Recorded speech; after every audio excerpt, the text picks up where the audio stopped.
the poor and marginalized in particular get further assistance. It's going to be a 60-40. Center will be bearing 60% of the cost. States will be bearing 40%. So it's in that backdrop that we will see the first cabinet meet taking place. Much will depend on who will get what portfolios, but more or less it's given that, as you can see, the top ministries from the Cabinet Committee on Security, that's Home, Defense, External Affairs and Finance, will remain with the BJP. What the allies get will be interesting to watch.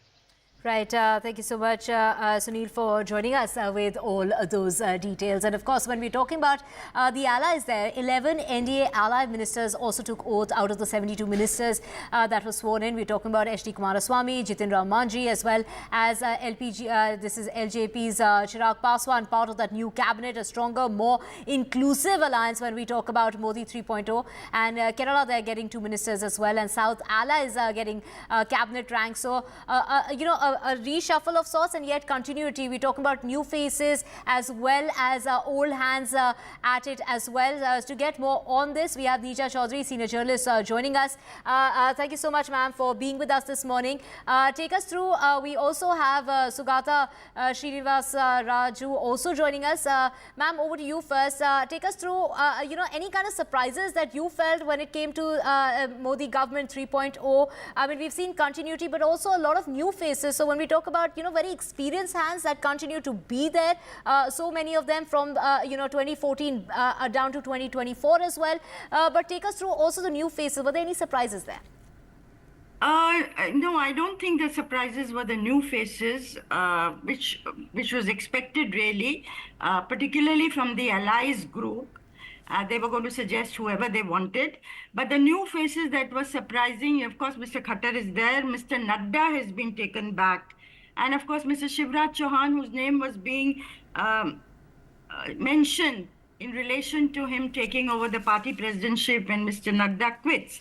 That was a bit of a surprise that he's now going to be in the cabinet. He's very popular in Madhya Pradesh and won by a whopping more than 8 lakh margin.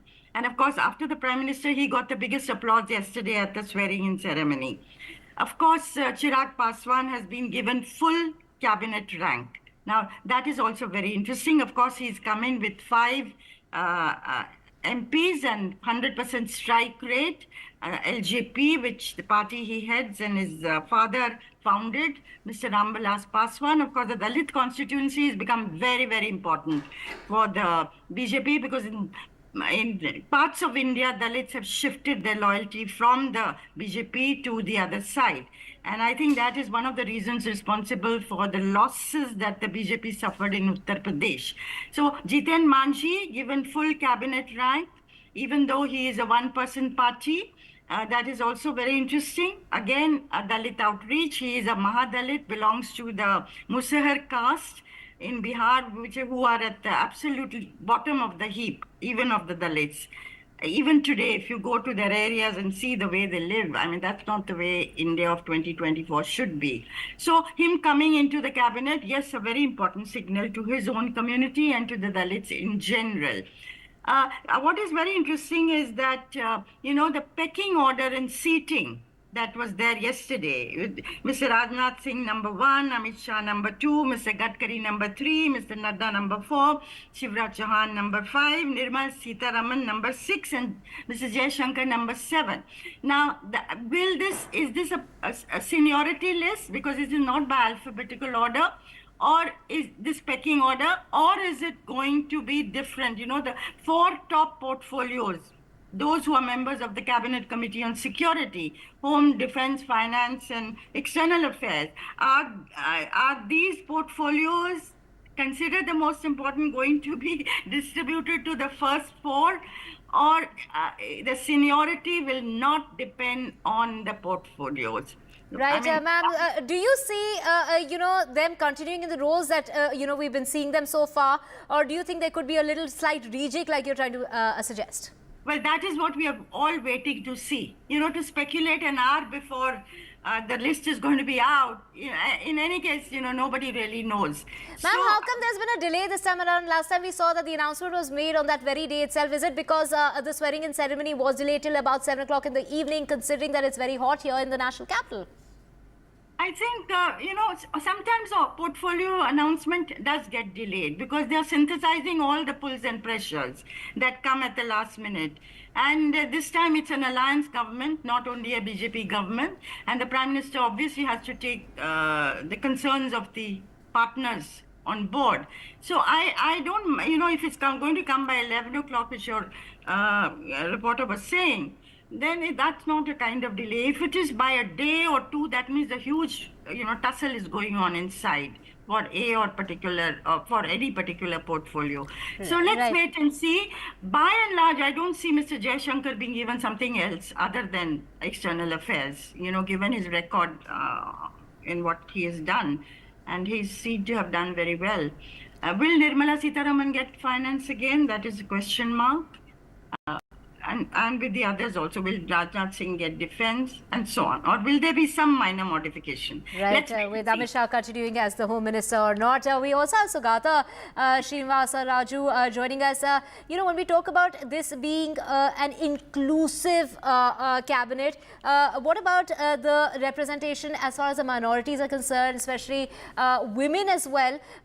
Do you find this a very inclusive cabinet? Obviously, the size of the cabinet has gone up. The number has gone up because of the coalition. And coalition itself is a concept of kind of larger representation. So obviously, this is a far better represented cabinet. Of course, India's biggest minority is not represented. So that stands out.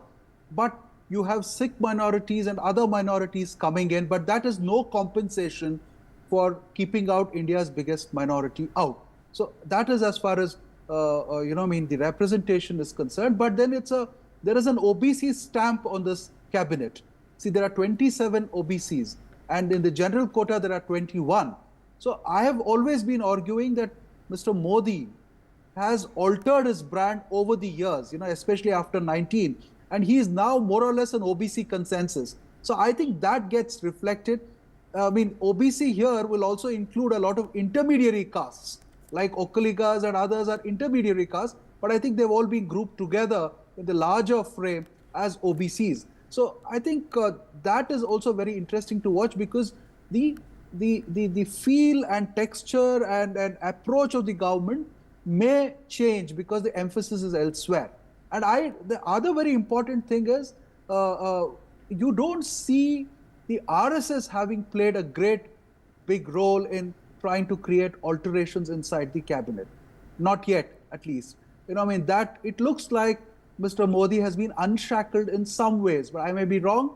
Nirja ji is more experienced. She will probably right. Let's get Nirja ji back in. Nisha, when we talk about what are your guesses when it comes to the top 4 positions, like you were saying, and what kind of changes are you expecting from this cabinet?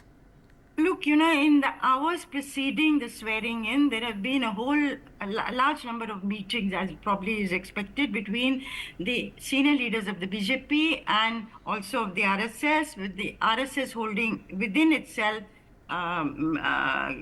meetings to take stock of the latest situation. There were some demands that, BJP's meeting be called to take stock of the situation.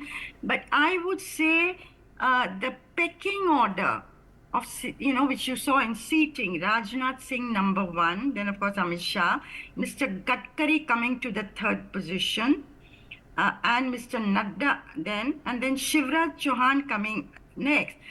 I would, suspect that the RSS had something to do with this. Let's just see also, as who becomes the speaker.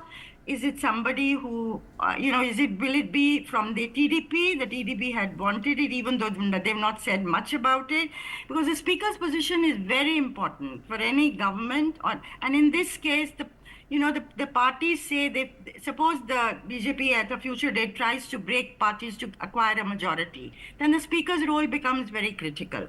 But ma'am, from what we are hearing is, from the TDP saying that they don't have any demands and they just want, welfare for their state. They're more looking forward to a special package, and that's, not really as far as the positioning is concerned. So something that was a key demand as far as the Speaker of the Lok Sabha is concerned, that doesn't really seem to be on the list anymore. Well, today there are some reports that Purundeshwari, who's from the BJP, but had a role in stitching up the alliance with TDP and Pavan Kalyan in Andhra, could get the speaker's post, and it could be something that is acceptable also to the TDP. She's the daughter of N.T. Rama Rao, who founded the TDP, and Chandrababu Naidu's wife is also a daughter of NTR. So they are sisters. So, could that happen as a compromise formula? It would also be a woman if that happens. But let's see. Speaker's post is something everybody is waiting to see what happens on. And also the party president. Now that the cabinet and council of ministers has been formed, of course they will add to it, but it's not the cabinet size being very large, as Sugata was saying. There'll be few they can add, 8, 9 that they can add at a future date.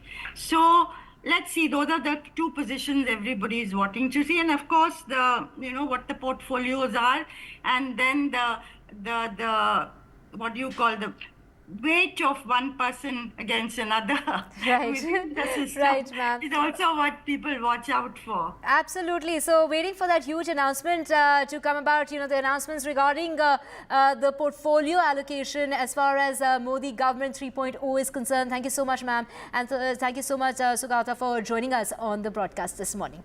With that, we're slipping into a very short break. Back with the whole lot.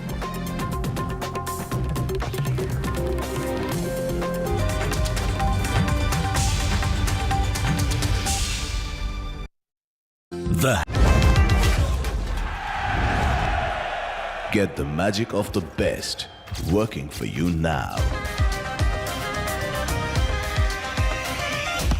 Link your payment cards once, collect rewards forever.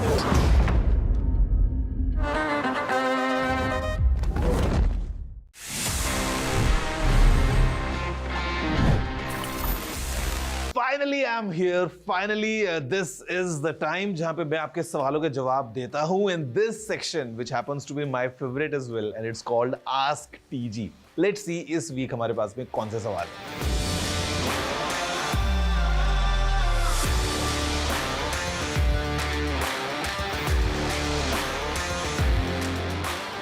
हैं. To be honest, in Android TV, we don't have any such features जहाँ पे आपको live जो सामने speech आ रहा है उसके captions screen पे दिखाई दे जाएं. We are expecting this feature to come कभी भी जब Google इसको unveil करता है, but as of now we don't have it. Samsung, however, in their latest AI TVs जो Samsung ने launch किए थे उसमें demonstrated that how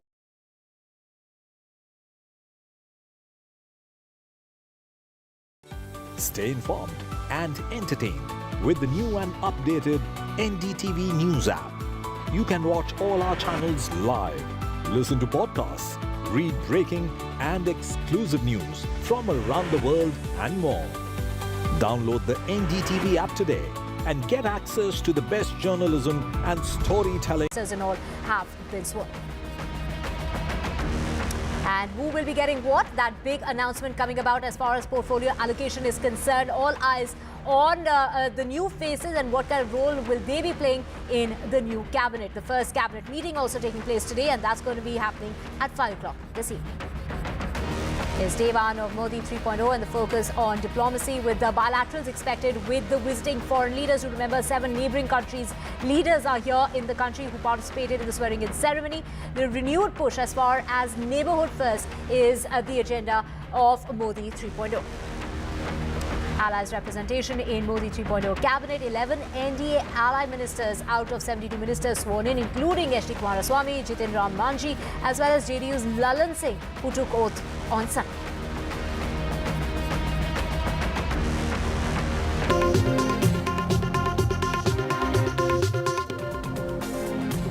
And in the new cabinet, we could see a major representation by the ministers of the southern states. And we're talking about 5 cabinet ministers, 8 ministers of state from South India. NDA's South focus on display there, which included JDS Chief H.D. Kumaraswamy sworn in as a cabinet minister.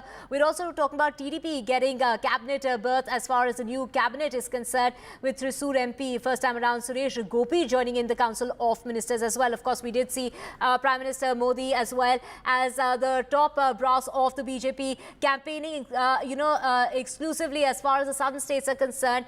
We have Uma joining us. Uma, a major representation as far as the south is concerned. I mean, we're seeing Suresh Gopi for the first time, who has been inducted in the new cabinet there. We are also seeing TDP representation, of course, the Kingmaker Chandrababu Naidu's party there represented at the cabinet berth. Take us through, the kind of ranks that the TDP has got in terms of, having 16 seats, more than any other party, and yet being given the same amount of cabinet berths.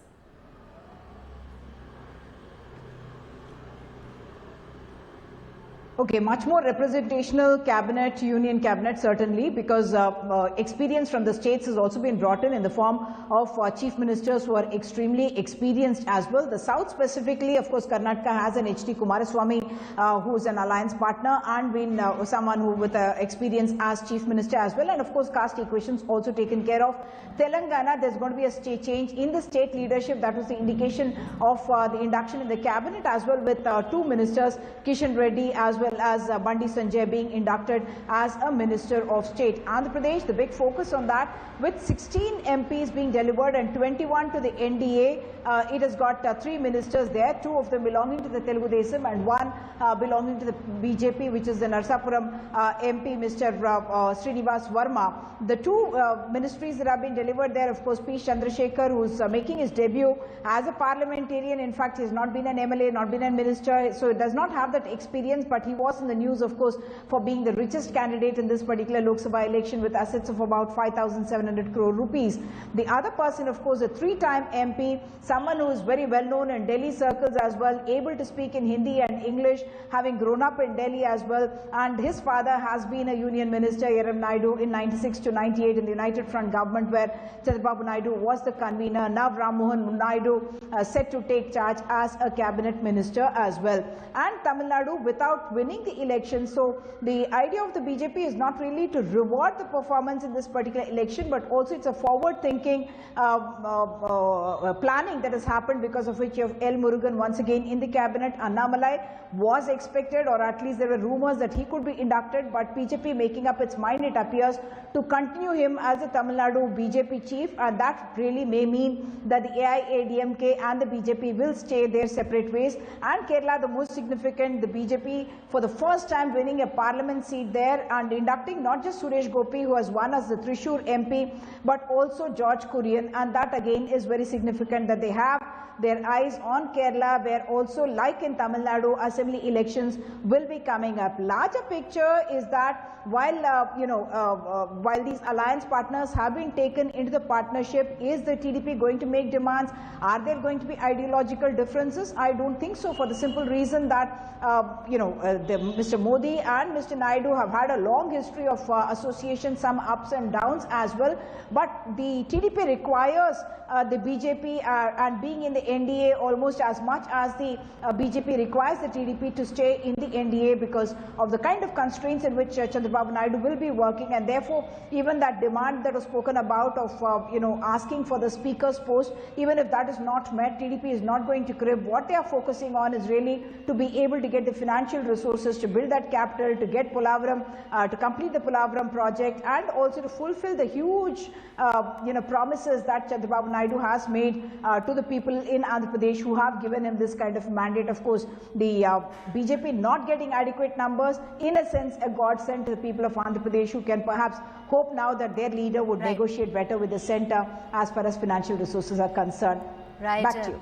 Right, Uma, NDA's South focus was definitely on display, and what all else was on display was a foreign representation from the 7 neighbouring countries. So the focus on neighbours first policy was also on display there. So the focus when we talk about foreign policy in Modi 3.0 with India's foreign policy priorities as far as the new cabinet is concerned, the new government is concerned, with key concerns and neighbourhood leaders coming in from the 7 neighbouring nations attending the oath taking a ceremony. A busy foreign policy agenda is on the horizon with Mr. Modi's term that began with this high-profile oath-taking ceremony that was attended by those leaders of the world leaders as far as the neighbouring countries are concerned. This focus on strengthening connectivity and partnership. Next on the agenda is the BRICS Foreign Ministers meeting, which is going to take place in Russia, scheduled for next week, as the Minister of External Affairs is yet to announce the portfolio allocations, and the details of India's representations is awaited. But this meeting is crucial for India's strategic interests within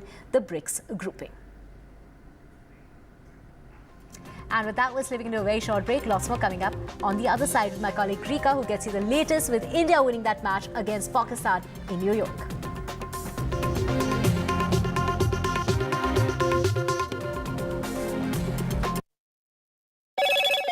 Hello, Moto. Motorola, India's best 5G smartphone brand.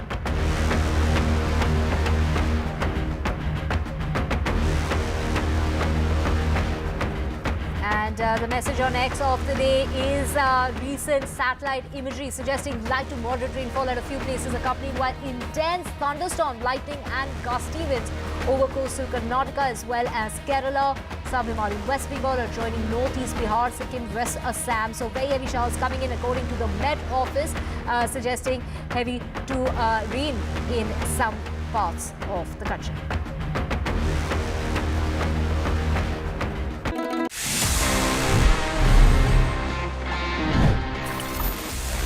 Let me give you a quick recap and let's discuss about how Sony used some brilliant marketing back in the 90s for its PlayStation. See, आज PlayStation बहुत ज़्यादा popular है, ये हम सभी जानते हैं. Almost globally it's very popular. Games हों या consoles हों, काफ़ी ज़्यादा लोग इनको use करते हैं. But back in the days, back in the 90s, while Sony was trying to establish its PlayStation lineup, काफ़ी interesting marketing को Sony ने use किया था. जी हाँ, I'm talking about the very special scratch and sniff labels from the real driving simulator और FIFA game. और ये जो गेम की डिस्क्स मिलती थी, इनके ऊपर एक लेबल हुआ करता था जिसको जब आप स्क्रैच करके स्निफ करेंगे, you would feel yourself to be in that action. मतलब जो रियल ड्राइविंग सिमुलेटर गेम था, उसमें जब आप स्क्रैच करके स्निफ करते थे, you would experience the scent of a pit stop. और फीफा में you would experience the scent of a football field. क्या क्रेजी मार्केटिंग थी, बट ज़्यादा डिटेल में इसको नहीं किया गया था. But then again you know, within a few years of its launch, finally अभी ग्लोबल स्केल पे PlayStation is really popular.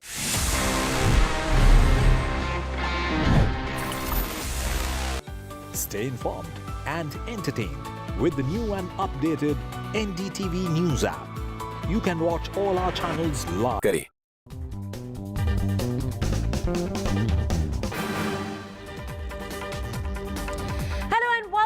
It started with rain and frustration and ended with glory for India. The men in blue snatched a victory from the jaws of defeat. Their bowling talisman, Jasprit Bumrah, handing India a sensational win with a 3-for.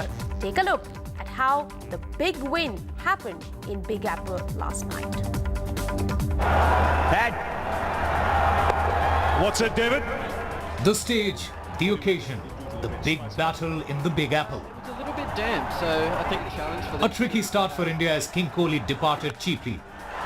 That's in the air, who tried to send one out of the Nassau County Stadium, but instead gave an easy catch in the deep. Akshar Patel and Rishabh Pant tried to steady the innings, with Rishabh taking the initiative as he went after Haris Rauf, a Pant special. today. But the Pakistani bowlers came back strongly. Akshar cleaned up, followed by Surya. Well, it's gone straight. And Dubey, who went cheaply. Got a wicket. And then the big wicket of Rishabh Pant. Up and over, has it gone high? There's a fielder underneath. Taking his 50th. With Jadeja back in the hunt for a golden duck, India were in deep trouble. And the chip up. India managed to reach just 119 on a tricky and inconsistent Nassau County pitch. India's mighty batting lineup cut to ribbons. Bowled out India here for 119, and it's a very good effort. Pakistan started cautiously as both the openers tried to negotiate the early swing. What a shot that is. A miserly spell from Jasprit Bumrah stemmed the flow of runs, resulting in Babar edging one to the slip. A seemingly down and out India had hope as Usman Khan and the dangerous Fakhar Zaman departed in quick succession. And then Bumrah castled the gritty Rizwan. It all came down to the last 2 overs, 21 needed, and in came Bumrah once again. Just 3 runs given and he got the wicket of Iftikhar Ahmed. 18 needed of the last over and Imad Wasim departed in the first ball. India for the first time ever managed to defend their lowest ever score in T20 World Cup, courtesy the heroics of Boom Boom Bumrah.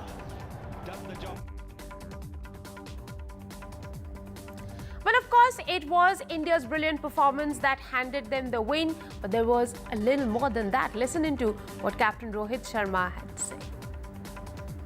There's that never say die attitude in the team. We were only 119 on the board and we wanted, to make early inroads, which we didn't.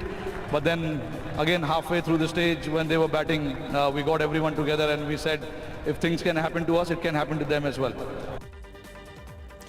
At this hour, we are joined by our cricket experts, former Test cricketer Ashok Malhotra and former Indian cricketer Abhishek Nair on the show. Good morning, gentlemen. Coming to you first, Ashok, would you say it was Indian team's attitude in the end that held them together? That's what Captain Rohit Sharma has to say. See, I would say that never say die attitude. They knew they were a 20-30 runs short, but the way they bounced back, especially Jasprit Bumrah. That is why he's called Boom Boom Bumrah, because he can turn things around. He's a match winner. Wow. And not to forget, ably supported by Hardik Pandya and even Arshdeep Singh. He was not bad as well.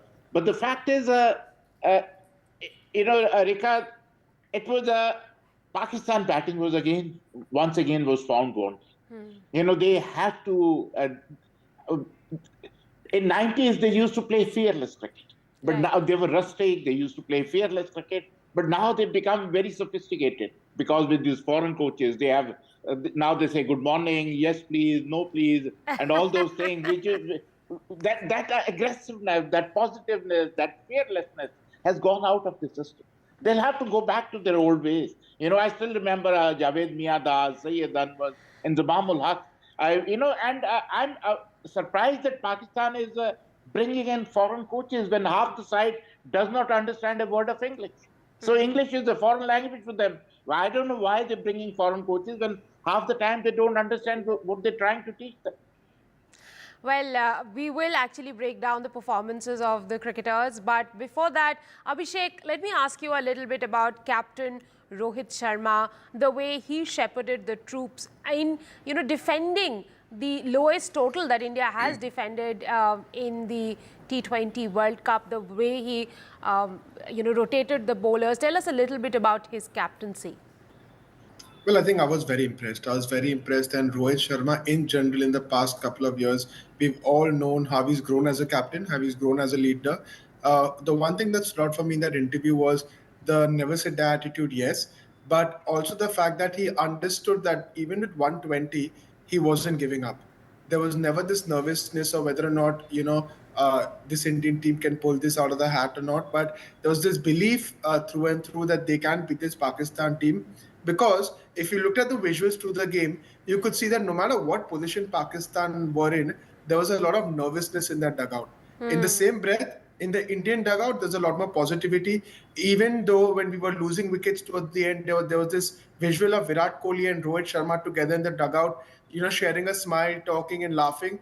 This tells you how relaxed they are. even when the going gets tough, and how good the environment in the dressing room is. So it just tells you it's a tale of two stories, two sides at different junctures in their life, mentally very differently placed. Because even at 120 in the post-match, when Mohammad Amir, was speaking about the score 120, he said 120 he felt was a formidable score in those conditions. So Rohit Sharma, the way he rotated his bowlers, the way he used Akshar Patel and Ravindra Jadeja, two each, the way he used Bumrah up front in the power play, 2 overs up front, 2 overs in the death.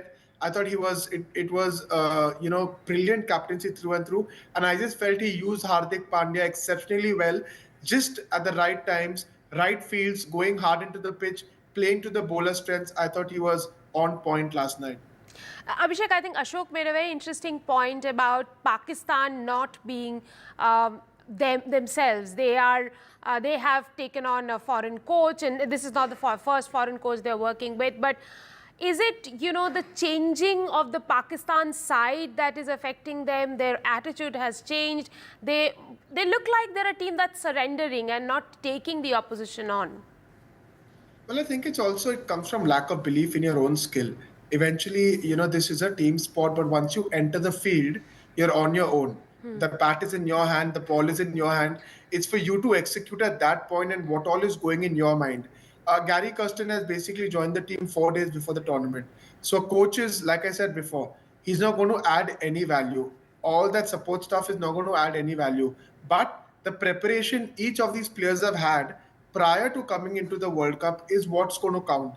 So somewhere I feel the batters haven't prepared hard enough. Somewhere they haven't thought through who's going to play what role, and there isn't enough clarity. A coach coming in this late into a tournament can't provide that clarity. That clarity is going to come from the captain. So somewhere the leadership group, the top 3-4 players are accountable for this loss more than you can, pass the buck onto the support staff. Right. But somewhere I feel the leadership group has to come together and understand there's something wrong there, and eventually the coach isn't going to score runs, the batters have to. We're also joined by former India cricketer Ritender Singh. So the Ritender, we are talking about Rohit Sharma's captaincy in particular before we break down the performances of India's personnel. Talk to us a little bit about the way he not just used Hardik Pandya and Jasprit Bumrah, but also Akshar Patel, the way he brought in Akshar Patel and the breakthroughs that India got thereby. Yeah, Rika, look, pressure was on India, definitely. 119 on board. You need to really captain well. You have to marshal your resources well. Changes in bowling was very crucial. One bad change here and there could have cost you the game. So that is where Rohit Sharma, he's cool like a cucumber. Very cool captain, one of the best batsmen in the world in his bomb. Definitely we are waiting for him to get runs, big runs in this World Cup. But yesterday, yes, the way he marshaled his resources, the way he was changing Akshar, Hardik Pandya, bringing them at the right time, I think that was so crucial. And yes, we talk about Bumrah, we talk about Arshdeep, Mohammad Siraj, but we have to talk about Rohit Sharma. We have to give it to him because defending just this meager 119 against Pakistan when they got a flyer, that was huge. So the magnitude of this victory against Pakistan is definitely at the top. We have to give India 10 on 10. Okay, let's, Ritender is giving India 10 on 10 despite their batting blushes. But let me get back to Ashok and talk a little bit about the man of the moment. Clearly, Jasprit Bumrah. Ashok, this is Jasprit Bumrah's second successive Player of the Match award against Pakistan. He won it against them in Ahmedabad, now against them here in New York. And also the second one for him in this World Cup, by the way. How would you say has Bumrah developed as Pakistan's nemesis? Not Pakistan nemesis. He is developed as a nemesis for the entire world teams. He has been an unbelievable, Rika. We keep talking about Mitchell Starc. We keep talking about Pat Cummins, the Shan Shah Afridis. But he's by far. I mean, when you say कि line यहाँ से शुरू होती है, so I think the line starts from Bumrah. He is the top of the league. He is absolutely top of the league because he delivers when chips are down. He delivers when the team needs him. And that is why you are such a great bowler. That's why he's rated so highly. And he picks up wickets.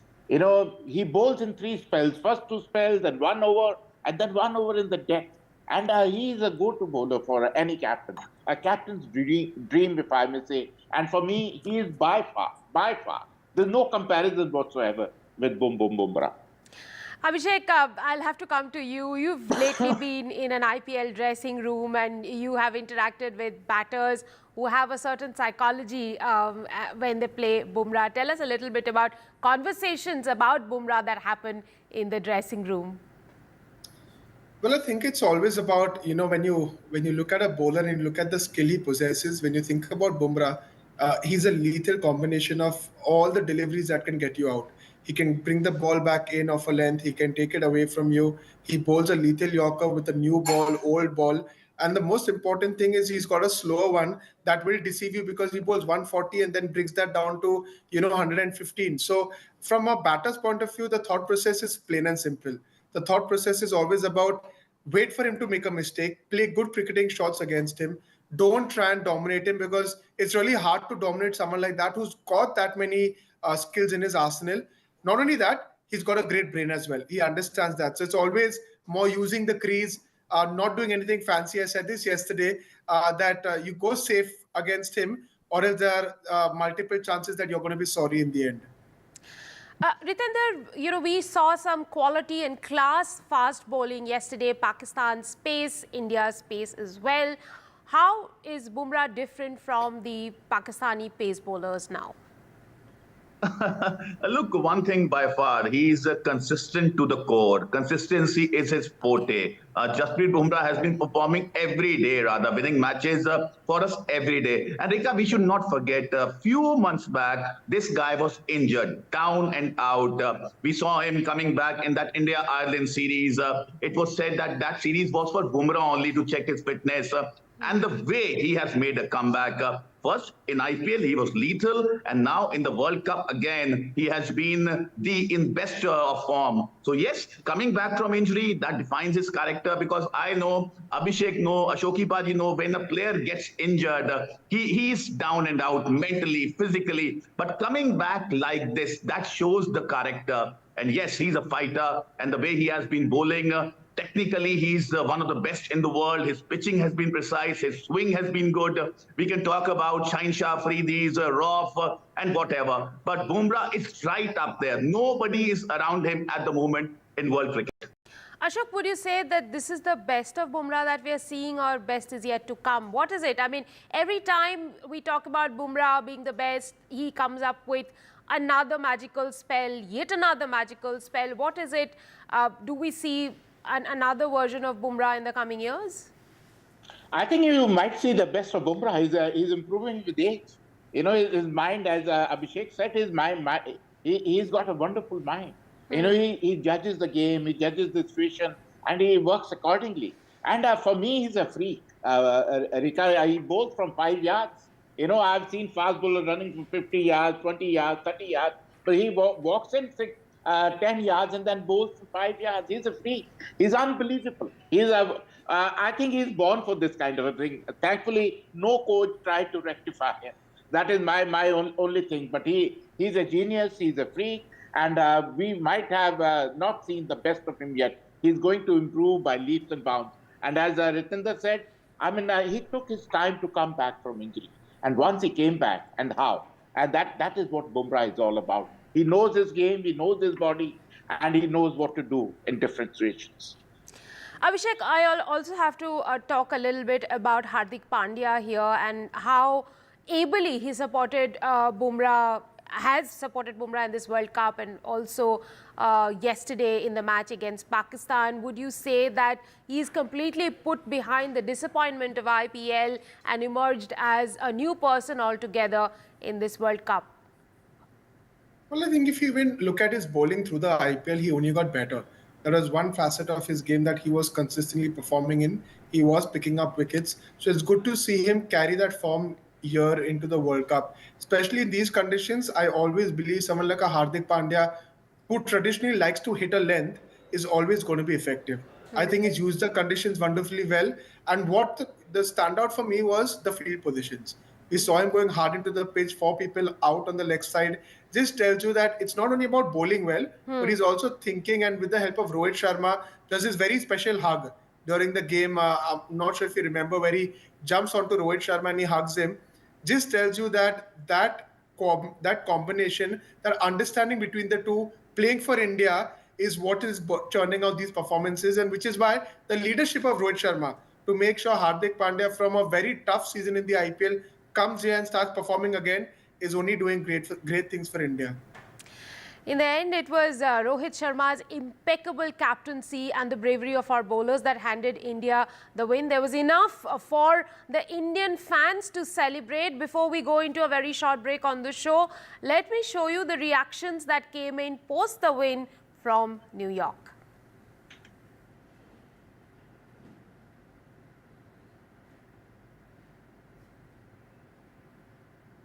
अक्षर Patel, Rishabh Pant and Bumrah कमाल कर दिया यार। बहुत अच्छी batting, बहुत अच्छी bowling, सब कुछ बहुत बढ़िया था। बस थोड़ा लो स्कोर रह गया, रीजन बिहाइंड क्योंकि पिच ऐसी थी, लेकिन बहुत अच्छा खेला इंडिया यार। इंडिया की बैटिंग के बाद मैं तो झंडा उड़ के सो गई।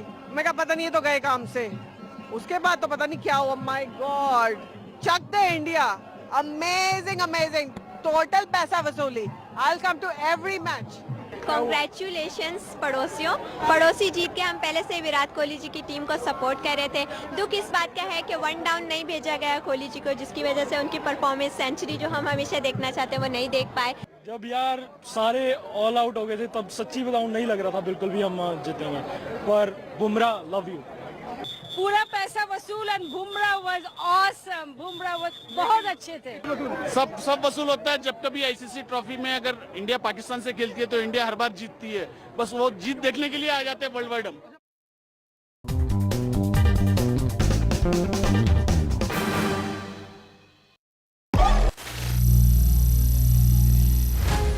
Some people say the metaverse will only be virtual. One day this lecture hall will be made of code, and driverless cars would be trapped in intersections. But even in this maze of the future, you can't wish away health. It's time to become more resilient.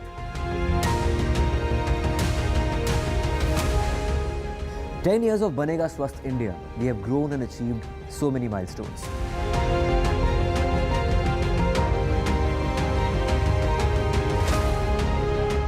And now I have a plan to beat the urgency, to stop breathing with difficulty, to relieve getting choked with inactivity.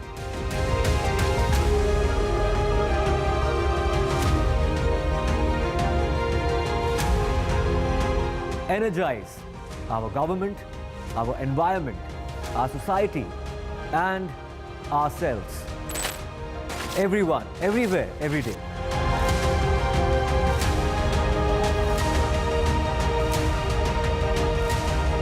Banega Swasth India. One world hygiene.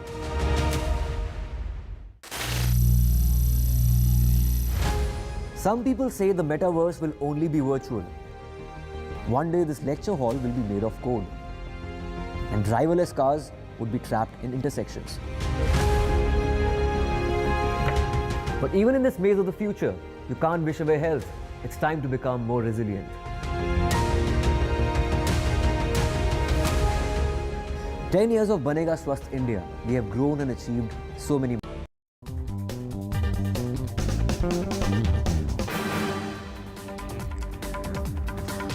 Welcome back. We are talking about India's fantastic win against Pakistan in New York. It is, of course, a group game in the T20 World Cup. And before we go any further, we'll have to show you how Delhi police has tweeted out to the New York police. They said, "We heard 2 loud noises, one saying India, India, and another probably of some broken television sets. Can you please confirm?" And this is what they're saying that might have happened after India versus Pakistan.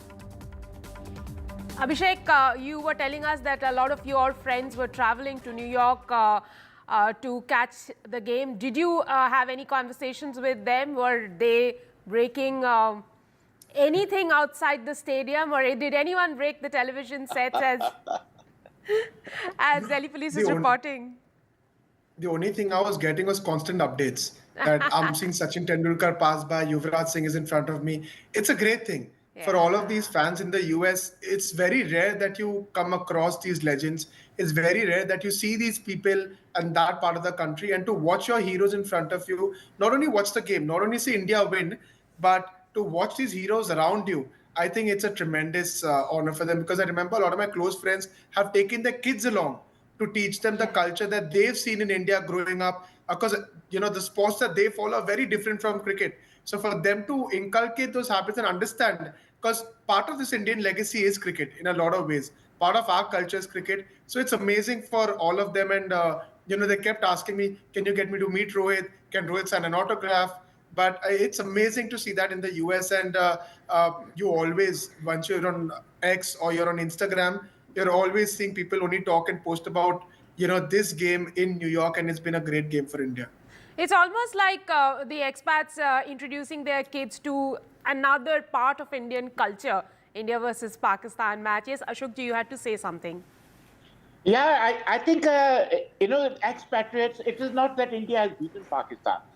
Indians have got the bragging rights for entire year now. That is what happens. Because they live together, they are friends. But when India-Pakistan match comes, they take sides. And then whichever side wins, they get the bragging rights. And I think as of now, India has been doing it very often, which does not suit the Pakistanis. But the fact that it was a great win. And I think, as Abhishek said, it is our culture. It is our religion. Cricket is our religion. And that is what those expatriates must be trying to teach their kids. Ritender, I would have loved to have Sikandar Bakht on my show this morning. Unfortunately, we are not being joined by him. If you have a message for him, please relay that. We will let him know. Don't break his television. Has been a brilliant cricketer. We have been following him. I was just a mere small kid, maybe not born when he was playing. Yesterday he was on our show, and there was some debate. And he was supporting Pakistan, and that is well justified. But I just happened to say that India is a better team. He didn't like it, so that's fine. He's banking his team. But yes, Sikandar ji, dekhiye, for Pakistan, they have to come up leaps and bounds to beat India, because this has been happening consistently. Right. And it has to go down. The infrastructure of cricket in Pakistan, which even Sikandar ji was agreeing, that is not up to the mark. But when we talk about BCCI, it is top notch. It is right up to the mark. Every game, Ranji Trophy, under 16, under 19 has been videographed. There have been referees, match officials. So the system is in place. And that is where Pakistan has to work. But well done, India. That's a big victory.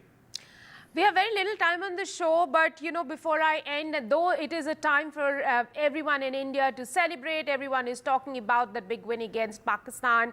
But, in all fairness, we will have to talk about a little bit about India's batting. It didn't look like a perfect show for India. Abhishek, let me come to you and start out by asking, what is it that India needs to rectify going forward? Because next up is the other hosts, US, who have already stunned Pakistan. Well, I think everyone will reflect. They don't need to do anything different, to be honest. I just feel that they will reflect. They will come up with their better plans. They will come up individually. This win will give them a lot of confidence, because when you win, you reflect very differently. So I feel all these batters, what I can promise you today is you expect a big one from Virat Kohli. You won't see him going hammer and tong from the beginning. I have a strong feeling that he's going to take his time initially and then try and build on from there. For the other players, I think you're going to pretty much see the same template wherein they're going to keep going hard. But I preempt Virat Kohli approaching the next game with a different thought process. 30 seconds. Ashok Malhotra, please tell us what India needs to rectify now. They have to calm down a bit. And as Abhishek said, Virat has to play his game. He can't go the IPL. It is a different sort of games. If he bats, the entire team can score around him. All batters can score around him.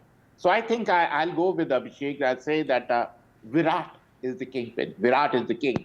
And we need him to fire.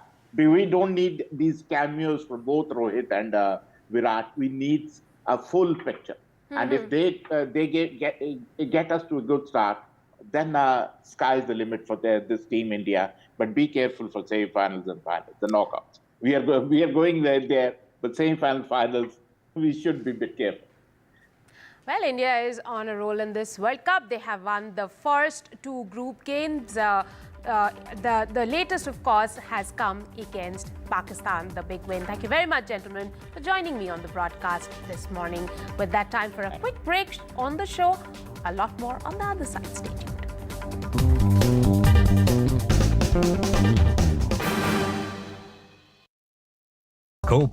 Stay informed and entertained with the new and updated NDTV News app.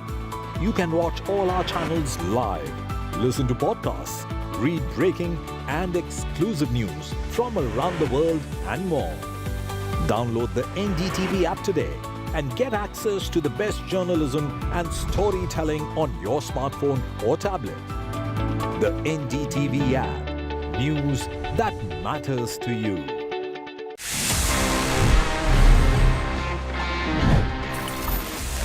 Our life is anyway quite easy these days because हमको वो cash carry नहीं करना पड़ता है. We can make the payments just using UPI. हमारे phone से instant एक QR scan करके हम payment कर देते हैं. But the question is कि अगर आपके पास में आपका wallet नहीं है और आप UPI के भरोसे घर से निकल गए, let's say you don't get internet signal as well. Sometimes ऐसा होता है और आपको अगर वहाँ पे UPI से payment करना है, how would you do it? Guys, the simple answer is कि आप बिना इंटरनेट के भी UPI से पेमेंट्स कर सकते हैं if you just follow the following instructions. सबसे पहले आपको आपके फोन से डायल करना है *99#. जी हाँ, ये कुछ ऐसा ही है जो पहले हम डायल करते थे *123#, *121#, for all our balance check inquiries. तो जब आप इस नंबर को डायल करते हैं उसके बाद you can follow the prompts और आप जिसको भी पैसा भेजना चाहते हैं उसका UPI ID या फिर मोबाइल नंबर एंटर करने के बाद अपना UPI पिन साथ में ऐड करके पेमेंट कर सकते हैं even while you are offline. It simply means that it's functional and it's secure as well क्योंकि आपको आपका UPI पिन यूज करना होता है. So next time you're in the mountains, next time you are stuck somewhere with no internet and you want to make an payment कहीं पे भी, तो आप कर सकते हैं.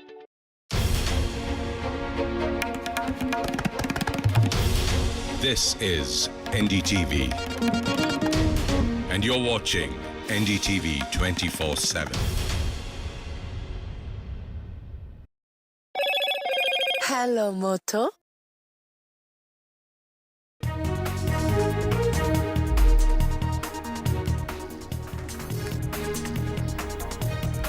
Prime Minister Narendra Modi took oath along with 72 ministers of the new coalition government. 30 of them are cabinet ministers, 5 independent charge and 36 ministers of state. So far, not a single Muslim minister has been sworn in. The Modi 3.0 portfolio allocation is expected today. All eyes are on who will get what.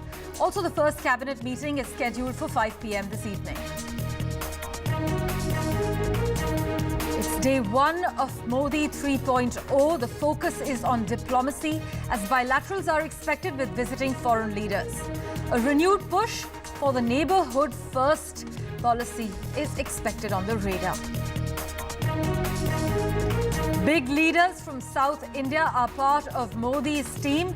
5 cabinet ministers and 8 ministers of state are from the south.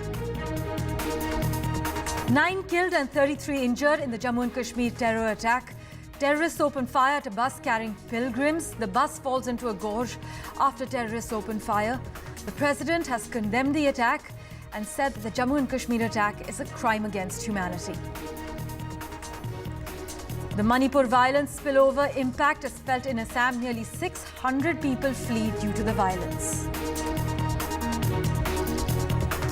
Jasprit Bumrah led the way as India defended a target of 120 with a sensational bowling performance and beat Pakistan by 6 runs in New York.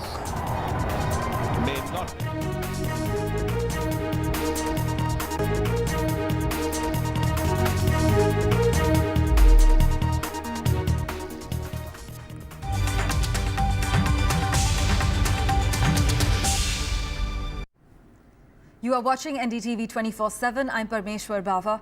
Our big focus, Narendra Modi has been sworn in as the Prime Minister of India for a third consecutive term.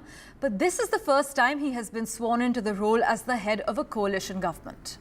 In addition to Mr. Modi, a total of 71 ministers, including 30 cabinet ministers, 36 ministers of state and 5 ministers of state with independent charge were also sworn in.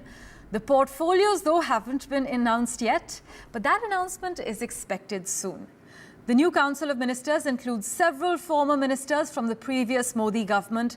This includes Mr. Gadkari, Dr. Jaishankar, Nirmala Sitharaman, Piyush Goyal, Sarbananda Sonowal, Virendra Kumar, Prahlad Joshi, Giriraj Singh, Jyotiraditya Scindia, Ashwini Vaishnav, among others.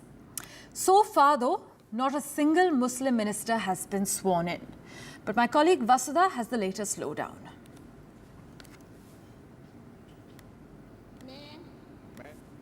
I'm coming to you from outside Rashtrapati Bhavan, President House, that saw history being made for the third time. Prime Minister Narendra Modi took oath as the Prime Minister of the country for the third time. Over 70 ministers were also sworn in today who will be part of his Council of Ministers. 30 of them are cabinet ministers. This is much more than what we saw in 2014 and 2019, which were known for leaner cabinets.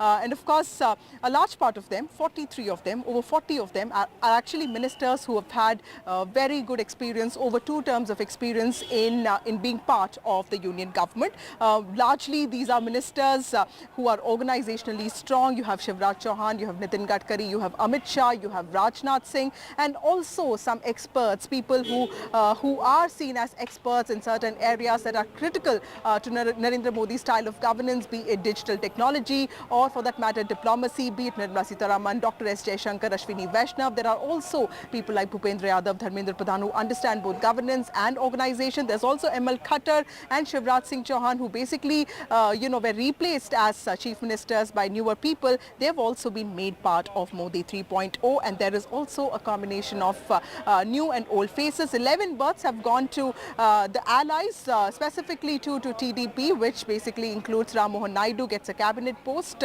He is basically just 36 years old.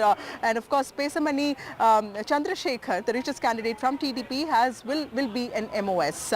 Well, the portfolios will come out in a short while from now. All of this, took place in the Rashtrapati Bhavan. Over 5,000 guests were invited. Foreign dignitaries actually stole the spotlight, with the president of Maldives, Mohammad Muitsu, also making his presence felt. That shows that diplomatic relations between India and Maldives are on the right path. And of course, Sheikh Hasina from Bangladesh and several other people, including Prachanda from Nepal, were present. And there were also, not just industrialists like Gautam Adani and Mukesh Ambani, but also actors like Shah Rukh Khan present. So clearly, a lot of festivity was witnessed here, even as Narendra Modi took oath for the third time. The underlying theme definitely was basically Viksit Bharat, which is what everyone talked about. And everyone did remember what the Prime Minister told them in the morning today. The Prime Minister had a meeting with the new ministers, in which he specifically told them not to get distracted by noise around them and focus completely on governance and ensure that projects get finished on time. So this is Modi 3.0. The ball has been set rolling for governance. We are told that the ministers could be taking charge of their ministries as soon as the portfolios come out, which is in the next 2 to 3 days. Well, now that the ceremony is over, the focus has shifted to portfolio allocation and who gets what. The communiqué in this regard will be released by the Rashtrapati Bhavan soon.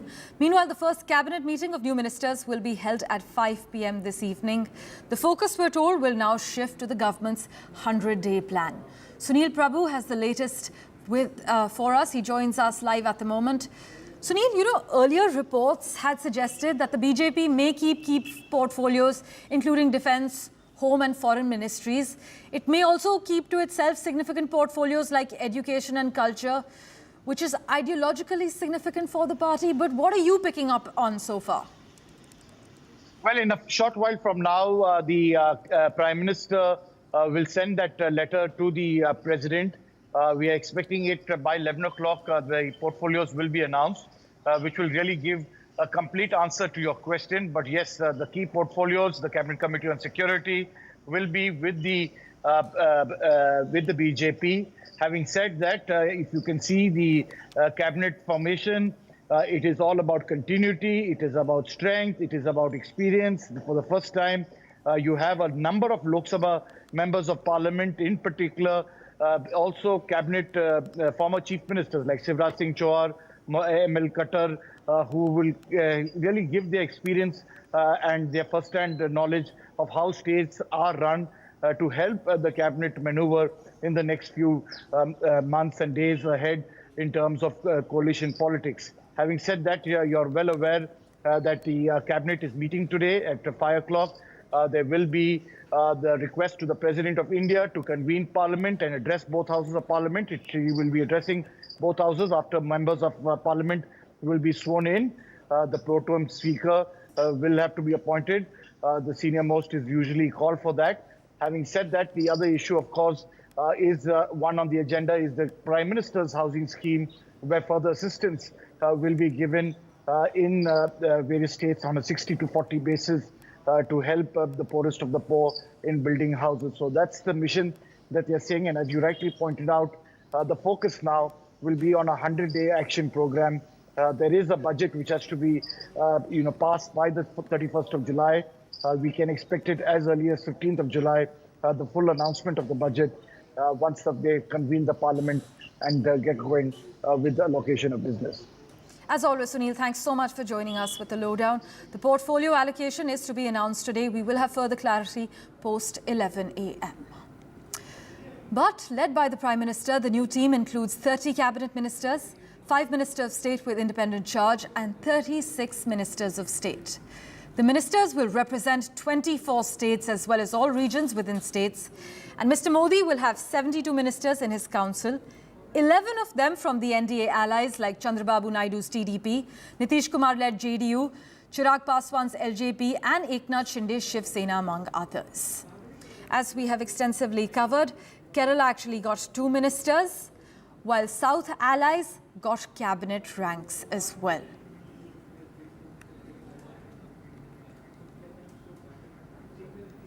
The Prime Minister's new Council of Ministers does lay an unprecedented emphasis on the southern part of the country, reflecting the outcome of the recently concluded assembly election. The new cabinet includes 13 ministers from the south, this despite the BJP tally remaining exactly where it was in 2019, 29 of the 129 southern seats. 5 of the 13 southern ministers, including former Chief Minister H.D. Kumaraswamy, are from Karnataka, BJP's only bastion in the south that actually delivered 19 of the 28 Lok Sabha seats to the NDA. The BJP won 17 seats and Mr. Kumaraswamy's Janata Dal Secular just 2. The state's ruling Congress won 9 seats. But besides Mr. Kumaraswamy, the Council of Ministers has Nirmala Sitharaman and Prahlad Joshi, who were part of the previous cabinet. Union Minister of State in the previous Modi government, Shobha Karandlaje, and former Minister in the state government, V. Somana, both from BJP, also took oath. So that's the Mr. Modi's new Council of Ministers laying an unprecedented emphasis as far as South India is concerned, reflecting the outcome of the general election. This new cabinet, as I mentioned, includes 13 ministers from the south, and this is despite the BJP tally actually remaining exactly where it was back in 2019. Back in 2019, the BJP had 29 of the 129 southern seats. 5 of the 13 southern ministers now, including former Chief Minister H.D. Kumaraswamy, are actually from Karnataka. And Karnataka, as you're well aware, is BJP's only bastion in the south that delivered 19 of the 28 Lok Sabha seats to the NDA. My colleague Uma Sudhir is tracking the latest for us. She joins us live to contextualize the matter. Uma, the NDA's south focus is on full display? Certainly, a much more representational cabinet, I must say, with, as you mentioned, a big number from the South, 13 members in the Union cabinet. And yes, many more chief ministers as well from everywhere, including H.D. Kumaraswamy, former chief ministers, pardon me. And therefore, that experience coming in from the states to help in the central government running as well. And yes, from Karnataka, 5 ministers, including H.D. Kumaraswamy, and of course, taking care of the Vokaliga Lingayat caste equation as well. And yes, Andhra Pradesh, 3 ministers, though it has delivered 21 as an NDA to the central kitty, and yes, 16 of them are from the TDP. And the big question about what portfolios Ram Mohan Naidu and Pemasani Chandrasekhar are going to get. He's going to be a Minister of State, and he is someone who's making his debut in Parliament. Ram Mohan Naidu, of course, has been a 3-time MP, and his father, Eram Naidu, is, of course, in the Union Cabinet as Rural Development Ministry and other ministries that he had handled at the central government level.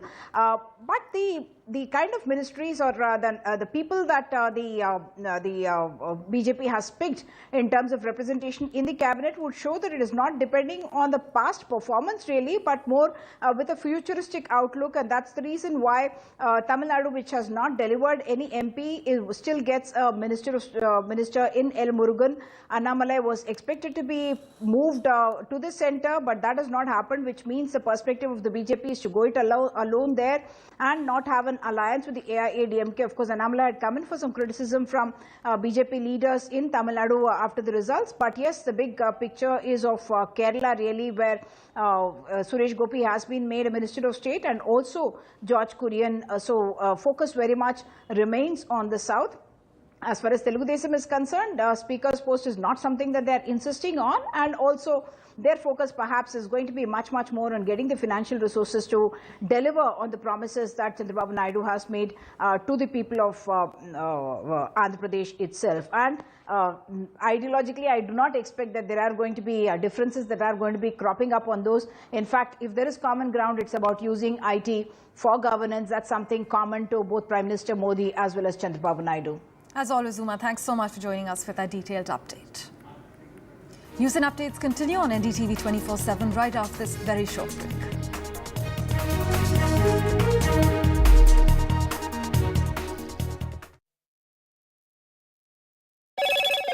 Hello, Moto. Motorola, India's best 5G smartphone brand. Prime Minister Narendra Modi took oath along with 72 ministers of the new coalition government. 30 of them are cabinet ministers, 5 independent charge, and 36 ministers of state. So far, not a single Muslim minister has been sworn in. Modi 3.0 portfolio allocation expected post 11 a.m. today. All eyes are on who will get what. Meanwhile, the first cabinet meeting is at 5 p.m. this evening. 9 people have been killed and 33 others injured in a terror attack in Jammu and Kashmir. Terrorists opened fire at a bus carrying pilgrims. The bus falls into a gorge after terrorists opened fire. President Draupadi Murmu says this is an attack. This attack is a crime against humanity. And the Manipur violence spillover impact is felt in Assam as nearly 600 people flee. Co-present. Get the magic of the best working for you now. Link your payment cards once, collect rewards forever.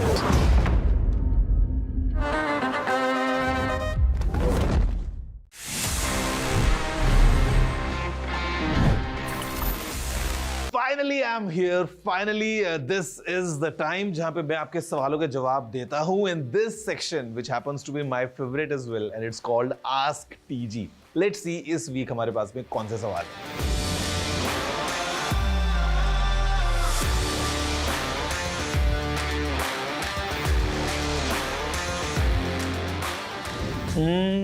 To be honest, in Android TV, we don't have any such features जहाँ पे आपको live जो सामने speech आ रहा है उसके captions screen पे दिखाई दे जाएं. We are expecting this feature to come कभी भी जब Google इसको unveil करता है, but as of now we don't have it. Samsung, however, in their latest AI TVs जो Samsung ने launch किए थे उसमें demonstrated that how using AI they were able to put some captions for the text. जो भी dialogues या जो भी speech television में उस time पे है वो सामने captions के form में visible है. Now I'm not sure कि how exactly this functions. Now मैं आपको एक और recommendation दे सकता हूँ, which is to try these bone conducting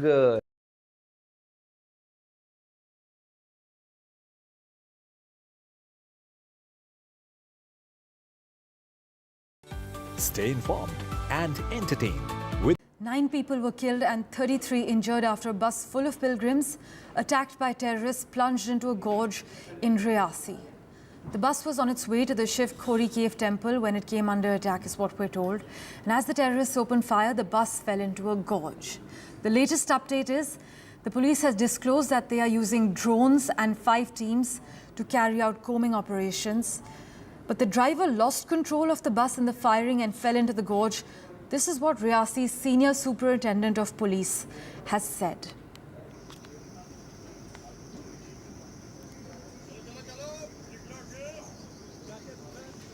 देखिए, ऐसे जो आतंकवादी हमले हो रहे हैं जम्मू कश्मीर में, ख़ास तौर पर 370 हटाने के बाद, जबकि सरकार और गृह मंत्री और प्रधानमंत्री हमेशा ये क्लेम करते हैं पब्लिक में कि अब बिल्कुल शांति है, ये इस बात को एक्सपोज कर रही है कि जो कुछ इनका दावा था कि हम पूरी तरह से वहाँ के कानून व्यवस्था, वहाँ की विधि व्यवस्था पर नियंत्रण है, वो गलत है।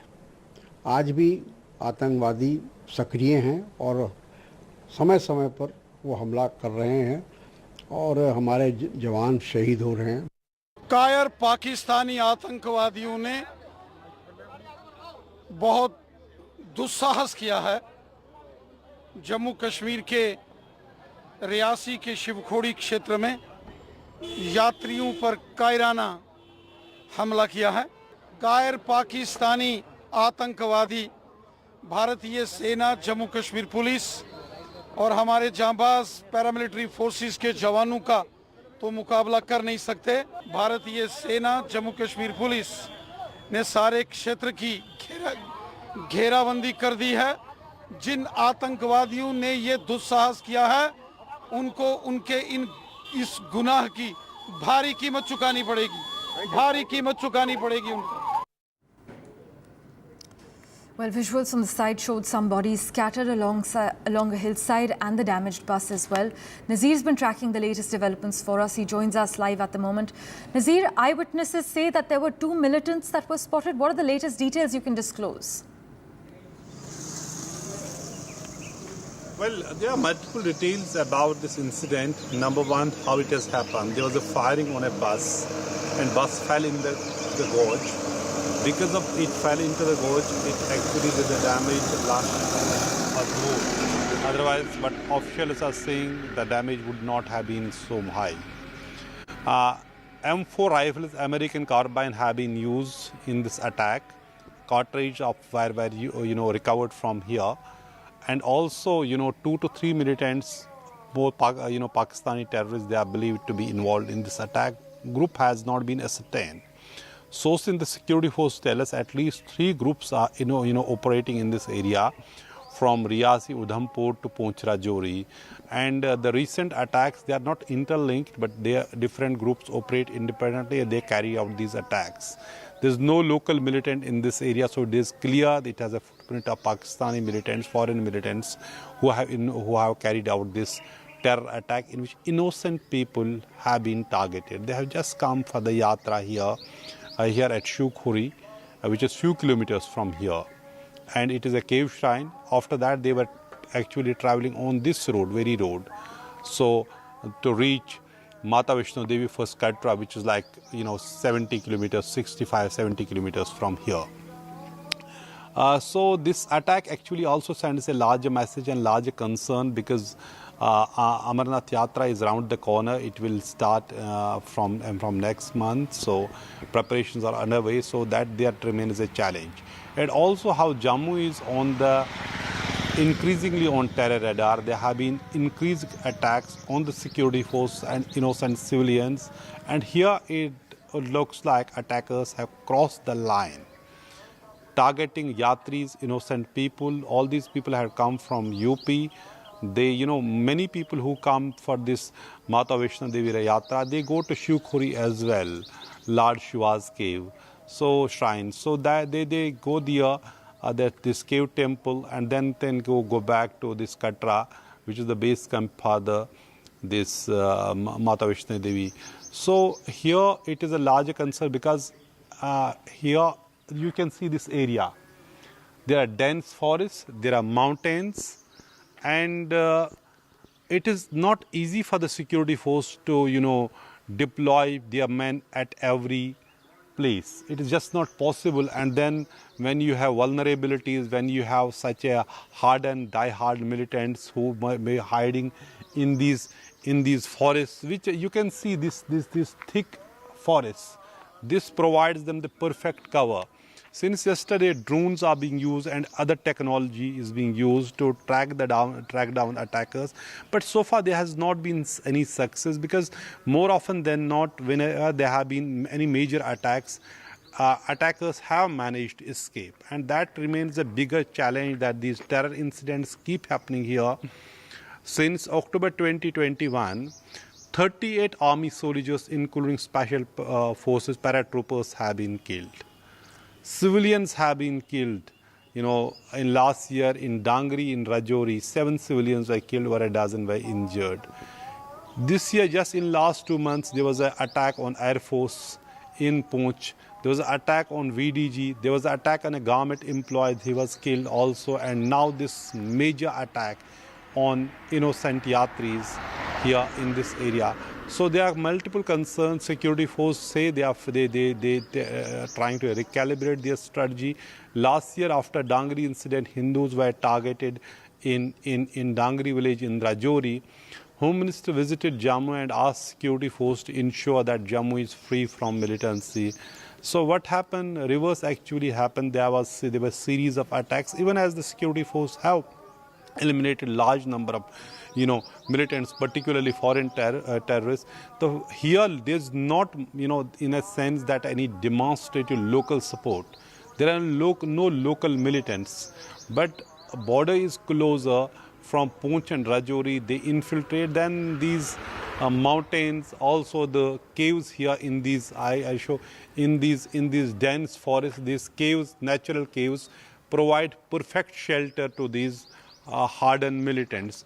So tracking them down is not an easy. So security force have also be very cautious. Every operation has to be well calibrated to track down the attackers. For now, all the security forces, there as a complete synergy to, when it comes to fighting militancy. But clearly, this area is high on terror radar. Jammu region, particularly Poonch, Rajouri, Pir Panjal region, and now also Reasi and the Udhampur, they have become major terror theatre in Jammu and Kashmir. As always, Nazir, thank you so much for breaking down all the details for us. The driver lost control of the bus in the firing and fell into the gorge. This is what Reasi's Senior Superintendent of Police has said. We have that reaction lined up for you. Listen in. हमने अपने combing operation पूरे area में जारी रखा हुआ है। ये लगभग 6 बजे के करीब एक यात्री बस जो है वो शिवखोड़ी से दर्शन करके टुवर्ड्स रियासी जा रही थी। तो उसी बीच इसी स्पॉट पे मिलिटेंट्स ने बस के ऊपर फायर किया। वो फायर करते ही driver lost control of the bus और फिर वो नीचे खाई में जाके बस गिरी। उसके बाद वो लोग यहाँ से फरार हो गए और JNK पुलिस साथ में सिविल्स लोकल सिविलियंस ने उनको रेस्क्यू करने में मदद की। बाय 7:45 रेस्क्यू ऑपरेशन जो है वो कंप्लीट कर लिया गया। 9 people are reportedly they are feared dead and 33 were injured. Let's turn our attention now to Manipur. Well, the ethnic violence there, the ripple effects are being felt in neighbouring states as well. As the ethnic conflict in Manipur continues with fresh tensions erupting in the Jiribam district, hundreds have had to flee their homes to neighbouring Assam for the second time since this entire situation began on the 3rd of May last year. Security has been beefed up in Assam's Lakhipur area and Kachar district after violence has been reported in Manipur's Jiribam district, which shares a border with Lakhipur. But as many as 600 people from Manipur from different ethnic communities have taken shelter in their relatives' homes in Lakhipur after violence broke out in Jiribam since the 6th of June. We have an official reaction for you. Listen in. ताकि कोई ऐसा कोई elements आके यहाँ पे लोगों का जो पीस है इसको डिस्टर्ब ना सके, उसके लिए हम लगातार कोशिश कर रहे हैं और उसके लिए हम पूरे तैनात हैं। और जो भी इसके लिए कुछ भी ऐसा करने के लिए कोशिश करेगा उसके ऊपर सख्त कार्रवाई होगा, आईनी कार्रवाई होगा। उसके ऊपर हम स्ट्रॉन्ग लॉफुल एक्शन लेने के लिए हम तैयार हैं। माननीय मुख्यमंत्री जी ने इसको लगातार संपर्क में वो हमको इंस्ट्रक्शन दिया है कि यहाँ पे जितने भी लोग अगर कोई उधर से आ रहे हैं तो उसको दे शुड बी हियर, उसका लिस्ट बनाया जाए कौन कौन लोग आए हैं, कहाँ से आए हैं, और उसके ऊपर उसको कोई परेशानी ना हो, सिक्योरिटी वाइज उन लोगों को कोई परेशानी ना हो। Well, in other news, several parts of Mumbai face slow traffic as waterlogging was witnessed in many parts of the city. Waterlogging as the city received heavy rain.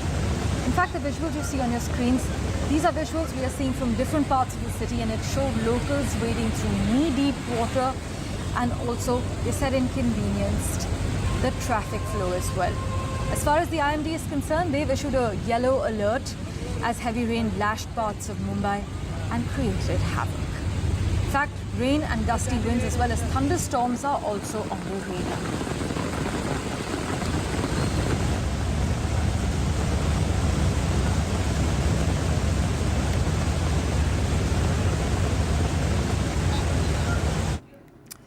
Meanwhile, the Delhi government on Sunday sought an emergency meeting with the Lieutenant Governor V.K. Saxena to discuss the prevailing water situation in the capital, stating that the capital will have a major crisis just within the next 1 or 2 days if Haryana does not release 1,050 cusecs of water to this city. The development came even as the Delhi Jal Board had treated 993.4 million gallons per day of water, below its targeted water production of 1,000 million gallons per day. This is what a bulletin released by the water utility revealed.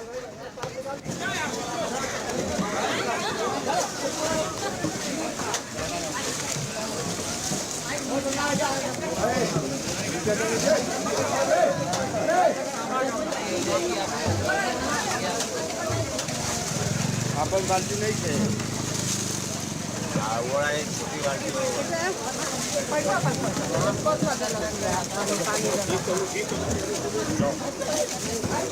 भैया पानी suit कर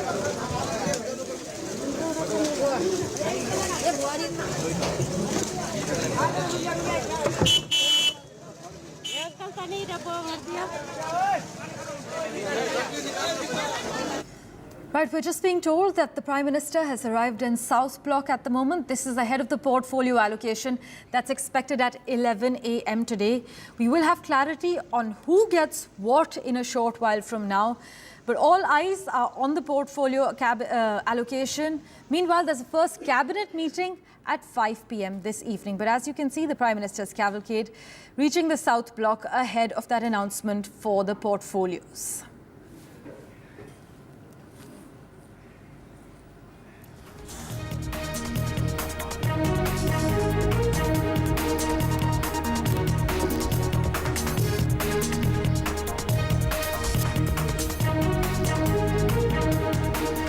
Well, we'll get you clarity on the portfolio allocation post 11 a.m. and also news and updates continue right after this very short break.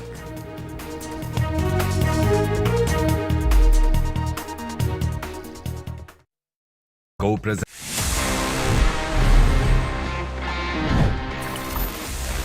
Let me give you a quick recap and let's discuss about how Sony used some brilliant marketing back in the 90s for its PlayStation.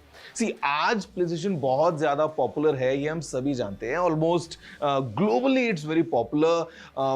Games हों या consoles हों, काफ़ी ज़्यादा लोग इनको use करते हैं. But back in the days, back in the 90s, while Sony was trying to establish its PlayStation lineup, काफ़ी interesting marketing को Sony ने use किया था. जी हाँ, I'm talking about the very special scratch and sniff labels from the real driving simulator और FIFA game. और ये जो गेम की डिस्क्स मिलती थी, इनके ऊपर एक लेबल हुआ.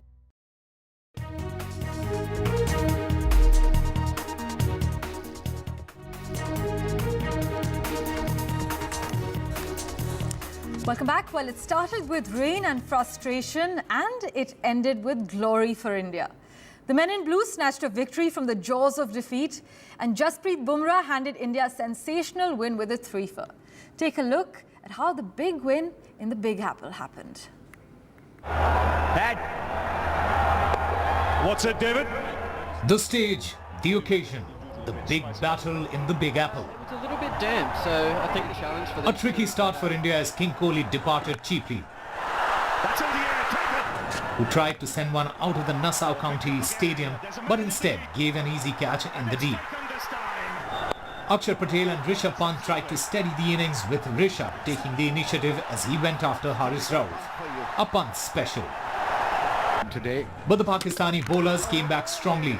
Akshar cleaned up, followed by Surya. Well, it's gone straight. And Dubey, who went cheaply. Got a wicket. And then the big wicket of Rishabh Pant. Up and over, has it gone high? There's a fielder underneath. Taking his 50th. With Jadeja back in the hunt for a golden duck, India were in deep trouble. The chip up. India managed to reach just 119 on a tricky and inconsistent Nassau County pitch. India's mighty batting lineup cut to ribbons. Bowled out India here for 119, and it's a very good effort. Pakistan started cautiously as both the openers tried to negotiate the early swing. What a shot that is. A miserly spell from Jasprit Bumrah stemmed the flow of runs, resulting in Babar edging one to the slip. Patel. A seemingly down and out India had hope as Usman Khan and the dangerous Fakhar Zaman departed in quick succession. And then Bumrah castled the gritty Rizwan. It all came down to the last 2 overs, 21 needed, and in came Bumrah once again. Just 3 runs given, and he got the wicket of Iftikhar Ahmed. It's taken in field, you'll get runs. 18 needed of the last over, and Imad Wasim departed in the first ball. India, for the first time ever, managed to defend their lowest ever score in T20 World Cup, courtesy the heroics of Boom Boom Bumrah. At this hour, we are joined by our cricket experts, former Test cricketer Ashok Malhotra and former Indian cricketer Abhishek Nair on the show. Good morning, gentlemen. Coming to you first, Ashok, would you say it was Indian team's attitude in the end that held them together? That's what Captain Rohit Sharma has to say. See, I would say that. They never say that attitude. They knew they were a 20-30 runs short, but the way they bounced back, especially Jasprit Bumrah. That is why he's called Boom Boom Bumrah, because he can turn things around. He's a match winner. And not to forget, ably supported by Hardik Pandya and even Arshdeep Singh. He was not bad as well. But the fact is, Rika, it was Pakistan batting was once again found wanting. They had to. In 90s, they used to play fearless cricket. But now they were rustic, they used to play fearless cricket. But now they've become very sophisticated because with these foreign coaches, they have, now they say good morning, yes please, no please, and all those things. Which is, that aggressiveness, that positiveness, that fearlessness has gone out of the system. They'll have to go back to their old ways. I still remember Javed Miadas, Sayyid Anwar, and Zamamul Haq. I'm surprised that Pakistan is bringing in foreign coaches when half the side does not understand a word of English. So English is a foreign language for them. I don't know why they're bringing foreign coaches when half the time they don't understand what they're trying to teach them. Well, we will actually break down the performances of the cricketers. But before that, Abhishek, let me ask you a little bit about Captain Rohit Sharma, the way he shepherded the troops in, defending the lowest total that India has defended in the T20 World Cup, the way he, rotated the bowlers. Tell us a little bit about his captaincy. Well, I think I was very impressed. And Rohit Sharma in general in the past couple of years, we've all known how he's grown as a captain, how he's grown as a leader. The one thing that stood out for me in that interview was the never say die attitude, yes, but also the fact that he understood that even with 120, he wasn't giving up.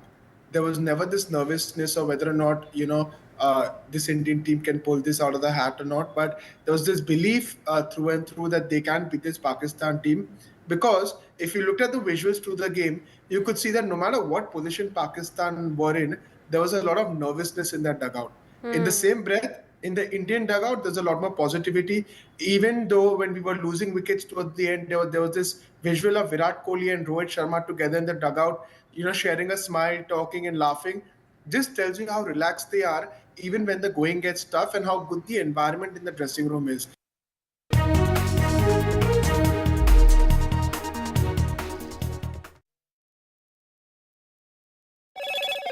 Hello, Moto.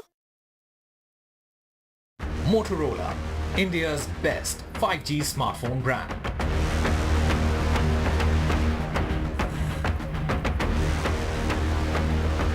Well, the Prime Minister has taken oath for the third consecutive term, but he will take charge at 11:30 a.m. for this historic third term.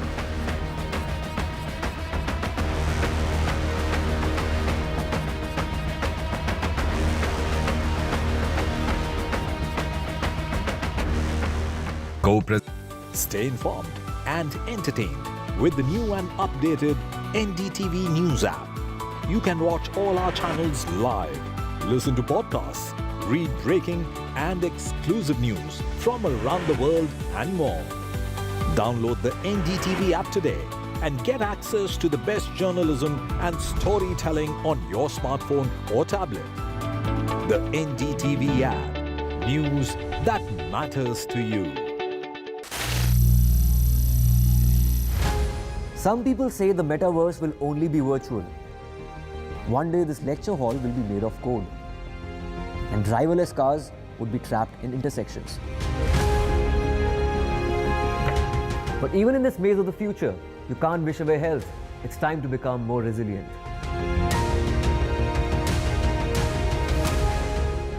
"10 years of Banega Swasth India, we have grown and achieved so many milestones.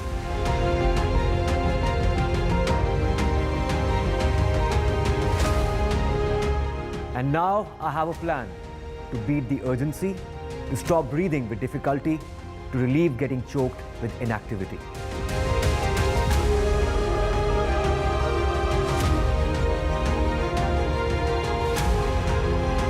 Energize our government, our environment, our society, and ourselves. Everyone, everywhere, every day.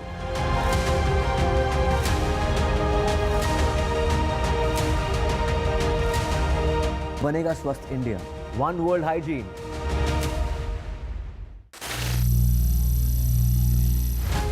Some people say the metaverse will only be virtual. One day this lecture hall will be made of code, and driverless cars would be trapped in intersections. But even in this maze of the future, you can't wish away health. Kari.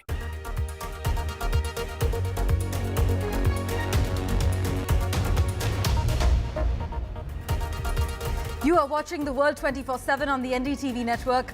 I'm Parmeshwar Bava. A busy foreign policy agenda is on the horizon. The finer details are all lined up for you. Let's begin with the top stories you need to know. Narendra Modi has been sworn in as the Prime Minister of India for a third consecutive term. We look at the foreign policy goals for this term as the neighbourhood and economic cooperation remain the key focus.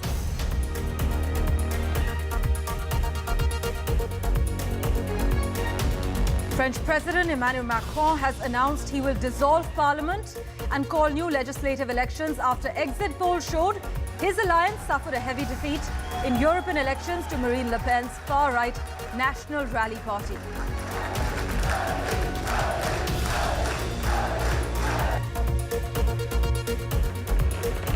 Far-right parties rattled the traditional powers in the European Union and made major gains in parliamentary elections as voting wrapped up on Sunday on the final day for the next 5-year term. The Israeli military rescued 4 hostages in a special operation in the Nusrat refugee camp in central Gaza. And Gazan authorities said that 236 people have been killed meanwhile and 400 others are injured.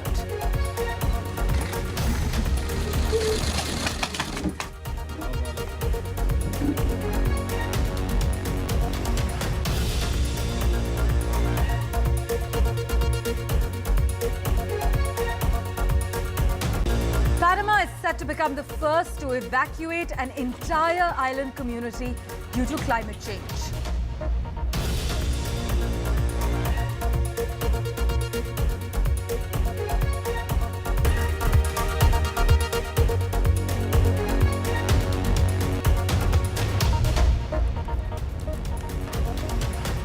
Well, a big focus.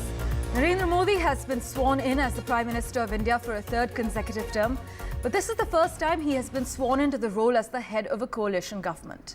In addition to Mr. Modi, a total of 71 ministers, including 30 cabinet ministers, 36 ministers of state, and 5 ministers of state with independent charge were also sworn in. So far, though, not a single Muslim minister has been sworn in.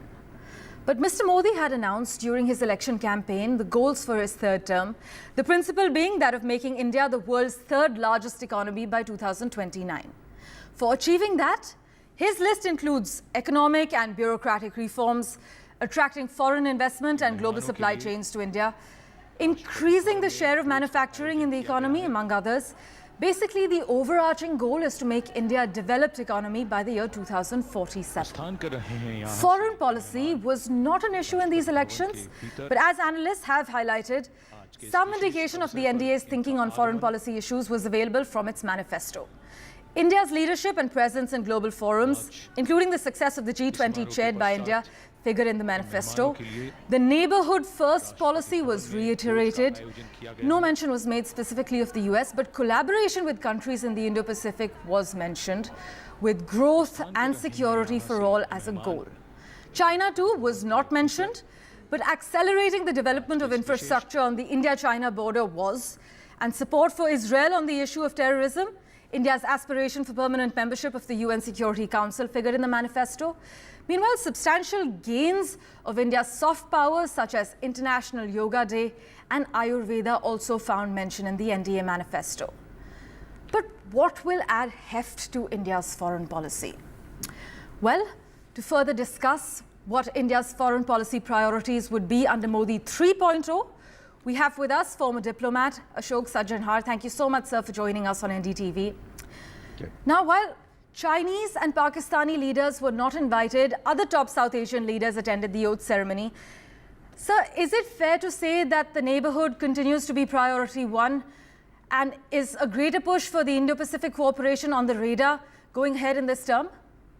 Yeah, thank you very much, Prameshwar. I agree with you. I think neighborhood is going to be priority number one, as it was in 2014. You would recall all the SAARC member states, their leaders were invited, as also the Prime Minister of Mauritius. In 2019, the BIMSTEC leaders were invited, as well as the Prime Minister of Mauritius, and at that time, the President of Kyrgyzstan, who was the chair of the Central Asian countries. And this time also, we've seen basically the focus is on neighborhood as well as Indian Ocean, because this has become Indian Ocean and Indo-Pacific more broadly has become an area of greater contestation, because China has been spreading its tentacles and has been expanding its footprint in this region. So yes, this would be an important element. China would continue to be the most formidable challenge as far as India is concerned. You are right. Pakistan and China were not invited for 2019, although Pakistan was invited in 2014. But Pakistan also relations have been really frozen from the time of 2019 after the Pulwama attack and the Balakot strikes took place in February of 2019. So there also our policy has been very clear. Terror and talks don't go together. And if you are going to launch any terror attack against us, then we are not going to sit quiet, and we are going to take measures against it, as we did in surgical strike.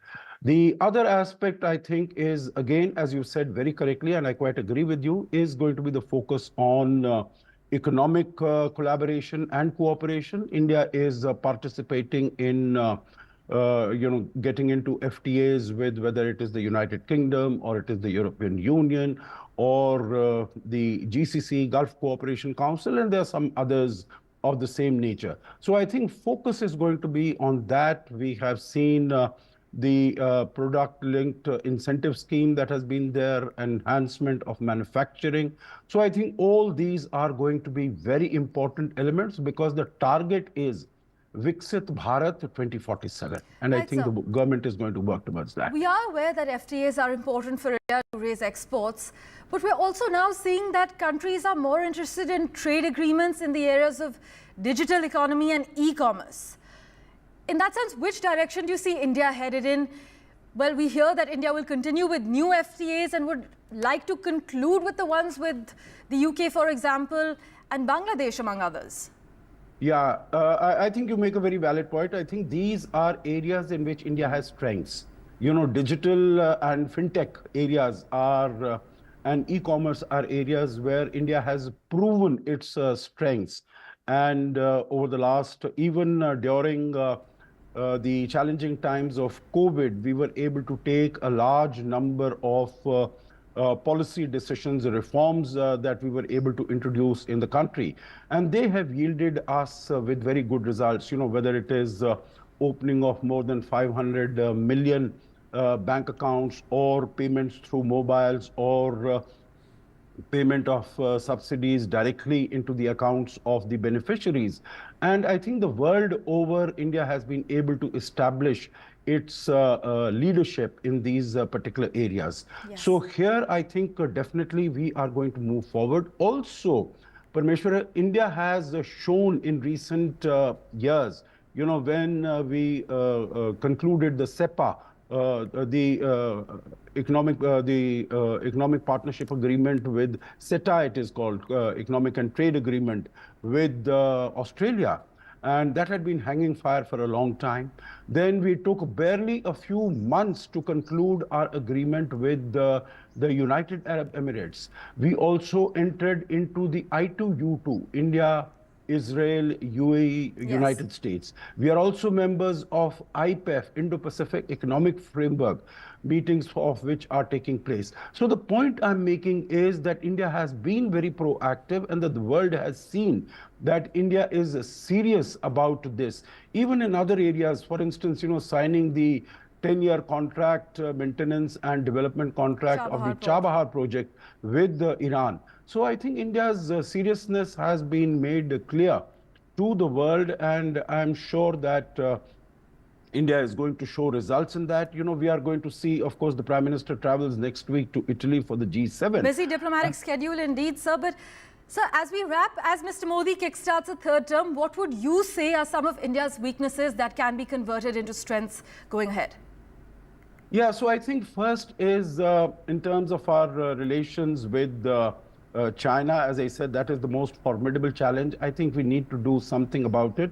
But as they say, you can't clap with one hand. You have to have China also playing ball. Indeed. And we've seen over the last 4 years since Galwan, China has refused to play ball. The second is, you know, India's economy is growing 8.2% last year and growing very successfully. So I think that is where on the economy we need to focus so that our movement forward is very rapid, particularly in the area of exports, Right. because exports are a very integral element of development of growth of our economy. As always, sir, thank you so much for joining us on NDTV. Mohammad Ghazali has been tracking the latest developments for us. He joins us live at the moment. Ghazali, the BRICS foreign ministers meeting, the G7 summit in Italy, the US National Security Advisors visit, the SEO summit. I mean, I think it's fair to say it's a packed diplomatic schedule and a busy few weeks of reporting ahead for you. Oh yes, the swearing-in ceremony itself was the reflection of the foreign policy of the Modi 3.0 or say the NDA 3.0 government. And why we are saying this, because by inviting the countries alongside the Indian Ocean, the ones who are located alongside the Indian Ocean, the Modi government has yet again given a message that even this event of swearing-in ceremony gives a foreign policy message. Back in 2014, when he was sworn in for the first time as a chief minister, he had invited the head of his states of the SAARC countries. Then in 2019, it was the head of his states of the BIMSTEC countries, those who are located alongside the Bay of Bengal. And this time around in 2024, yesterday, 7 heads of states who are located in and around the Indian Ocean, they were invited. And the very controversial figure of Mr. Moizu, we all saw him hitting the headlines in the last 6 months. First, after getting elected as the president of Maldives last year, his entire campaign was on an anti-India or India out campaign, asking the Indian government to remove its troops or bring back its troops. And then we saw the social media trolling of Indian Prime Minister by the Maldivian parliamentarians, a heated exchange between the two governments. And then Maldivian tourism taking a hit as Indians on the social media started trending to boycott Maldives as a tourist destination. But things started getting back on track last month when Maldivian Foreign Minister came and met the Indian External Affairs Minister, Mr. Jaishankar. And then out of nowhere, this invite came as a surprise for many, but Mr. Moizu confirmed his participation.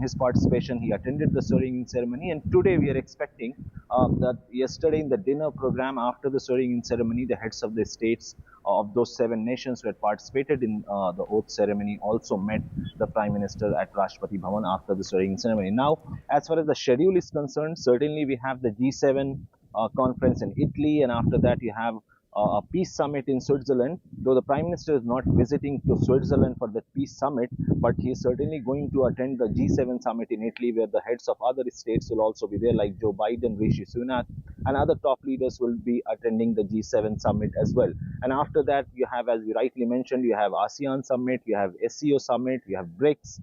So the entire schedule is packed for the Prime Minister in this year. And as we know that how a global conflict in different regions of the world has also occupied the headlines, and that is going to be one of the key features of this government, because all this while Mr. Modi has been calling the world leaders, be it Putin or be it Mr. Zelensky in Ukraine, that this is not the time of war and we should go for peace. We are seeing the crisis in Middle East also expanding for the last 7 months. So amid all this, India's role is very important. All the global leaders have recognized India's presence and its relevance, not only just for the economic reasons, but also as far as the global conflict or peace is concerned. India has played a very vital role even in the past, and being a growing superpower in the sense, it will also, its role assumes very much significance. It has a significance on the global platform. So that will be a point to keenly watch out for in this term of Mr. Narendra Modi. As always, Ghazali, thank you so much for joining us and breaking down the details for us. Well, switching tracks, far-right parties made such big gains at the European Union parliamentary elections that they actually dealt stunning defeats to 2 of the bloc's most important leaders, French President Emmanuel Macron and German Chancellor Olaf Scholz. On a night where the 27-member bloc palpably shifted to the right, Italian Prime Minister Giorgia Meloni more than doubled her seats in the EU Parliament.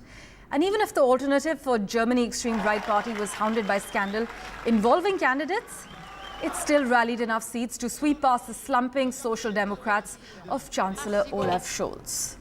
Undoubtedly, however, the star on a stunning electoral night was the National Rally Party of Marine Le Pen, which dominated the French polls to such an extent that Macron immediately dissolved the National Parliament and called for new elections.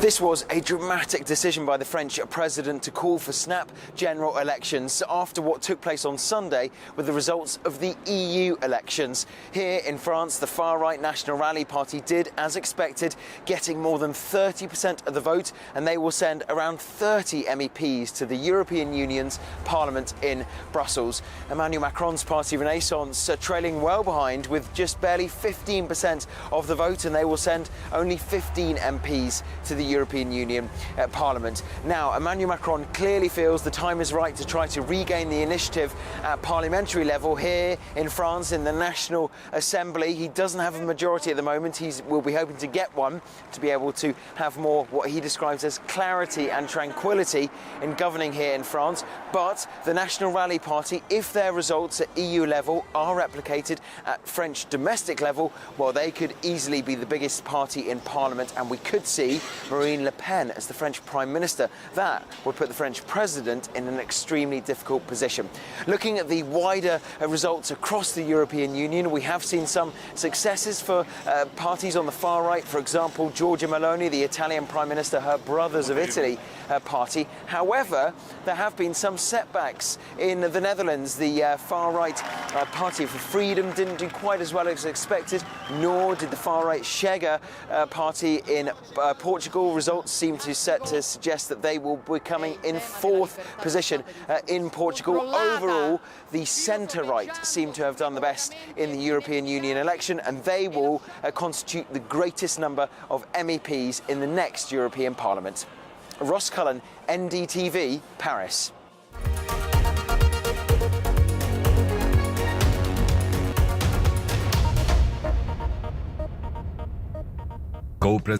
Stay informed and entertained with the new and updated NDTV News app. You can watch all our channels live, listen to podcasts, read breaking and exclusive news from around the world and more. Download the NDTV app today and get access to the best journalism and storytelling on your smartphone or tablet. The NDTV app. News that matters to you.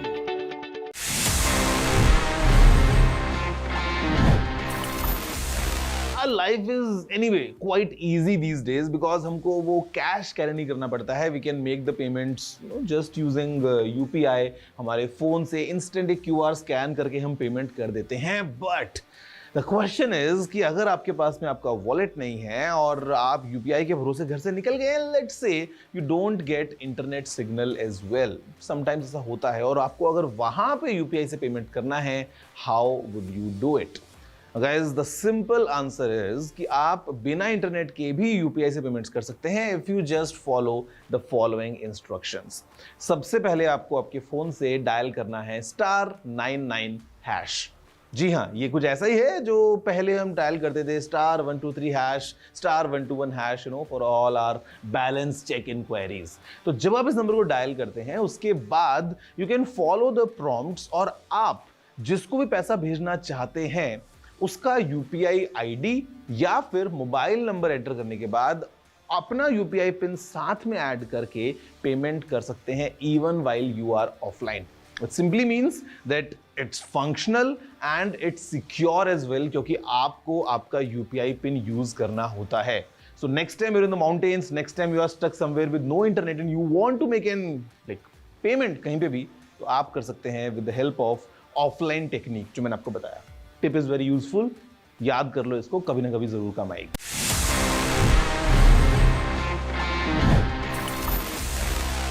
Stay informed and entertained with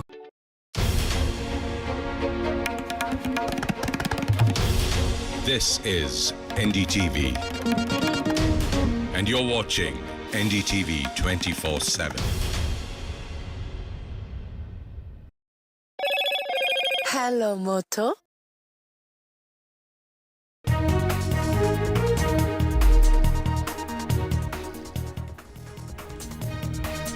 Prime Minister Modi takes oath along with 71 ministers of the new coalition government, 30 of them cabinet ministers, 5 independent charge and 36 ministers of state. So far, not a single Muslim minister.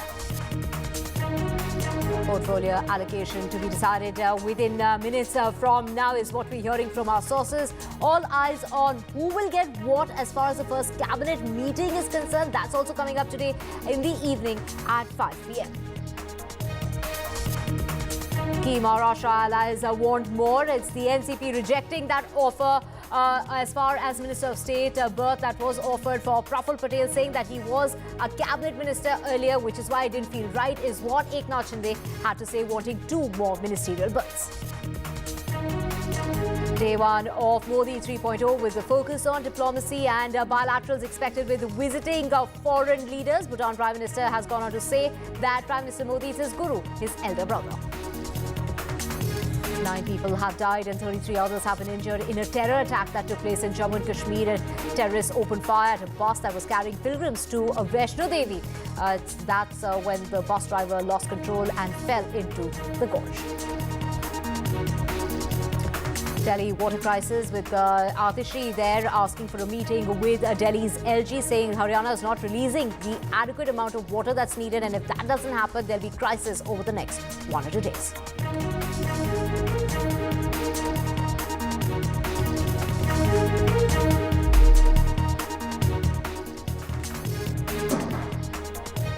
Very good morning. You're watching NDTV 24/7. I'm Divya Wadhwa. We have a whole lot lined up for you, including Prime Minister Modi, who took oath as the Prime Minister for the third consecutive time. And lauding his efforts and praising the Prime Minister is Bhutan's Prime Minister, who said that India has grown spectacularly as far as the development in the infrastructure is concerned. We're talking about airports, roads, railways, seaways. That has been unprecedented. And referring to the Prime Minister as his guru, his elder brother. Listen in.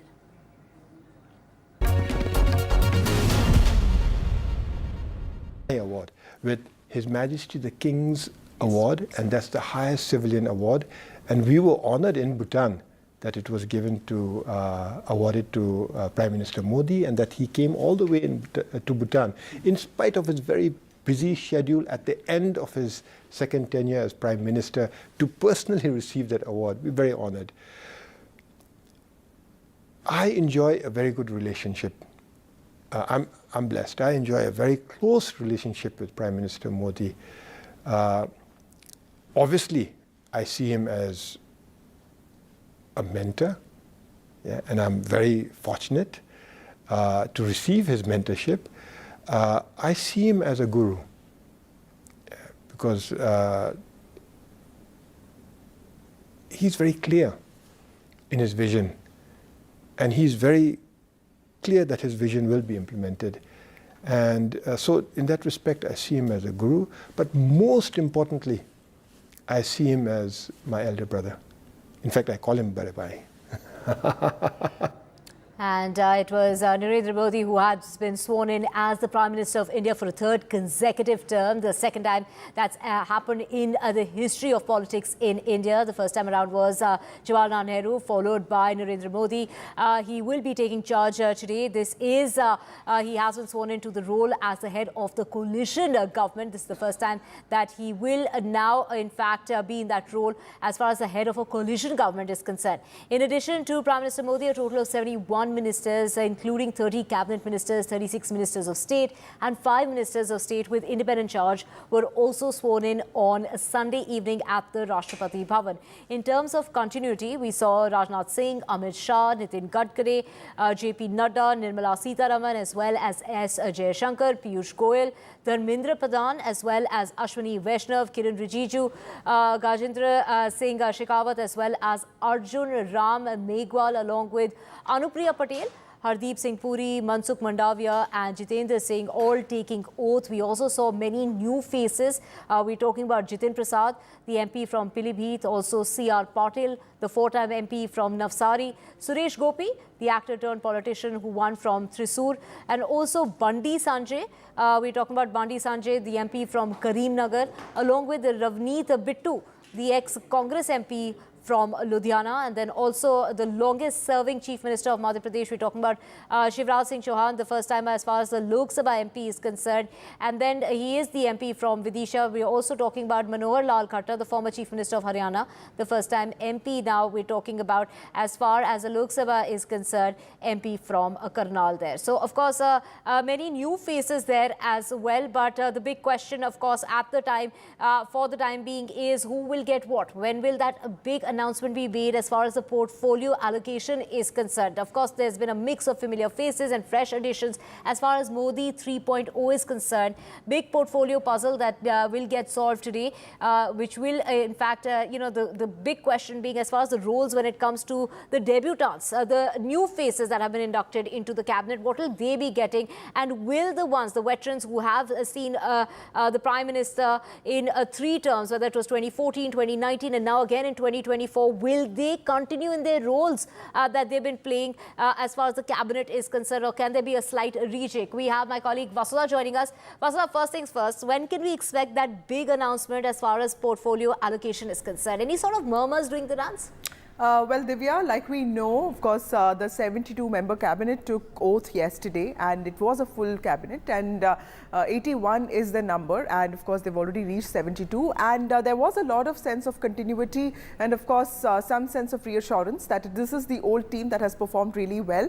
A lot of organizational heads, people who have worked with the organization and also have long experience with administration, including Shivraj Singh Chauhan and of course ML Khattar, have also been brought in. So clearly, these people have to be accommodated, with key portfolios. Apart from that, there are people like Amit Shah, Rajnath Singh, Nirmala Sitharaman, Nitin Gadkari, who have driven the agenda of the government for the last 2 terms.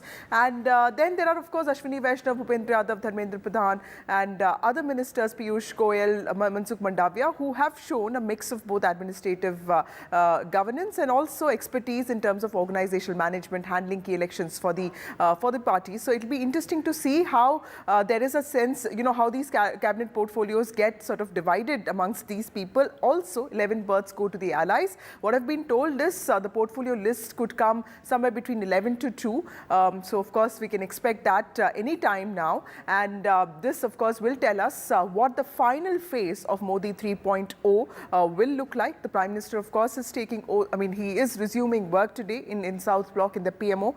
The focus seems to be entirely on governance because that's what he said yesterday. In fact, Divya, I went and met some new ministers last night, and there are very interesting things that the Prime Minister told them, all the new ministers yesterday, saying that you're coming to Delhi, so don't let arrogance take the better of you.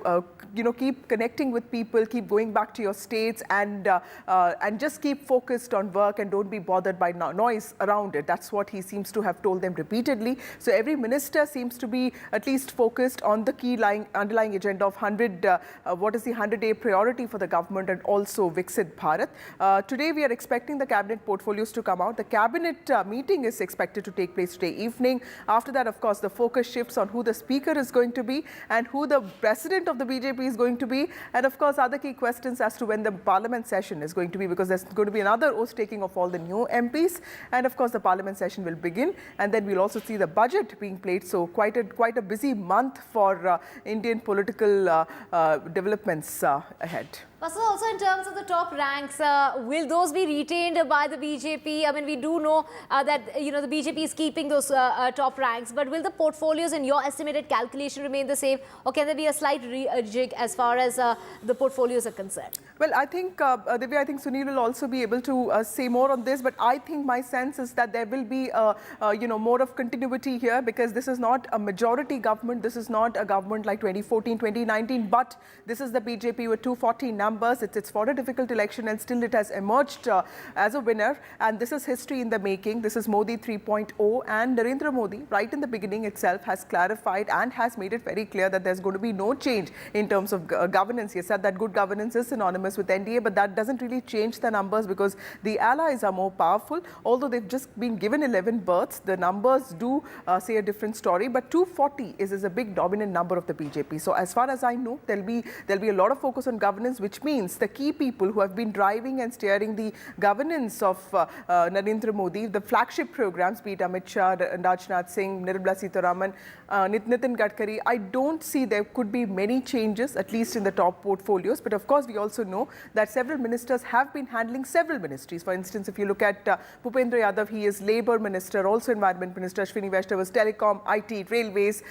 You look at so many other ministers. Dharmendra Pradhan has Skill and Education. So of course, those will be bifurcated. Those ministries will be given to other people because, like I said, a lot of senior members from the party, including JP Nadda, who's been the former health minister and is the party president now. He is part of it. Shivraj Singh Chauhan, ML Khattar, all these people have to be accommodated with some key portfolios. So I think that is why the final picture could look a little different, but the underlying theme, the central theme would be continuity and consistency. Right. Vasudha, stay on with us. We also have Sunil joining us. Sunil, what could really be the reason for that announcement to get pushed to the next day of the swearing in? Was it because the swearing in took place very late last evening at 7:50? Because of it being very hot here in the national capital, and how soon can we expect that announcement to come about? Well, it's actually been usual practice. If you see Prime Minister Narendra Modi 2014, 2019, because it was a little bit earlier. That's the reason why it was announced the same day. But usually it's always the next day. That's been the practice actually in Narendra Modi's prime ministership. He's always announced it the next day. So we are expecting it shortly. It was expected to be announced by this hour. So Prime Minister Narendra Modi is assuming office in South Block at 11:30. So we should have a date because India definitely needs a defense. The cabinet committee on security needs to be in place. And in this context, the entire BJP top brass will be part of the cabinet committee on security. Having said that, the cabinet is meeting today. One, of course, to invite the president to convene both houses of parliament, address them. That is customary and a constitutional requirement, as well as, of course, to give further assistance for the prime minister's housing scheme to help the poorest of the poor. It's a 60-40 scheme where the center gives in 60%, states will give in 40% to ensure, there is a greater amount of assistance given to the poor and they meet their targets. Having said that, I think the focus, as was being pointed out, will be on the federal structure. There will be various chief ministers, be it Chandrababu Naidu, be it Nitish Kumar, be it Mamata Banerjee. Many other states are going to push for their, what they call their pound of flesh. Chandrababu Naidu and Nitish in particular, because they want a special status. But I was speaking to, for example, the Chief Minister of Telangana, who makes it very clear, if you give it to Andhra Pradesh, then we should also get our unfulfilled agenda. So it's going to open on its nest. It's a plethora of requests that will come in. So you'll have to have very careful maneuvering. And as you know, in Parliament, the numbers are for the BJP 240, not a complete majority. They will have to work with their allies and the opposition if you need to get bipartisan support and approval in Parliament. Right. It's been a mix of familiar faces and fresh additions. But Sunil, what about the biggest minority being left out? Well, that's because they don't have a representative. You have definitely seen, for example, the Christian community being represented. George Kurian, for one, from Kerala, who's made his presence and made a comeback, even though he's not a minister a member of parliament at this present juncture. So this is the way of the BJP thanking the Christian community who came out in support for Suresh Gopi to win in Thrissur. So definitely, yes, this is a rare sight where you don't have a Muslim in the Narendra Modi cabinet. But then they say that we are not doing appeasement politics. So it's part of the BJP strategy. But hopefully, as you saw, there has been a small hiccup with the NCP, Ajit Pawar not taking oath because Praful Patel saying that he can't be demoted to a Minister of State independent charge. He wants to be a cabinet rank. So there will be those ifs and buts. There will be those issues. This is coalition politics back again. And Sunil, yes, there will be some the NCP, this be playing out as far as that delay in announcement is concerned? Could that have actually delayed things with, because of the situation in Maharashtra? Not really. I don't think so. There's they would. There was a formula that was worked out, and I think all of them worked through that formula. And I think that was very, very critical and very important. And that's the reason why. There was no giving in away, because if you give in for one ally, then you'll have to give in for the rest. And that's the reason why you have seen what they have done. So definitely at this present juncture, we'll wait and watch and see how things play out. Right. Vasudha still with us. Vasudha, let's talk about Nari Shakti and the women representation. And what we are seeing here this time around is 7. That's 4 less than the outgoing council. Absolutely. And like I was saying that, Smriti Irani, of course, is missing. It's understandable because, she lost elections, but Ravneet Singh Bittu did make it after losing elections. Nirmala Sitharaman, of course, continues. There's Annapurna Devi. She's been elevated. She's cabinet minister now. Apart from that, there is also Shobha Karandalaje, the Wakaliga face from North Bengaluru. She, in fact, her seat was changed this time, and she has been MOS earlier in the earlier government. She is an important face of the BJP. BJP in Karnataka. Karnataka has also been a difficult state for the party, although it has shown some surprising results, results that has made the party optimistic that it does have a chance to bounce back after Congress, won the state. So clearly, she has been rewarded. Then, of course, there are Annapurna Devi, of course, comes from the state of Jharkhand, especially with what's happening with Hemant Soren and all that. It was important to give that state kind of representation. Chhattisgarh, I did not see much of representation. Of course, remember that this is also, that there is a chance for later inductions to happen, over the next few years, next few months. Anupriya Patel has continued. She is from Apna Dal, and she lost. Her party won one seat. Of course, she has won from Mirzapur, and of course, one seat they have lost. So clearly, the number of women, and of course, there's also Savitri from Madhya Pradesh. So clearly, ministers there, but of course, fewer number of women ministers, and that is actually unfortunate because they've also not really won. If you look at most of the female MPs, many of the female MPs of the BJP, many of them have lost, which is why I think it also became difficult for the party to induct women ministers this time. Right, Vasudha, of course, we're also seeing that, like Sunil was mentioning, the situation in Maharashtra, and of course, the NCP rejecting the MOS berth as far as Praful Patel is concerned. Thank you so much, Vasudha, for joining us with all those details. So, switching tracks to Maharashtra, where, of course, it's Eknath Shinde who's gone on to say that they want 2 more ministerial berths. The Maharashtra's Chief Minister has gone on to meet with the Sena MPs, and he has, in fact, as far as Uddhav Sena is concerned, hit out at the NCP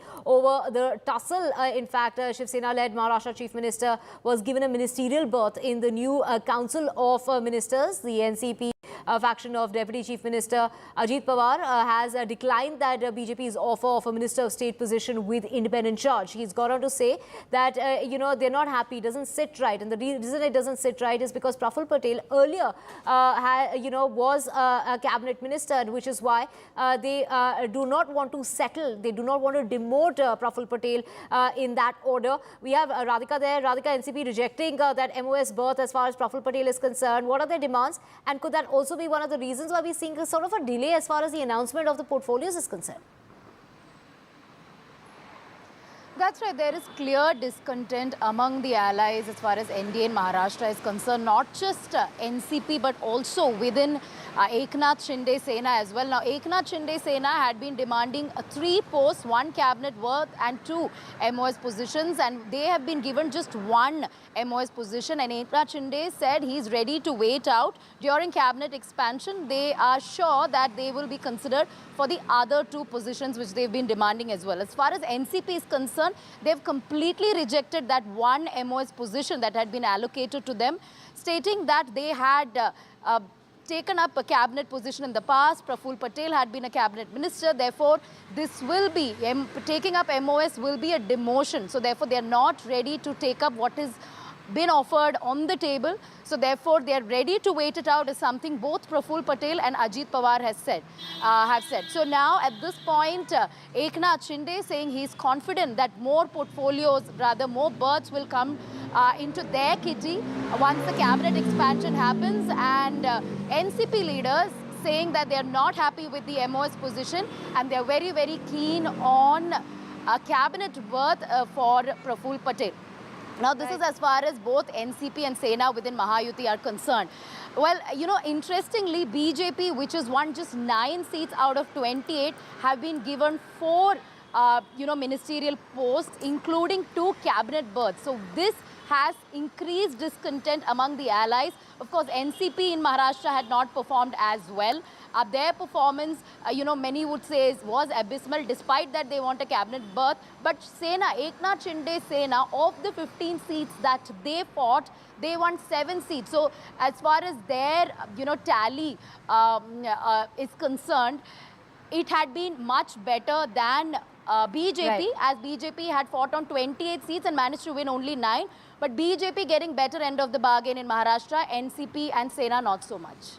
Right, Radhika, of course, Ajit Pawar there holding his ground, saying that it doesn't feel right for the party leader, Praful Patel, to accept the post of a Minister of State with independent charge offered by the BJP. Thank you so much for joining us. Without slipping to a break, coming back with a whole lot more.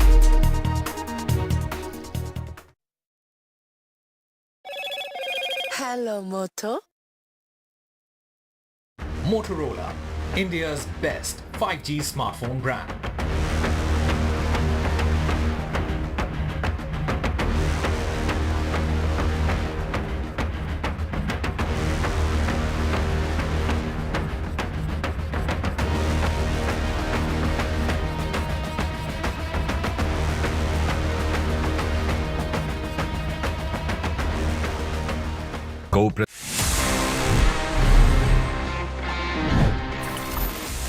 Finally, I'm here. Finally, this is the time जहाँ पे मैं आपके सवालों के जवाब देता हूँ in this section, which happens to be my favorite as well, and it's called Ask TG. Let's see इस week हमारे पास में कौन से सवाल हैं.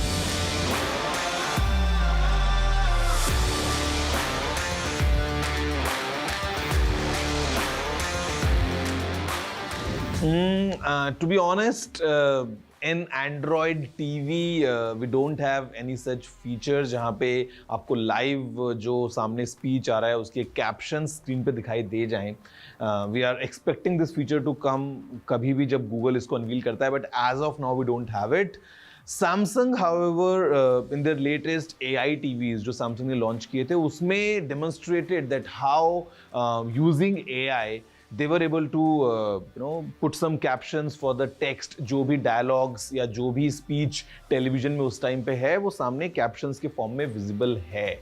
Now I'm not sure कि how exactly this functions. Now मैं आपको एक और recommendation दे सकता हूँ, which is to try these bone conducting headphones or earphones, because sometimes what I have noticed is कि जहाँ पे hearing loss की हम बात करते हैं, because they use the mechanism of bone conduction, आप वहाँ से audio directly अपने inner ear के through सुन सकते हैं. So you can give them a try and then pair the earphones with the TV so that आप directly जो TV में dialogues हैं उनको आप सुन सकते हैं. But sadly, as of now in Android TV, we don't have any such feature of live captions. Is it safe to leave a pen drive or an SSD in the car during the summer heat? Ideally, you shouldn't do it. And the simple reason is कि ये जो gadgets हैं, all the electronics जो हम एक laptop की बात करते हैं, let's say talk about a smartphone, SSD or a pen drive, could be anything. यहाँ पे extreme heat might damage the internal components. तो अगर आप अपनी कार में इनको छोड़ रहे हैं तो at least in the glove box if you can keep them, maybe wrapped in a piece of cloth or something, वहाँ पे maybe it's in your bag, तो ठीक रहेगा. But if it's just lying around, because we all know that in this car जहाँ पे Windows सब up की हुई हैं और वो कहीं बाहर धूप में खड़ी है तो टेम्परेचर्स जो हैं दे राइज क्वाइट ड्रास्टिकली. तो उस केस में लाइफ स्पैन कम हो सकता है, मे बी जो कुछ कंपोनेंट्स हैं वो डैमेज हो सकते हैं और एट द एंड आपका डिवाइस हो सकता है ठीक से काम ना करे. तो ideally I would say you need to protect your electronics, be it SSD, be it USB, और गाड़ी में धूप में लंबे टाइम तक उनको छोड़ना is not something which is ideal. Hi TG, मुझे कोडिंग सीखनी है पर Stay informed and entertained with the new and updated NDTV news app. You can watch all our channels live, listen to podcasts, read breaking, stay informed and entertained. In which 9 people have lost their lives and 33 other people have been injured. It was a bus that was full of pilgrims going to Mata Vaishno Devi. On the way, they were attacked by these terrorists who opened fire on that bus. And that is when the bus driver lost control and that bus plunged into that gorge. This is a bus that was on its way to the Shiv Khori cave temple when it came under attack as the terrorists opened fire. The police are now using drones and 5 teams have been deployed to carry out the combing operations. The driver who lost control of the bus in the firing that fell into the gorge. In fact, we have the superintendent of police of the area talking about what really happened, what really went wrong. But of course, many reactions coming in, including the President of India, Draupadi Murmu, has called it an act of against humanity. Condemning that attack is also Amit Shah, as well as Prime Minister Modi has reacted as well. So we have many reactions coming into that terrorist attack. Do remember that this is an area which hasn't been known for terror activity, unlike the adjoining areas of Poonch. But we are seeing a lot of terror attacks lately, so whether it's Rajouri or it's Poonch, but now also in this particular area in which the terrorists opened fire at a bus that fell into a gorge. There were more than 40 people on board that bus, of which 33 have been injured, 9 lives have been lost. So we will get you a health update as far as those 33 who have been injured in that bus. Combing operations are on. The drones are being used in order to carry out those operations. Let's just listen in to what the Superintendent of Police had to say. हमने अपने combing operation पूरे area में जारी रखा हुआ है। ये लगभग 6 बजे के करीब एक यात्री बस जो है वो शिवखोड़ी से दर्शन करके टुवर्ड्स रियासी जा रही थी, तो उसी बीच इसी स्पॉट पे मिलिटेंट्स ने बस के ऊपर फायर किया। वो फायर करते ही driver loss control of the bus और फिर वो नीचे खाई में जाके बस गिरी। उसके बाद वो लोग यहाँ से फरार हो गए और JNK पुलिस साथ में सिविल्स लोकल सिविलियंस ने उनको रेस्क्यू करने में मदद की। बाय 7:45 रेस्क्यू ऑपरेशन जो है वो कंप्लीट कर लिया गया। 9 people are reportedly they are fear dead and 33 were injured. देखिए, ऐसे जो आतंकवादी हमले हो रहे हैं जम्मू कश्मीर में, ख़ास तौर पर 370 हटाने के बाद, जबकि सरकार और गृह मंत्री और प्रधानमंत्री हमेशा ये क्लेम करते हैं पब्लिक में कि अब बिल्कुल शांति है, ये इस बात को एक्सपोज कर रही है कि जो कुछ इनका दावा था कि हम पूरी तरह से वहाँ के कानून व्यवस्था, वहाँ की विधि व्यवस्था पर नियंत्रण है, वो गलत है। आज भी आतंकवादी सक्रिय हैं और समय समय पर वो हमला कर रहे हैं और हमारे जवान शहीद हो रहे हैं।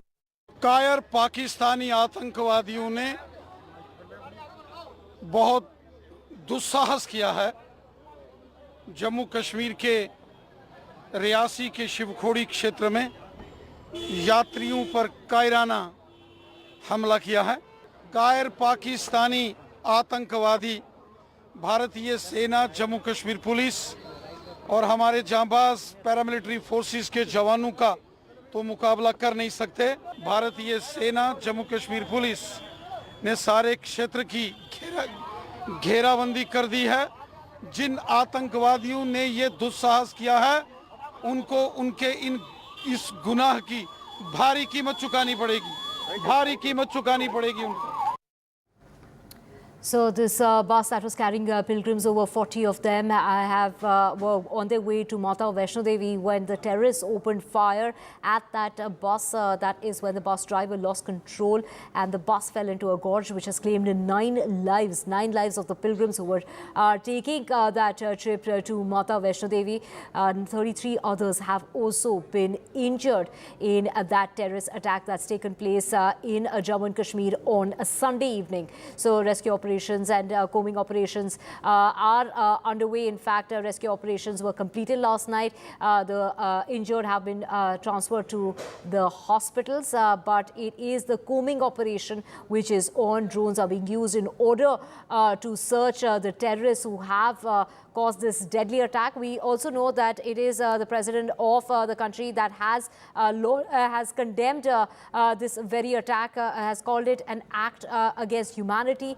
Well, we also know that it is and the Prime Minister who's also reacted to that terrorist attack that's taken place in Jammu and Kashmir, along with, in fact, Amit Shah there as well. So a bus that was carrying over 40 people had a terrorist encounter on the way when terrorists opened fire at that bus that lost control and finally fell into a gorge, which has resulted in the death of 9 people. The identity of the people hasn't really been established yet because they weren't locals. They were there for that trip to Mata Vaishno Devi. We have Nazir joining us. Nazir, first things first, take us through the situation on the ground. We hear combing operations are underway. We hear that drones are being used as well. But first, get us a health update on those who've been injured.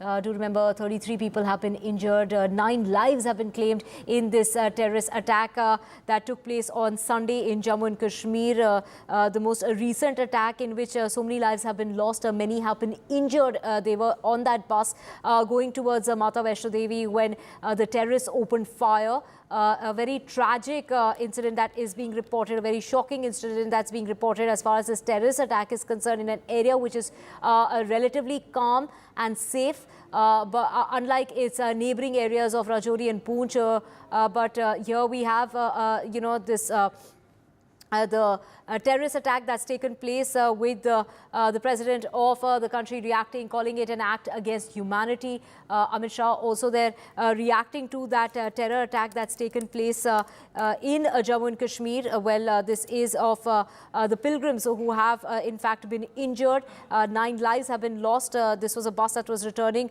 to Katra of Jammu from Shiv Khori shrine when the attack that took place at about 6 o'clock in the evening. The bus was carrying pilgrims, but they were sprayed with bullets, some of which hit the driver and caused the vehicle to fall into that gorge.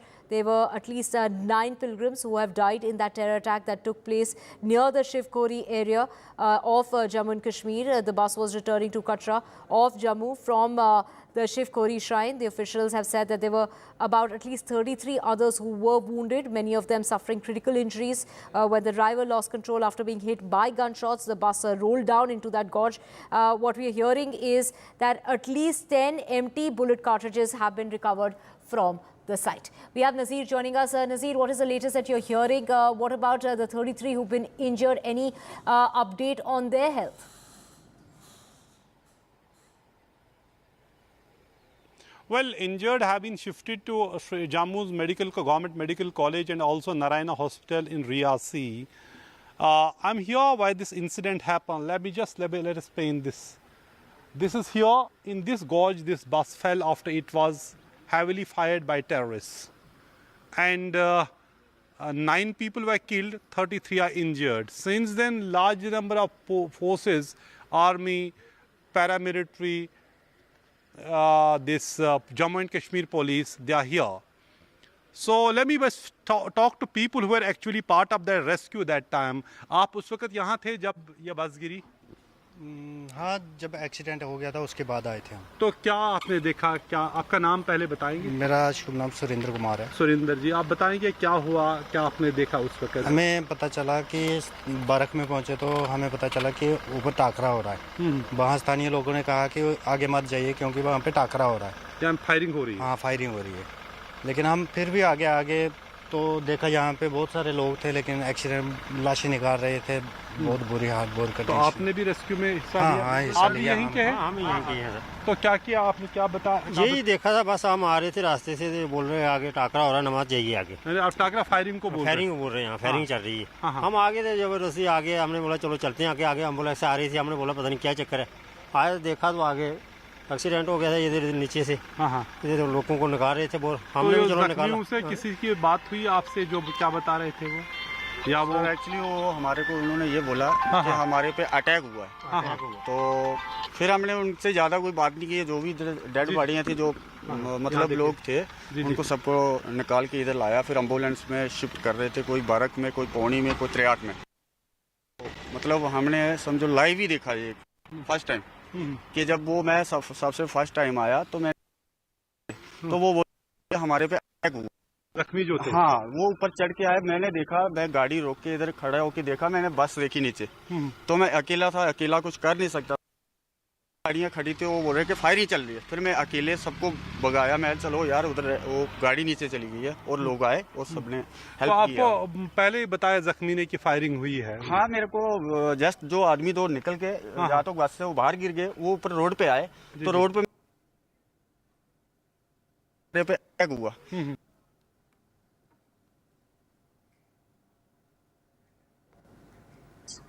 So drones are being used as far as combing operations are concerned. 5 teams have been deployed in order to conduct those rescue operations. Do remember that the last time there was an attack that took place as far as Jammu and Kashmir is concerned. We do know that the latest attack was on security forces that took place on the convoy of the Indian Air Force personnel. This had taken place in the Poonch area, in which one Indian Air Force Jawan was killed while 4 others were injured on the 4th of May this year.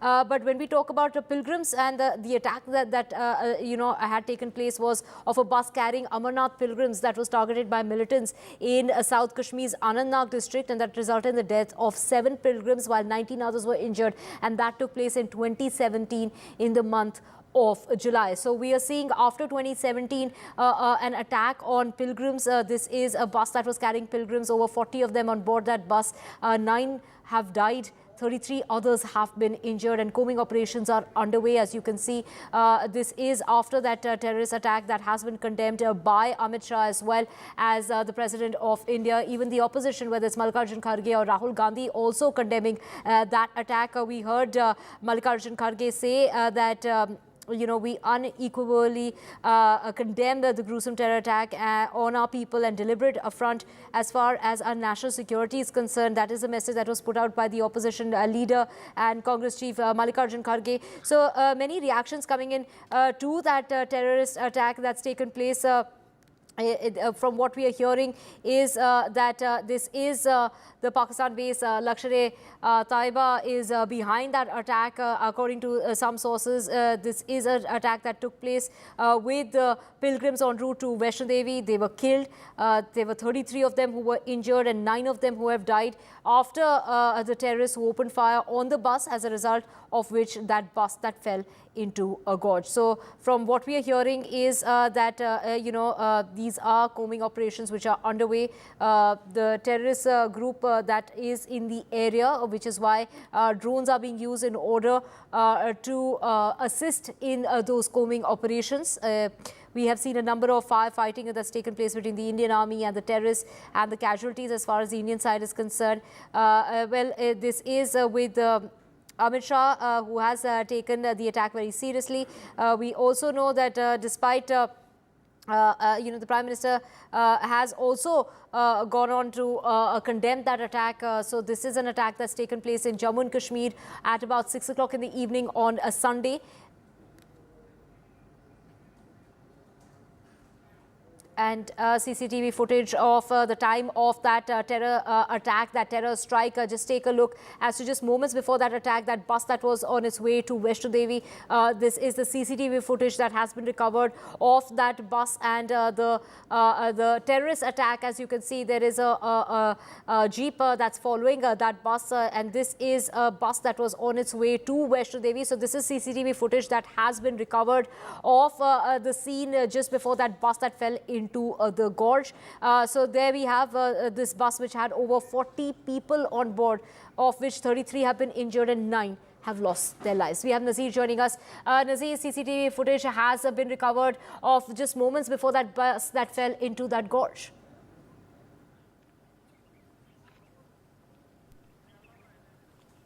Well, exactly, there are, all bits and pieces about evidence, how this happened, what was happening that time, who all were around in this area.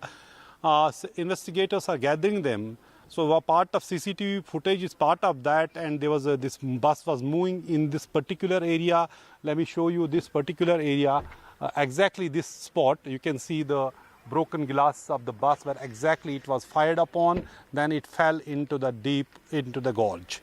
9 people lost their lives. But let us talk to the villagers here, why this area actually has become the big terror theater, the area which was free from militancy. जी, हम आपसे बात कर रहे थे अभी, तो आप बताएं कि यहाँ आतंकी इस तरह हमले होते थे या पहली दफा हो रहे? नहीं, पहली दफा हो गया सर, हमने नहीं देखा। आपने नहीं देखा? नहीं देखा सर। होते थे हमारे, एक्चुअली इतना बड़ा हादसा नहीं हुआ। बिल्कुल होता तो क्या लग रहा है, क्यों ये आतंक बढ़ गया इस इलाके में जो बिल्कुल आतंक से साफ था, पाक था? इसका क्या कहें सर, इसका कुछ नहीं कह सकते, लेकिन बहुत बुरा हुआ, जो हुआ बहुत बुरा हुआ। तो जख्मियों से आपकी बात हुई होगी, जैसे दूसरे दोस्त ने हमें बताया कि किस तरह जख्मियों ने उसको पुकारा, कहा कि यहाँ हम पे फायरिंग हुई। आपको किसी ने कुछ बोला या नहीं? नहीं, हमें नहीं बोला, लेकिन हमारा घर के पास एक लड़का है, उन्होंने बोला कि उससे बात हुई थी, लेकिन एक बंदा था वो बोल रहा था हमें रहने दो, उसकी टांग टूटी थी, वो बोलता हमारी बीबी को बचाओ, हमें रहने दो, हमारी बीबी को बचाओ। लेकिन तो उसकी आपको बीबी क्या dead लग रहा हो है, क्या करना चाहे ताकि इस तरह हमने तो वो देखा नहीं, जो मरे हुए वही उठाए थे, हमने बात तो किसी से हुई नहीं। हाँ वही उठाए थे, तो ऊपर रोड में लाए थे, बस रोड में लाए, बात किसी से नहीं हुई हमारी। तो क्या समा था उस वक्त, मतलब गोलियां भी थी, आतंकियों ने हमला भी किया था, आपको डर तो नहीं लगा? नहीं, हमको डर नहीं लगा, वैसे वो उनके वो गोलियों के वो पड़े थे इधर।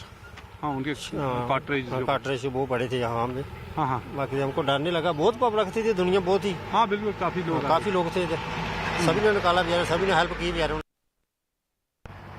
So one important thing is this: people think this area was free from militancy. There was no such terror attack, but it has actually shocked everybody. People who come here, innocent people, they were just going at a cave shrine here called Shiv Khori in the same area from 70 kilometers from here is Katra, a base camp of Mata Vaishno Devi. They were going there, so bus was targeted right here and it fell into the gorge. So what we are hearing from the official sources, from the security forces sources, number one, bus was attacked and it fell into the gorge, and actually this accident led to the more casualties. M3 American carbine was used in this attack, and its cartridge were recovered as well. 2 to 3 terrorists are believed to be involved in this attack. Operating in this area from Pir Panjal, Poonch, Rajouri, Udhampur and Reasi area. The recent attacks at this attack may not be interlinked because different groups are operating independently to keep the secrecy. In all the attacks over the last 3 years, since October 2021, in which more than 38 army soldiers have been killed, 11 civilians have been killed, not in any case attackers were tracked down immediately. Yes, militants have been killed, but more often than not we have seen after every attack, attackers managed to escape. Same thing happened here in this case. Reason is this. Look at this. If a terrorist comes, he carries out an attack, he can just disappear in these thick forests. And there are natural caves which provide perfect shelter to them. So it's not humanly actually possible to man every inch, every yard of this road, of this area, because this is a vast area. So, and a difficult area, mountainous area, think forest. So that is why it is becoming very, very difficult for the security force to deal with the situation. More importantly is cooperation from the people, even as there are no local militants in the area. Right, let's just get you the latest, and that's Prime Minister Modi, who is in office. This is day one of Modi 3.0. That is Prime Minister Modi there at his office this morning. Do remember that the swearing-in ceremony that started at 7:15 went on till about 9:50 at night, followed by a dinner at JP Nadda's residence. So it was a long night for the Prime Minister, who has been sworn in as the third time Prime Minister. He is the only second Prime Minister to be, sworn in as the third Prime Minister after Jawaharlal Nehru. There you can see Prime Minister Modi hitting the ground running. Early in the morning, we can see him here this morning there in his office. Do remember the portfolio allocation is yet to be announced. So we're waiting for that big announcement as far as the portfolio allocation is concerned. There is continuity when we talk about, the usual suspects as far as the cabinet is concerned, from Nirmala Sitharaman to names that crop up, JP Nadda, as well as Rajnath Singh, Amit Shah, as well as others. And of course, the Prime Minister there. Do remember that the first cabinet meeting will be held this evening at 5 o'clock in the evening. So it will be the first meet and greet. Prime Minister Modi there at his office first thing today. This is after that very long night as far as the swearing-in ceremony of Prime Minister Modi, along with 71 other ministers. So 72 ministers in all who were sworn in at the Rashtrapati Bhavan on Sunday evening.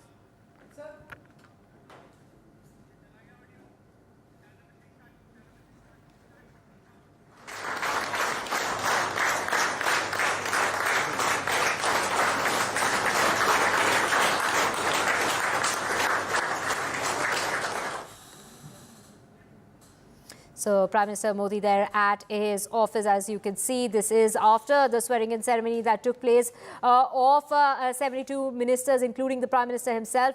This meant 30 cabinet ministers, 36 ministers of state and 5 ministers of state with independent charge, who were all sworn in on Sunday evening at the Rashtrapati Bhavan here in the national capital. In terms of continuity, we saw Rajnath Singh, Amit Shah, Nitin Gadkari, JP Nadda, Nirmala Sitharaman, S. Jaishankar, Piyush Goyal, as well as Dharmendra Pradhan and Ashwini Vaishnav, who made it to the Kut yet again. We're talking about Kiran Rijiju, Gajendra Singh Shekhawat, as well as Arjun Ram Meghwal and Anupriya Patel included in that list as well, along with Hardeep Puri and Mansukh Mandavia and Jitendra Singh. We also saw new faces coming about, and to get you more on that, we have my colleague Vasudha joining us. So Vasudha, take us through the new faces, take us through, very interesting as to, one is very excited to know what are the kind of roles that they'll be taking as far as the debutants are concerned, and also will the ones who, the old-timers, the old hands, the ones who've, we've seen continuously even in the third term here in 2024 from 2014, will they get to keep the roles that they have been playing out all along, or will there be a rejig of sorts in this new cabinet? Vasudha, over to you. Well, Divya, what we understand is that the cabinet portfolios list could come anytime today, and of course, there's a cabinet meeting that is scheduled to happen today evening, and 30 ministers are to take place. But to the most important news of today is Prime Minister Narendra Modi taking, charge of his work for the third time. He, of course, was sworn in as the Prime Minister for the third time, making history at the Rashtrapati Bhavan yesterday. And today, if you look at the visuals, that's P.K. Mishra walking alongside him, very powerful bureaucrat and very important face in Narendra Modi's style of governance, somebody who has been with him throughout his Gujarat days, somebody who's known for his disaster management. That's him accompanying the Prime Minister, and that's the Prime Minister in the South Block in the PMO office, signing the first file, which according to sources is dedicated to farmers. And what we understand is that it's a Kisan Kalyan Samman Nidhi. It's a file that basically implements that, and the PM, of course, has also said that we want to keep working even more for the farmers and the agriculture sector in the times to come. After being sworn in as the Prime Minister for the third time, this is his first file that he's signing, authorizing the release of 17th installment of the PM Kisan Samman Nidhi, which basically is intended to benefit almost 9.3 crore farmers, and it could be distributing around 20,000 crore across the country. This is basically a 6,000 rupees annual support income for farmers across the country, something that has played an important role in improving and amplifying the BJP's reputation amongst farmers, specifically with all of these farmer protests going on in the northern part of India. After signing the file, of course, the Prime Minister has spoken a little bit again, saying that his government is completely committed to Kisan Kalyan, which is basically benefit of farmers. Remember, the Gyan is something that the Prime Minister has often spoken about. Gyan, of course, talks about Garib, Yuva, Kisan and Nari Shakti. These are the 4 core sectors that he has been reaching out to, because he believes that these are 4 different sections of the society that need a specific, kind of care and, of course, development from the developmental schemes from the government side. The Prime Minister, of course, has signed that first, file after taking oath as the Chief Minister, as the Prime Minister, and also taking charge of his PMO. And he has said that we want to keep working even more for the farmers in the agriculture sector. So that's the big news of today. The Prime Minister taking charge of his office at the South Block in the PMO with P.K. Mishra alongside. And we are waiting for the cabinet portfolios to come right now, because that will show us, like you rightly said, if there is actually a sense of more continuity in the work that the ministers will be doing. Every minister in the last cabinet did have multiple ministries. Many of them did have multiple ministries. Of course, with 72 people now, there's a lot of power to share. There's a lot of ministries that would be allocated, reallocated, but with several organizational heads, several high-profile chief ministers, ex-chief ministers like M.L.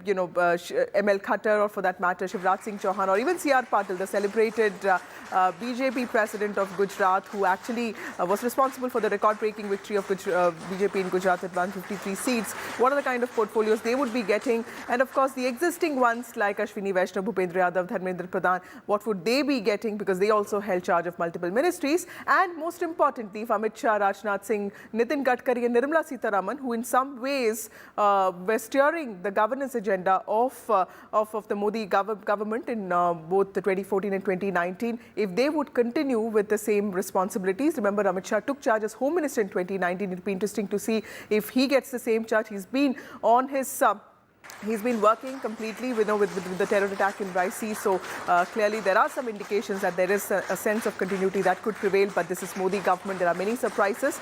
Yesterday, of course, we did see some surprises with young faces there. But of course, all the young faces will also have to be accommodated, including from Muralidhar Mohal to a lot of young people who have Shukanto Majumdar who has come from Bengal, and some of them with experience. 43 of them, Divya, like I understand, of the 72 have had some sort of experience in administrative work as part of central government, as part of the union government. They've been ministers in the past, and at least 30 of them have been in state legislatures. So this is a ministry, this is a cabinet that emphasizes a lot on experience, that emphasizes a lot on domain expertise. So I think that is what is going to show in that portfolios list that's going to come out. But those visuals are very important because this is the Prime Minister showing the way, leading the way. He has taken charge today within hours of his oath taking as a Prime Minister for the third term. He has created history. NDA, of course, BJP with 240 numbers, doesn't have majority yet, but of course with TDP and JDU, with 12 MPs of the JDU and 16 MPs of the TDP, the Prime Minister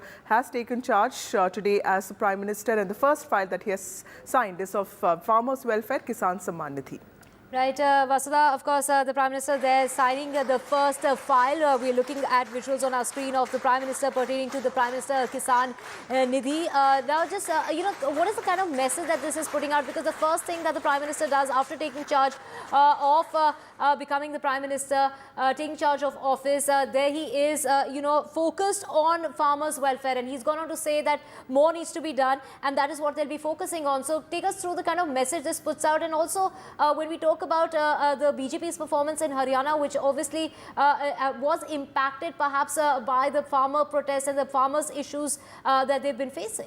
Yes, absolutely, Divya, you're right. It also, it's a big message that the Prime Minister is sending out. Farmers are basically seen as caste agnostic. They are seen as region agnostic. A farmer from northern part of India will, of course, relate to a farmer from southern part of India. This is a very emotive sentiment in India also when you talk about Annadata. So clearly, and then as somebody who has covered the government, if there's only one step or one move that the government has gone back on its own decision, that was the farm laws. And that really showed that the Prime Minister himself feels for this issue. And it was the Prime Minister himself who came and said that, I'm taking these laws back because I've not been able to communicate the advantage of it to the community properly. So this is one area where the government is extremely sensitive about. And I remember covering the farmers' protests where, multiple ministers, 3 ministers, including, of course, Narendra Singh Tomar and Piyush Goyal were assigned responsibilities of talking to farmers. And there were these multiple dialogue sessions that happened, which we've not really seen in other kinds of protests. So farmers, are not just a catchment area for the government. It is they're also very important, for the government. And if you look at even the State Assembly manifesto, MSP procurement seems to be, increasing MSP procurement. The prices has been an important part of their agenda. This is despite the Congress promising a legal, MSP in its manifesto, and Mr. Kharge and Rahul Gandhi talking continuously about how the Congress government, if it comes to power, will actually bring in a legal mandate for MSP. So clearly this is the Prime Minister trying to go beyond the limitations of caste, because farmers are there everywhere and farmers are important everywhere. And it is, like I said, Annadata are an important emotive subject in the country. And by signing this file, it also, he also wants to send out a message to the rural part of the country. BJP is seen as an urban party. This time we've seen the Congress upswing in rural parts of the country. This is the Prime Minister sending out an important message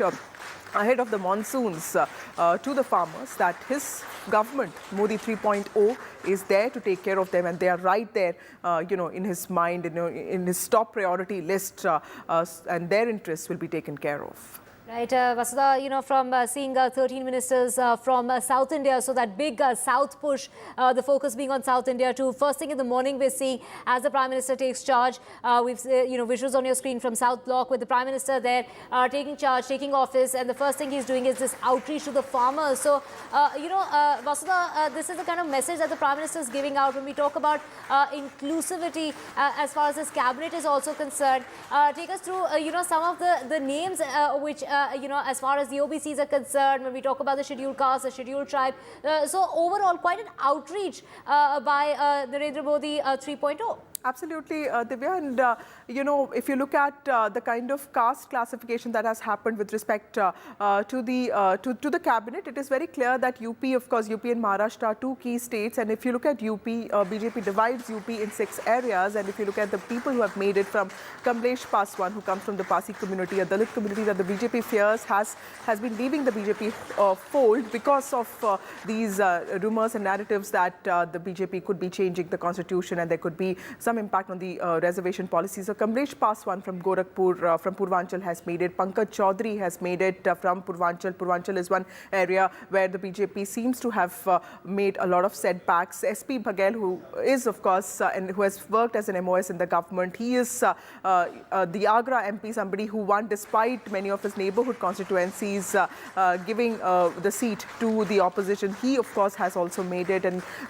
several of them, of course, Jayant Chaudhary has got an MOS. He heads RLD, which is seen as a party of farmers and, of course, the Jat community. Prime Minister himself is from Varanasi, which is in Purvanchal. Rajnath Singh, the minister who took oath, after the Prime Minister, of course, will be given some very key portfolio. He's the existing defense minister. He represents the city of Lucknow. So I think that kind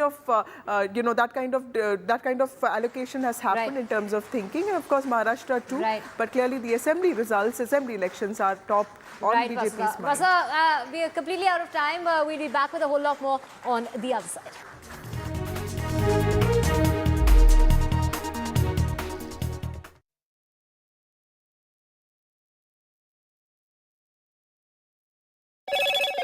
Hello, Moto.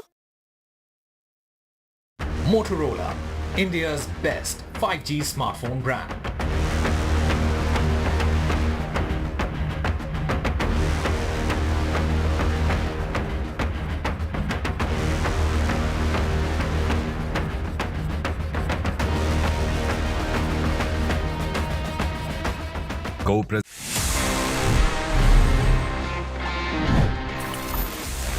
Let me give you a quick recap and let's discuss about how Sony used some brilliant marketing back in the 90s for its PlayStation.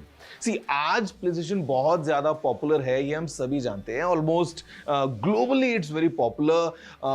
Games हो या consoles हो, काफ़ी ज़्यादा लोग इनको use करते हैं. But back in the days, back in the 90s, while Sony was trying to establish its PlayStation lineup, काफ़ी interesting marketing को Sony ने use किया था. जी हाँ, I'm talking about the very special scratch and sniff labels from the real driving simulator और FIFA game. और ये जो गेम की डिस्क्स मिलती थी, इनके ऊपर एक लेबल हुआ करता था, जिसको जब आप स्क्रैच करके स्निफ करेंगे, you would feel yourself to be in that action. मतलब जो रियल ड्राइविंग सिमुलेटर गेम था, उसमें जब आप स्क्रैच करके स्निफ करते थे, you would experience the scent of a pit stop. और फीफा में you would experience the scent of a football field. क्या क्रेजी मार्केटिंग थी, बट ज़्यादा डिटेल में इसको नहीं किया गया था. But then again within a few years of its launch, finally अभी ग्लोबल स्केल पे PlayStation is really popular.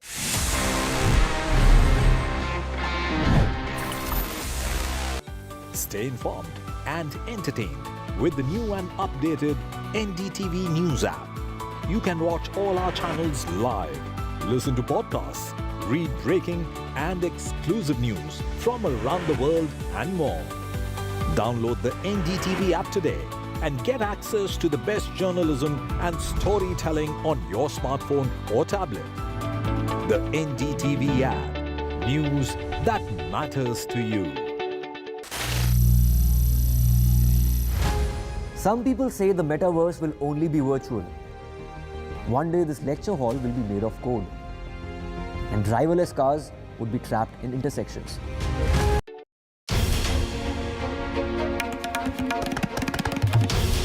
This is NDTV. And you're watching NDTV 24/7. Hello, Moto.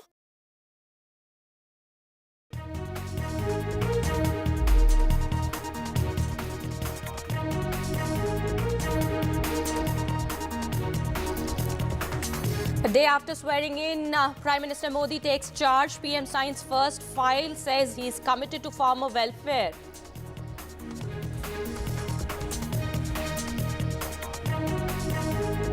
The portfolio allocation will be done today. All eyes will be on who will get what. First cabinet meeting is at 5 p.m.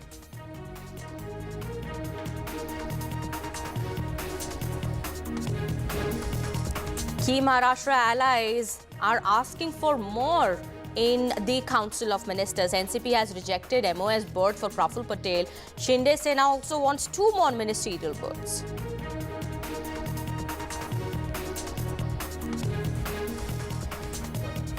Well, it's day 1 of Modi 3.0 and the focus is on diplomacy. Bilaterals expected with visiting foreign leaders. Bhutan PM to NDTV says Modi is like my elder brother.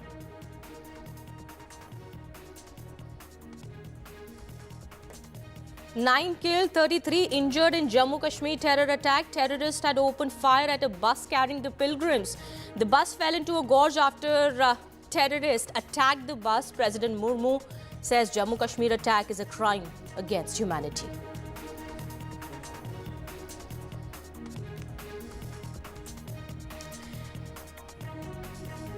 Delhi Water Minister is expected to meet with the LG soon. Atishi has said that the Haryana government has not been releasing adequate water for Delhi.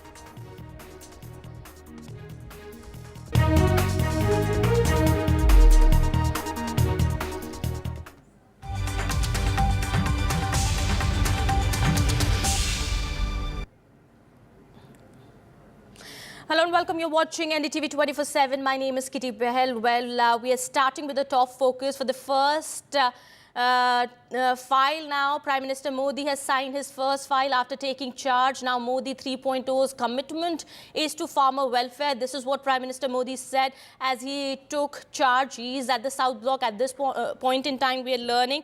And now he's assumed office for the 3rd consecutive term. Well, he's committed to farmer welfare. He's approved the release of 20,000 crore rupees for farmers. PM Modi has reiterated his commitment to serving the farmers as he signed the first file after assuming office. Well, that is the big information that's coming out at the moment. Well, after being sworn in as the Prime Minister yesterday with the 72 Council of Ministers also, now Prime Minister Modi has taken charge and the first file authorizing the release of 17th installment of PM Kisan Nidhi has been filed, and as per this, distribution of 20,000 crores will to 9.3 crore farmers will be taken up. This is going to benefit crores of farmers, and this is the first step now that has been taken by Prime Minister Modi, the first decision as he assumed charge today. All right, my colleague Vasudha joins us on the broadcast, getting us more on that. Vasudha, Prime Minister Modi reiterating his commitment to serving farmers now has signed his first file as he assumed office. And also the first file authorizing release of 17th installment of PM Kisan Nidhi, which is going to benefit crores of farmers, 9.3 crore farmers. It's going to benefit. Absolutely, Kitty. And I think many political undertones, lots of political messaging there. Hours after he was, just a few hours after he was sworn in as the Prime Minister of the country for the 3rd time. This is Narendra Modi taking charge at the South Block in the PMO. This is for the 3rd time that he's doing this. That's PK Mishra, a powerful bureaucrat who has been his, a confidant and also somebody who's been driving his a large part of his governance policy measures since his Gujarat days is accompanying him. And the first file that he's signing, of course, is the the Kisan Kalyan Nidhi, and this is all set to benefit 9.3 crore farmers and 20,000 crores to be distributed. This is a very important political move because Annadata or farmers are it remains an emotive subject for the country, and if the government has ever gone back on any of its decisions, it has only been for farmers. We remember that when the farm bills did come out, and they created a stir, and for a year long protests were going on in the northern part of the country. It was Narendra Modi who came out and said that these farm bills will be revoked, the farm laws will be revoked.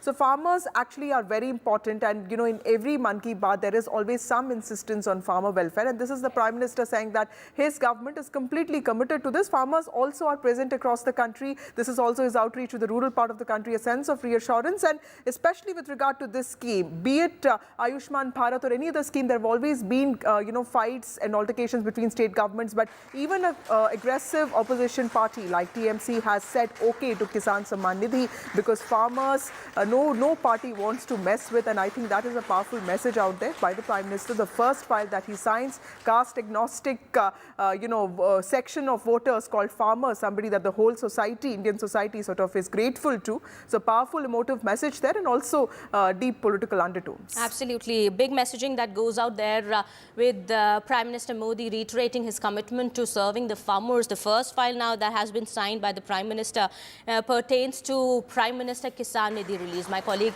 Anurag also joins us from Bhopal. Gurpreet Chinna also joins us from Chandigarh now. Let me go across to Anurag first. Anurag, as Vasudha also has been pointing out, this has been an emotive issue, especially for the farmers of, Punjab as well, and for Madhya Pradesh also, if we speak about.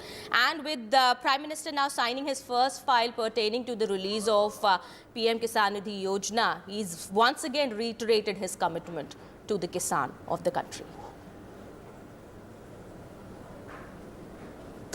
Yes, Kitty, farmers are equally important for the ruling dispensation in Madhya Pradesh, because remember last year only Madhya Pradesh replicated the PM Kisan Samman Yojana in Madhya Pradesh also, and they have started giving 6,000 rupees to farmers. So that is now 1,000 rupees per farmer, and we have around 1 crore 15 lakh farmers in the state, but 80 lakh farmers are small and marginal farmers. And what we have seen during the 2017 Mandsaur farmers agitation, after that when the assembly election happened, the Congress came to power. So the ruling dispensation realizes the might of the farmers as well as the importance of the farming community here in Madhya Pradesh.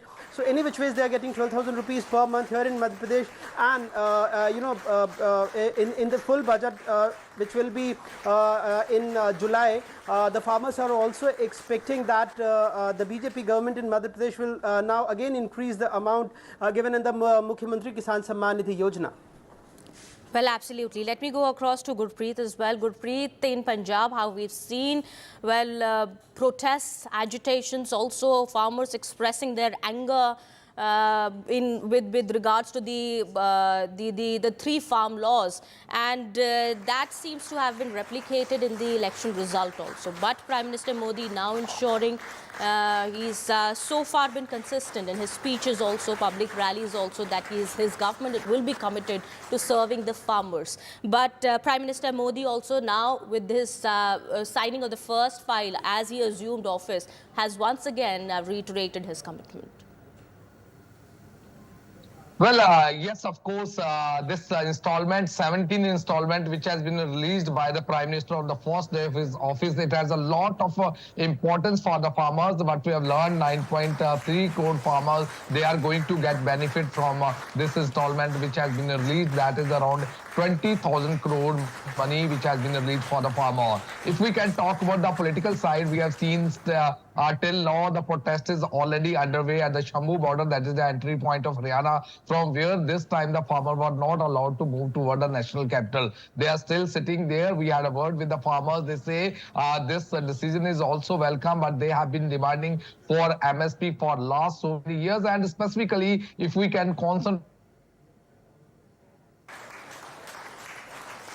All right, we seem to have some technical problem there with Gurpreet's line. We'll come back to that. Well, that is the latest at this point in time coming in Well, Prime Minister Modi now taking his first decision of the new government, showing commitment to serving the farmers. Well, Prime Minister Modi, we are learning, has said as he assumed office in the South Bloc, he said, ours is a government fully committed to Kisan Kalyan. It is therefore fitting that the first file signed on taking charge is related to farmer welfare. All right, let me go back to Vasudha here. Vasudha,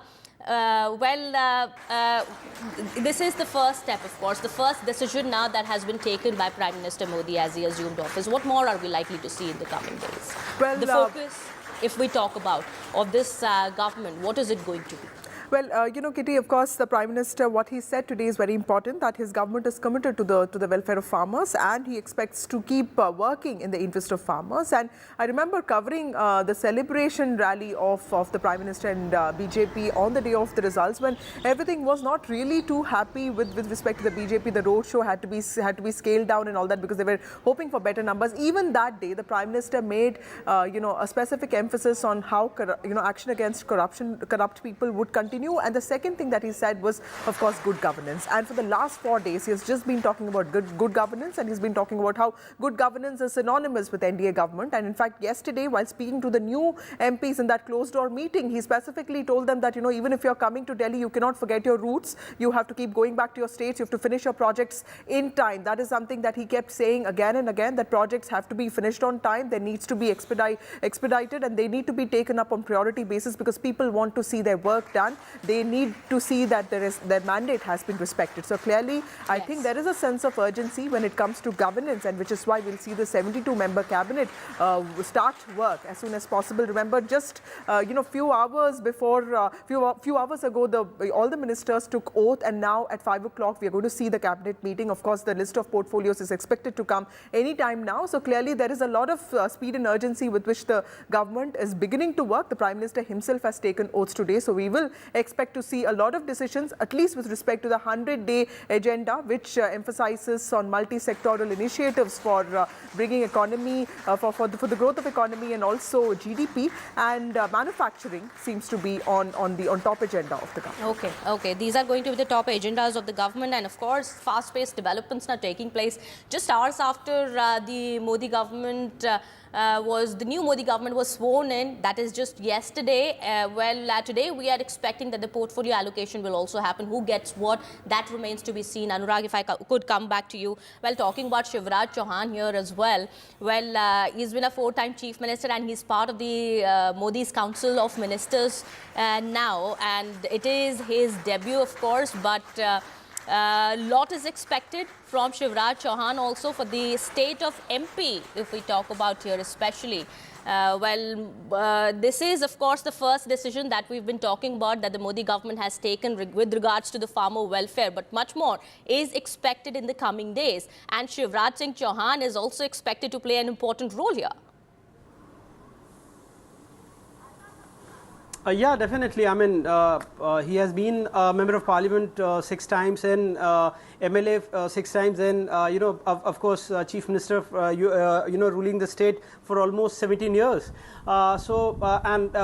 He took oath as a union minister yesterday, and the state as well as all senior party leaders are expecting a lot from Shivraj Singh Chauhan. He has been a senior leader of the BJP.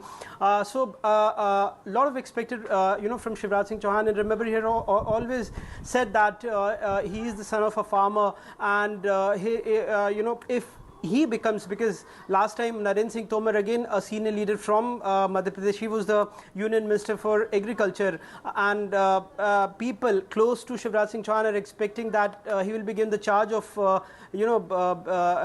agriculture ministry itself. So I mean, lots of expectations from people of Madhya Pradesh, especially from Shivraj Singh Chauhan. Absolutely. Let me talk a little about the portfolio allocation. What is expected with Vasudha? What are we really expecting? Well, Agriculture Ministry, as Anurag here is pointing out, is something that Shivraj Singh Chauhan may be looking at, or the Modi government may be willing to give the Agriculture Ministry to Shivraj Singh Chauhan, but that is not certain yet. That is something that is on the cards, but Which portfolio is to be allocated to whom, that remains to be seen. Final decision is with the Modi government, of course, is with the top leadership. But what are we likely to see? A fair chunk going to the allies with the TDP, the JDU also. They have also been asking for plum posts. However, we do understand the government has said that the top ministries are going to be with the BJP.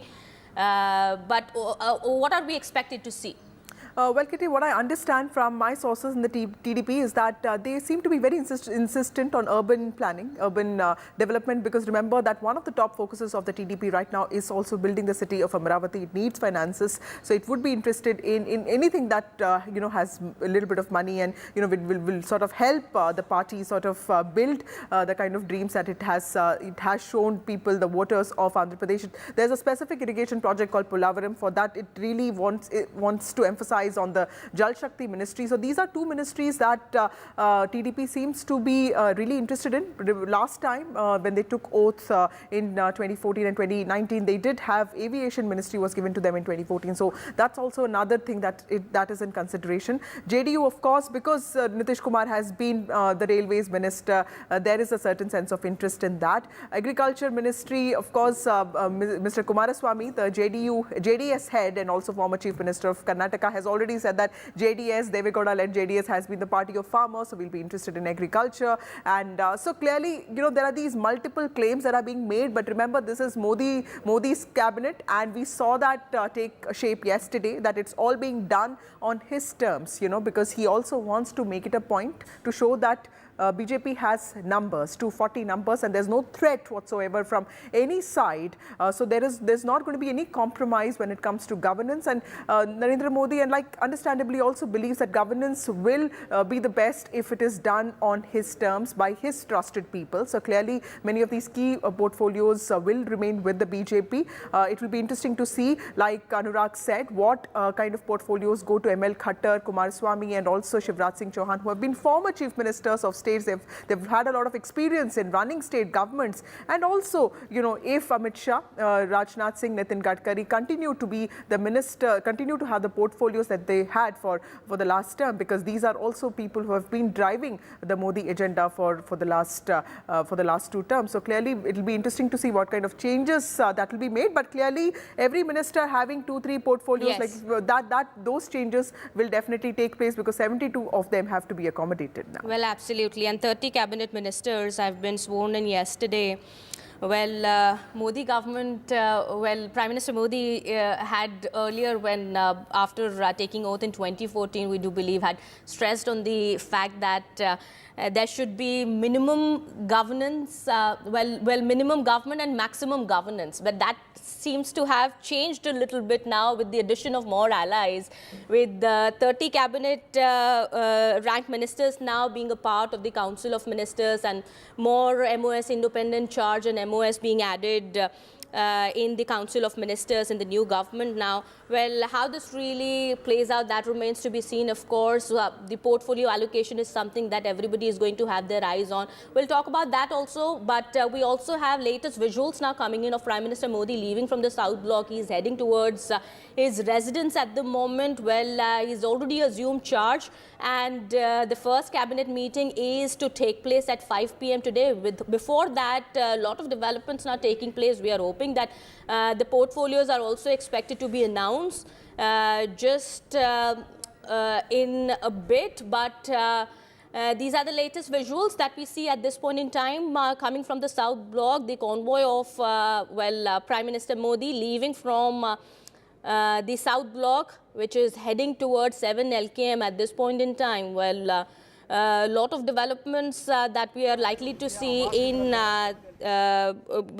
today as well. Well, the first cabinet meeting also taking place and the portfolio allocation taking place. Well, Vasudha, as I've been speaking about it, that Prime Minister Modi, after taking charge in 2014, of course, had stress on the fact that there should be minimum government and maximum governance. He had said that the business of the government is not to do business, but focus on governance. But with the addition of allies, as we've been speaking about, and which are, of course, critical to the government's functioning this point in time, because the BJP on its own could not gain majority on its own. But with the addition of allies, of course, that seems to have changed a bit. and the addition of new allies, the numbers also of the Council of Ministers now going up. How is this really likely to play out in the coming days? I mean, of course, as we've been talking about, the allies, of course, have been asking for something, but the government really isn't insisting on giving them the plump post or the plump portfolios. But there has to be a consensus, of course, when it comes to running the government. Absolutely. Kitty, you know, in 2014, when Narendra Modi took oath for the first time, he had just 45 ministers taking oath along with him in his Council of Ministers. In 2019, of course, the number rose to 57.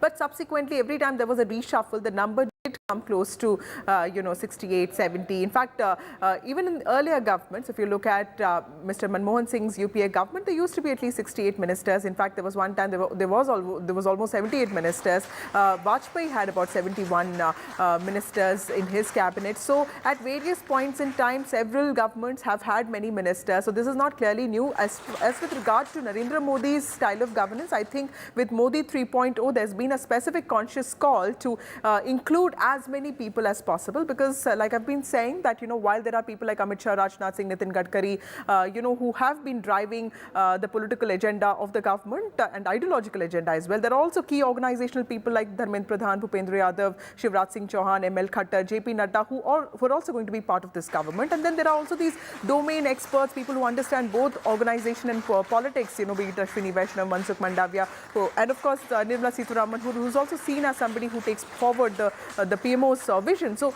there has to be some sense of balance, and that's why more the merrier. I think all these experts, all these people who are trusted by the Prime Minister have been brought in together so that there is little dissonance and there is far more coordination. The party also shows more of strength when there are more ministers there. So clearly that seems to be the idea. As with regard to allies, they were specifically asked for names from their own parties. 11 berths have gone to them, and most of them seem to be, as of now, okay with it, except of course NCP has said that it hopes for a solution soon. And Shiv Sena, of course, has gotten one, which is an independent charge. Pratap Rao Jadhav has got an independent charge MOS, but he also, of course, could be hoping for more. Jayant Chaudhary also hasn't really come out and said anything, but that's also because BJP has the numbers of 240, doesn't really see a threat. And it also, this is as part of its nature and character for the BJP to expand, and Narendra Modi's style of governance has this flagship trait to it, that it really, sort of brings its own people. The Prime Minister has a habit of trusting its own people like any other leader would, to ensure that governance does not take a backseat, and that seems to be on agenda, yes, even with Modi 3.0. Absolutely, absolutely. All right, Vasudha, thank you so much for getting us all those details there, Vasudha.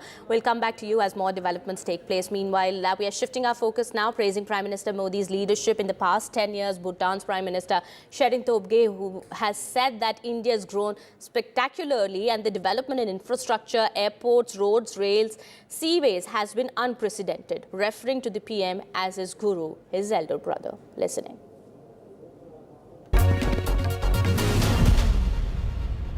With His Majesty the King's Award, and that's the highest civilian award, and we were honored in Bhutan that it was given to, awarded to Prime Minister Modi, and that he came all the way to Bhutan, in spite of his very busy schedule at the end of his second tenure as Prime Minister, to personally receive that award. We're very honored. I enjoy a very good relationship. I'm blessed. I enjoy a very close relationship with Prime Minister Modi. Obviously, I see him as a mentor, yeah, and I'm very fortunate to receive his mentorship. I see him as a guru, because he's very clear in his vision, and he's very clear that his vision will be implemented. And so in that respect, I see him as a guru, but most importantly, I see him as my elder brother. In fact, I call him Barabai. All right, with that, it's time for a short break here. More news and updates continue on the other side. Stay tuned.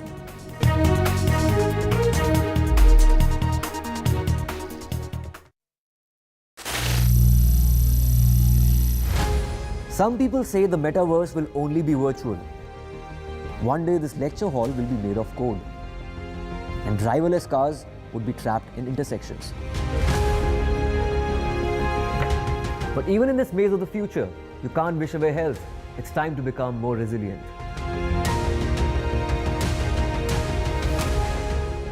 10 years of Banega Swasth India, we have grown and achieved so many milestones.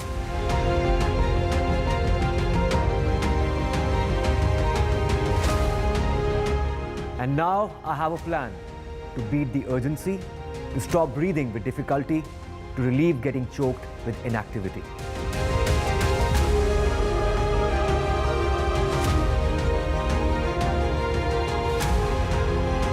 Energize our government, our environment, our society, and ourselves.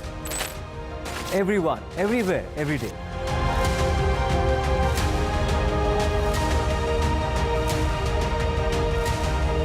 Banega Swasth India. One world hygiene. Stay informed and entertained with the new and updated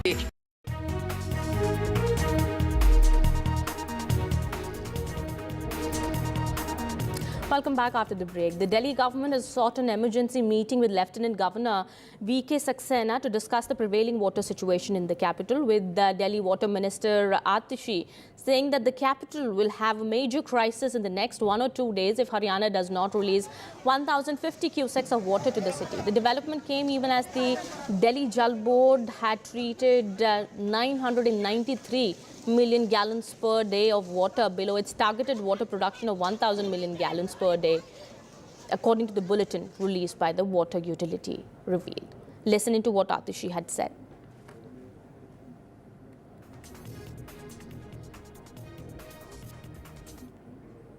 Delhi में आज घरेलू उपयोग के पानी की कमी है, तो हम हरियाणा सरकार के सामने बार बार हाथ जोड़कर जा रहे हैं और यही हमने रिक्वेस्ट एलजी साहब से भी करी है कि हरियाणा से अभी हम लड़ाई नहीं कर रहे हैं कि कितना हमारा हक है, कितना हमारा हक नहीं है।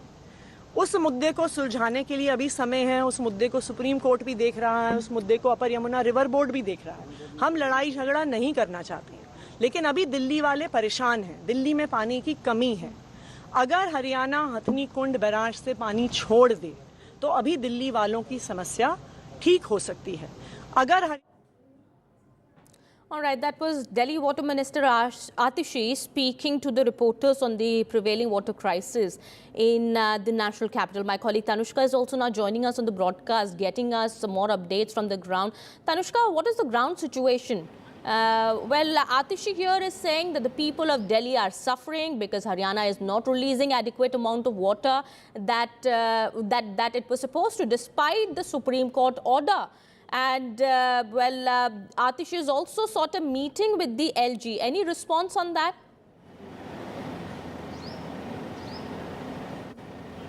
Yes, I'm standing right outside the LG's office and residence right now, where the meeting went on with Delhi Water Minister Atishi and Saurabh Bharadwaj of the Aam Aadmi Party for over an hour. This meeting went on for over an hour, and they came out, and the discussions were, of course, that the water treatment plant at North Delhi's Wazirabad has been at a low level from until June 1st. So this is a major water crisis that Delhi has been facing, and what she also alleges is that Delhi has received only 840 cusecs of water from Haryana, the Yamuna water from Haryana, whereas it is supposed to be 1050 cusecs of water as per the agreement of the Upper Yamuna Water Board. And this is as per this agreement in May 2018 that was convened in a meeting. So after the meeting, what we have understood, what Delhi Minister Atishi told us, are three major points. That first things first being that Haryana, she is requested with folded hands to the LG to request Haryana to release Yamuna water, and the LG has said that he will be in talks with the Haryana government to do so and look into the matter. Second thing being that she said that the Haryana water, whatever is being released, is being used for irrigation purposes, and it is not enough for drinking water purposes, which is why the residents of Delhi are facing such an acute shortage right now. The third thing being that, which she also said, is that despite the Supreme Court's order for Himachal Pradesh to release the water hasn't been released from Himachal Pradesh yet. This is important to note. And the fourth thing being that this is also one of the major things that was discussed in the meeting, that the Jal board, the Delhi Jal board and the CEO he already has a lot on his hands. So additional responsibilities to be taken away from him so that his focus can be, more channelized onto the situation here and now. And the hiring or expanding the members in the Delhi Jal board with respect to the members in finance, the members in irrigation and the members in drainage. So these 3 posts are right now vacant in the Delhi Jal board that need to be filled. So these vacancies need to be filled and a more streamlined channel.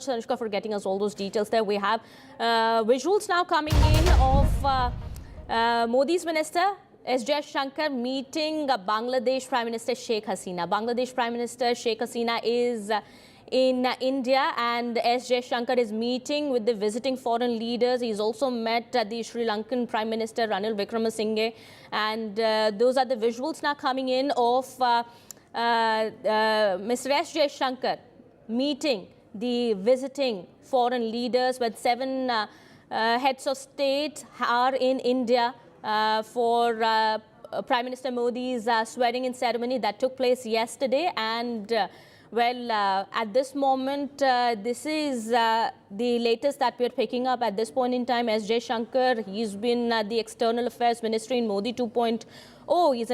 He's been an External Affairs Minister then, and now which portfolio he will be getting, well, that remains to be seen. But he is at the moment meeting the visiting foreign leaders in India. This meeting taking place at this point in time. Bangladesh Prime Minister Sheikh Hasina also he's met. Well, Sheikh Hasina is in India with her daughter Saima Wazir. There were pictures also that came about yesterday with both of them sharing a quick bite before Prime Minister Modi's swearing-in ceremony. They have been enjoying their stay in India, and at this moment, Mr. S. Shankar also meeting the Sri Lankan Prime Minister.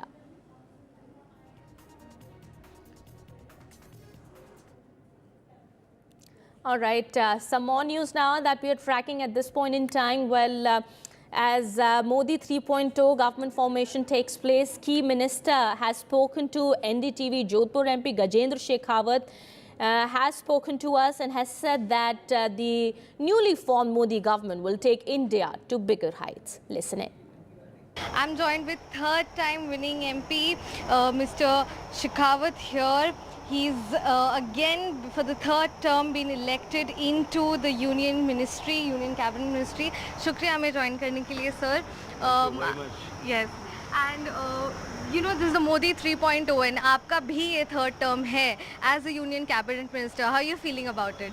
First of all, I would like to express my gratitude, heartfelt gratitude to the electorals of Jodhpur, the people of Jodhpur, for the overwhelming support they have given me, unconditional love and support they have given me for last more than 10 years. I would like to express gratitude to the workers of BJP, the Karyakartas, who tirelessly worked for ensuring this victory with a thumping majority to make sure that Modi ji becomes Prime Minister for the 3rd time consecutively. I would like to express my gratitude to the state BJP office bearers and the national BJP office bearers, the leaders of BJP, who has shown trust and faith on me and given me chance consecutive 3 terms to represent state Jodhpur in Lok Sabha. And Honorable Prime Minister, I would like to thank heartfelt gratitude to the Prime Minister that he has given me chance for consecutive 3 terms to work in his team. This government have come with a mission, and the mission is to make India one of the most richest country, the powerful country, the safe country, and a developed nation. And in last 10 years, we have worked towards that The gaps which were there for 6 decades or 7 decades, we have filled those gaps. In last 10 years era, with the mission to achieve that mission what we have taken and to achieve the target what we have decided for ourselves, we have enrooted our works keeping poorest of the poor people in the mind, and we have tried our best to bring change in the life of the poor people, which we have successfully done. But 25 crore people have transformed their life, and they are now fortunate to live as a middle class people or lower middle class people. This mission is going to be continued till the target is achieved. Mr. Gajendra Shekhawat, you've been the Jal Shakti Minister, you've also held charge of the Agriculture Ministry. This time round, what portfolio around? I think that is the big question right now. I think this is a prerogative of Honorable Prime Minister, that in his team, what responsibility he would like to give to whom. Let us wait. Whatever the responsibility is, the ultimate target for the entire cabinet and all the workers of BJP is to make Bharat Mata Vishwaguru. What is your plan this time, third time round, Modi 3.0 in the government? Let the plan, as I have told you, the mission is from day one. It is well targeted, well approached, that we have to make sure that India becomes the Vishwaguru and Bharat becomes the developed nation. And for last 10 years, as I have said, that government is working with that mission, working on that mission. We have achieved certain milestone, but now we will put on more energy to achieve that target as soon as possible. Thank you so much for joining us. And while the ruling DMK in Tamil Nadu, which swept polls for the second consecutive time, has a few young guns, all first-timers, some of them are rising sons of senior ministers. NDTV Sam Daniel spoke to Arun Nehru from Harvard, elected from Perambalur, on his plans and criticism on families DMK's young gun. Listening. Joining us now, Arun Nehru, one of the young guns from the DMK who won from the Perambalur Lok Sabha constituency. Thank you very much for your time. Congratulations. Thank you. You won against a heavyweight. Perambalur is largely a backward area. What are your plans for that now? So, two ways to look at it. First, to answer your question, I think this is overwhelmingly a victory of the various schemes of the Chief Minister, Mr. Stalin, Mr. M.K. Stalin, and it reached nook and corner of the society. Primarily, it's agrarian, and right now we have the largest industries also there. So, for example, the shoe factory that was started under Mr. Stalin about 2.5 years ago is one of the largest employers, employing up to 50,000 people. So, we are looking forward to increasing such industries, for one. And number two is the long-standing demand of getting railways through the constituency is actually in good gear now. So railways and job creation is going to be the focus area of my work. You are an alumnus of Bradley and later Harvard. How important is for young people like you to make a political plunge? I think what we bring to the table is exposure, and what's already there is experience. I think you need both to give good schemes down to the people and get good projects basically to the people. So our ability, our exposure across various industries and our travel enables us to see what's possible. And the experience of our seniors would really help us set that in motion. Your dad is a senior minister in the DMK government. Many like you of senior leaders have been given tickets. You would definitely face the criticism of family politics in DMK. Is that in a way against the spirit of democracy? I think the answer to that question lies with the electorate. If the electorate believed that this is against democracy or this is about even meritocracy, they would obviously reject the candidate. Well, shifting our focus now, we have visuals also coming in of Mr. S.J. Shankar meeting the Maldives President Mohammad Muizzu. Well, these are latest visuals coming in. Well, remember there have been a series of diplomatic squabbles between the two countries, and despite that, President Muizzu, here in India and was invited for a Modi 3.0 oath ceremony. He participated in the swearing-in ceremony yesterday, and in those visuals there, as you can see, while smiling, standing along with Mr. S. J. Shankar, shaking hands with him. Well, ahead of his visit also, he had said that the bilateral ties between the two countries are headed in a positive direction. Well, these are the latest visuals now coming in. My colleague Ghazali also joins us on the broadcast here. Ghazali, as we do understand, and there have been a series of diplomatic squabbles between the two nations in the past, in the recent 1 year, if I would say, ever since the new Moizu government took charge. This is his maiden visit to India now, and before coming here also, Mr. Moizu said that the relationship between the two countries, or the bilateral ties between the two countries, are headed in a positive direction. What are we likely to see ahead? See, this is one customary meeting between the Foreign Minister of India and Mr. Moizu, as Mr. Moizu was invited to attend the swearing-in ceremony. Also, that shows that Modi 3.0, or it's better to say the NDA cabinet or NDA 3.0, will focus to mend its ties with all its neighbors. Because at a time when global conflict has sort of occupied the headlines, with Ukraine-Russia war is still ongoing, crisis in the Middle East expanding now. So this is at a time when the conflict has occupied the headlines. The Indian government, led by Mr. Modi, will certainly look to mend its ties with its neighbors, as China and Pakistan are their immediate threat. So in such situations, Mr. Moizu attending the swearing-in ceremony and now the External Affairs Minister meeting with him shows that India also intends to improve its ties with its neighbors.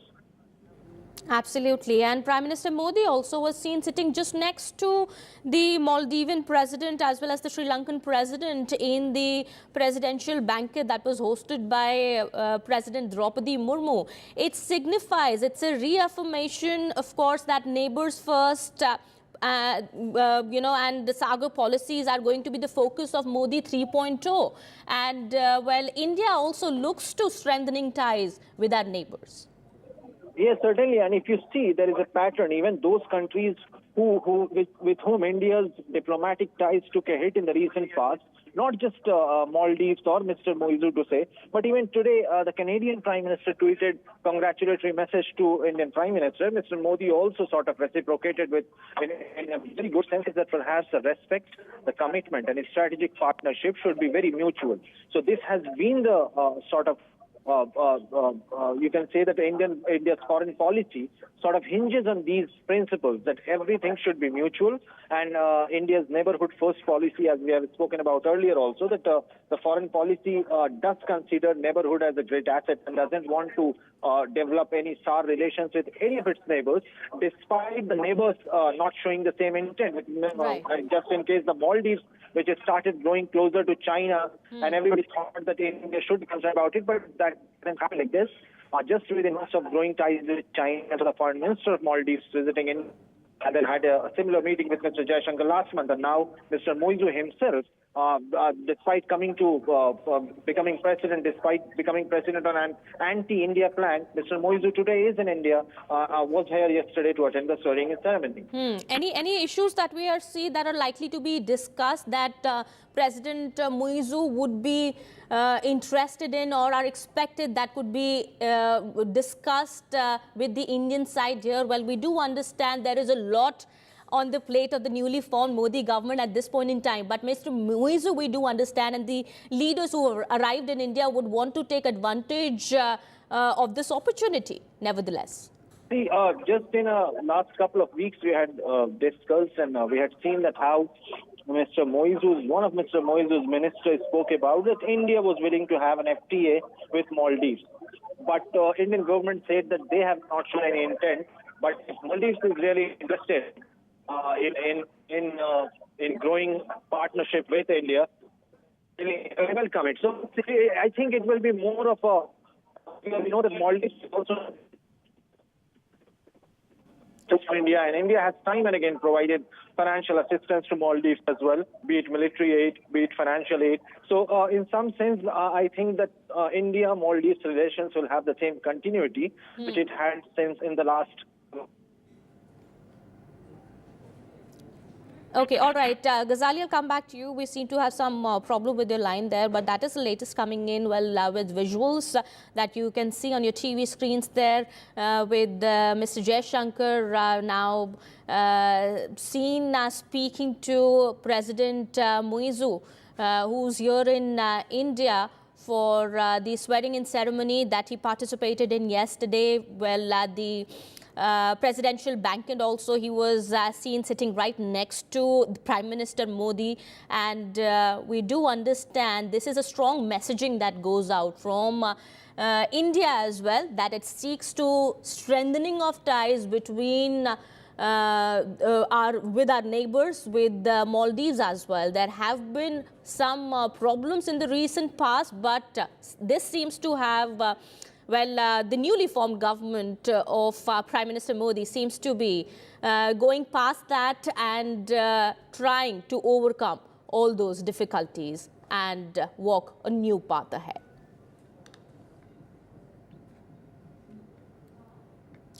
Well, shifting our focus now to some more news that we're tracking at this point in time. 9 people were killed and 33 injured after a bus full of pilgrims was attacked by terrorists and it plunged into a gorge in Jammu Kashmir's Reasi yesterday. The bus was on its way to the Shiv Kori cave temple when it came under attack. As the terrorists had opened fire, the bus fell into a gorge.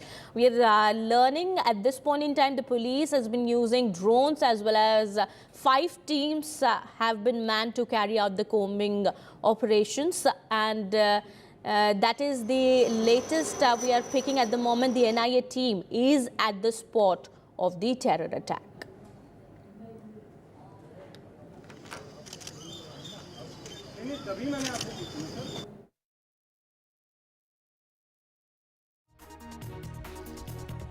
In the middle of forest area, it's here terrorists targeted bus carrying pilgrims, more than 40 pilgrims, including women and children. They fired on this bus from at least 2 sides. So 9 pilgrims were killed, 33 are injured. Damage was caused after this bus fell into this gorge. And locals immediately rushed to this spot to rescue people, so was police and the civil administration, other officials. Since yesterday, area domination is on, army is in the area. Right now, investigators are trying to gather evidences, what kind of weapons have been used, and they would try to join the dots to see which group could be behind this attack. Sources tell us at least 2 to 3 terrorists, believed to be foreigners because there is no local militants in this area, are behind this attack. There are in this general area from Pir Panjal, Poonch, Rajouri to Udhampur and Reasi districts, 3 groups are believed to be active, all foreigners in this area. What is bigger worry, since 2021, this area has become region which is the main forest area, and this dense forests provide perfect shelter to battle harden these militants from Pakistan, and the natural caves also provide them perfect shelter. 38 army soldiers have been killed since October 2021. A number of militants have been killed as well. Several civilians have also been killed. Last year at Dangri village in Rajouri, 7 innocent people were killed and over a dozen were injured. But this is the worst type of attack in the recent times on pilgrims. These pilgrims had gone to Shiv Kori, it is a cave temple. Then they were on way to Katra, the base camp for Mata Vaishno Devi shrine, and to perform darshan there. But here the bus came under attack and then it fell into the gorge and they were killed. So the bigger worry is now that they want to send a message, and the Amarnath Yatra is round the corner. Will soon start.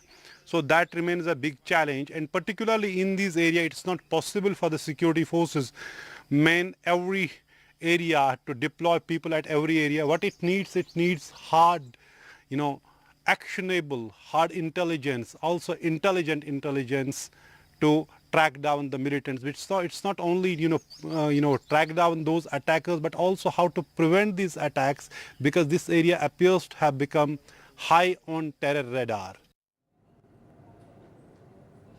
Well, some more news now. As the Modi 3.0 was sworn in yesterday, key Maharashtra allies are seeking more with regards to portfolios. We are learning, as well as the cabinet berth. The NCP has rejected the MOS berth for Praful Patel. The NCP has said that they want a cabinet rank, but not a MOS berth for Praful Patel. Well, Shinde Sena is also seeking 2 more ministerial berths, we are learning. Maharashtra Chief Minister Eknath Shinde is expected to meet with his Sena MPs today. Uddhav Sena now has hit out at the NCP over this ongoing tussle within the party. All right, let me go across to my colleague Radhika here, who's getting us more on this very issue. Well, we do understand that all is not well with the Maharashtra allies. The NCP is not happy with the Shinde Sena also now asking for 2 more ministerial berths. What are we expecting, Radhika? That's right. There is a lot of discontent and disappointment among Mahayuti allies. The NCP not ready to take up on the offer of MOS. They say that Praful Patel had been a cabinet minister, so they will only take up a cabinet minister position. Praful Patel calling this offer demotion. So both Ajit Pawar and Praful Patel coming out and saying that they will wait for some more time, but they are not ready to take up an MOS independent charge. Now, as far as Sena within Mahayuti is concerned, they have asked for 3 posts, which include 1 cabinet berth and 2 MOS posts, of which only 1 has been given to them. Eknath Shinde also reacting to it, saying that they will wait till the cabinet expansion happens, which is when they could expect the more positions to come in their favor. So at this point, Sena just won, NCP not taking up the offer of MOS, Sena wanting 2 more, which they expect will happen. And in this entire Mahayuti equation, the fact remains that BJP fought on 28 seats, of which 9 was won by the BJP. However, they've been given the larger chunk of the posts, which include 4 ministerial posts, of which 2 are cabinet berths. Now, as far as Sena is concerned, they fought on about 17-18 seats, of which they managed to win 7. So as far as the entire tally is concerned, they have fared better, but not been given the better end of the bargain. Well, NCP, Shinde Sena and the other ally NCP, of course, they are crucial. They are crucial for the Modi government 3.0, of course, but we do understand the BJP also wouldn't want to keep its allies unhappy. Whether they would heed into their demands or not, that remains to be seen. Thank you so much, Radhika, for getting us all those details there. It's time for a short break here. More news and updates on the other side.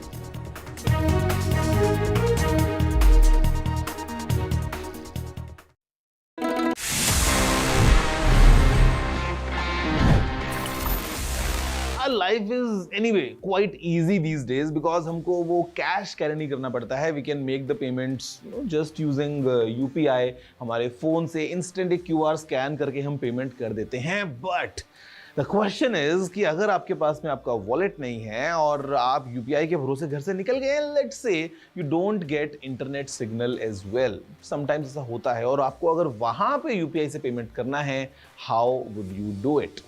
Guys, the simple answer is कि आप बिना internet के भी UPI से payments कर सकते हैं if you just follow the following instructions. सबसे पहले आपको आपके फोन से डायल करना है *99#.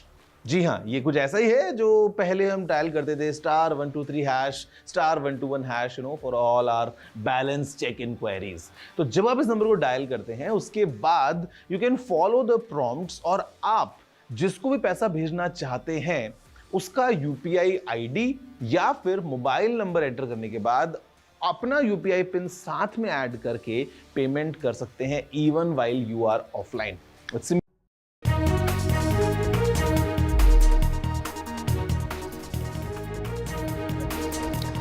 Welcome back after the break. A day after 9 people were killed and 33 injured after an attack by terrorists in Jammu Kashmir's Reasi, we are learning there are protests taking place at the moment by locals. Well, the NIA team is also at the spot of the terror attack. They are assessing the situation there and trying to get more information. The hunt is on for the terrorists, but we do understand a Pak-backed Lashkar Front has also claimed responsibility for the Jammu Kashmir bus terror attack. But unfortunately, 9 lives have been lost in this incident. My colleague Nazir also joins us on the broadcast here. Nazir, we do understand there are protests also on the ground taking place. You are at the moment on the ground with people who are expressing their anger.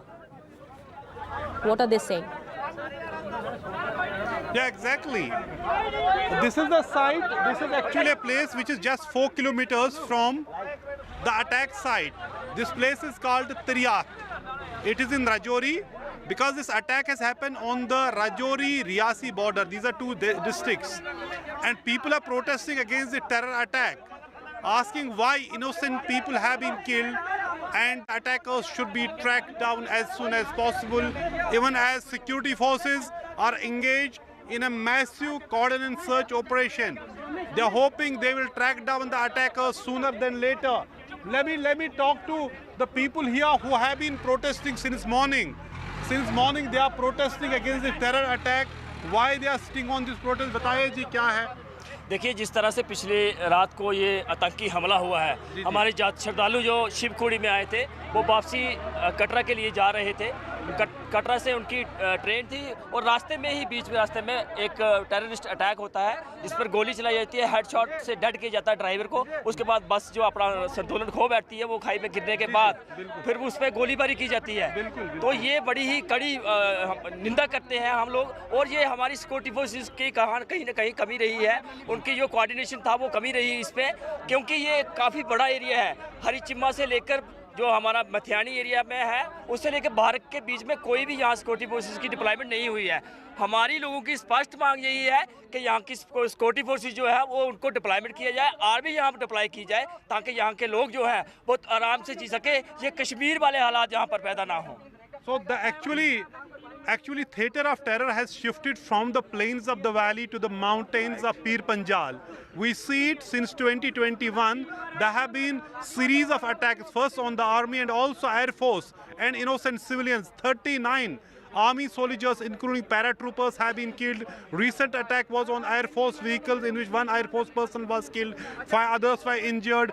There was also VDG, he was also village defense guard was killed in Udhampur. So आप बताएं कि ये आप ये कह रहे थे अस्पताल की यहाँ प्रॉब्लम है, क्या है जब जख्मी को यहाँ ना तो कोई डॉक्टर, मैं बताता हूँ सर, जैसे ही हॉस्पिटल ना तो कोई डॉक्टर है ना कुछ है, ना कोई इधर डॉक्टर है तो ना कुछ है, ना इधर बहुत ही। देखिए सर, पिछले 10 सालों से इस तरह के कई incidents the ground with people also saying that they want a fair probe and they want the culprits to be arrested as soon as possible. The NIA has also been tasked with the probe into the attack and a massive search operation has been launched to trace the terrorists. Thank you so much, Nazir, for getting us all those details there. We'll get back to you in just a bit. With that, it's time for a short break. Yamo continues on the other side.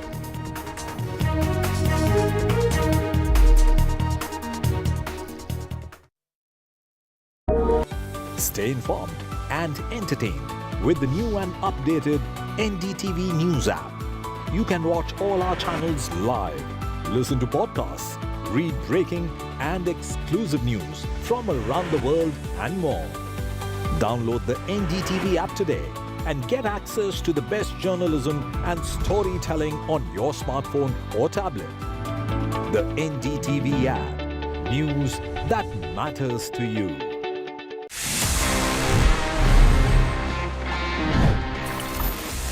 Finally, I'm here. Finally, this is the time जहाँ पे मैं आपके सवालों के जवाब देता हूँ. In this section, which happens to be my favorite as well, and it's called Ask TG. Let's see इस week हमारे पास में कौन से सवाल हैं.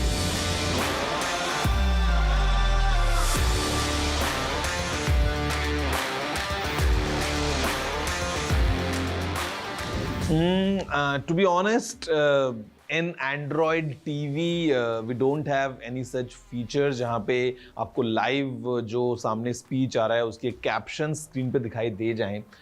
We are expecting this feature to come कभी भी जब Google इसको unveil करता है, but as of now we don't have it.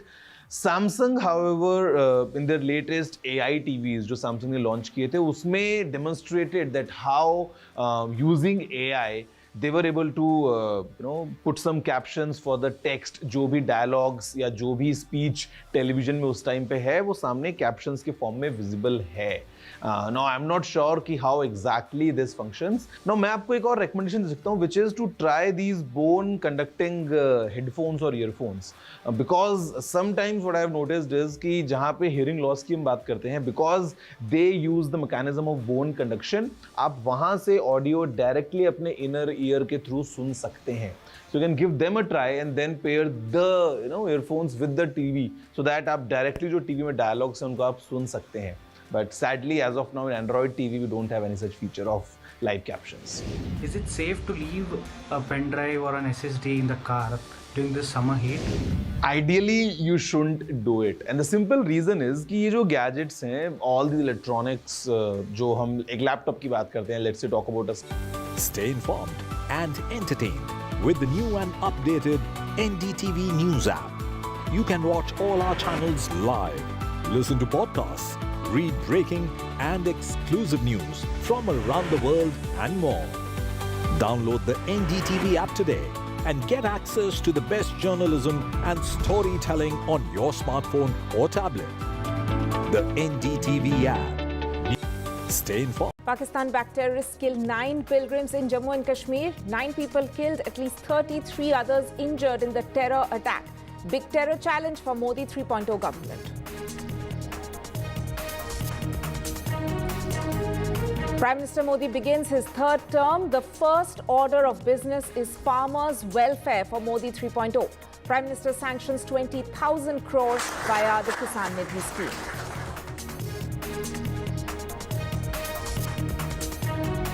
All eyes on portfolio allocation likely today. Who gets what as the first cabinet meeting is scheduled to take place at 5 p.m.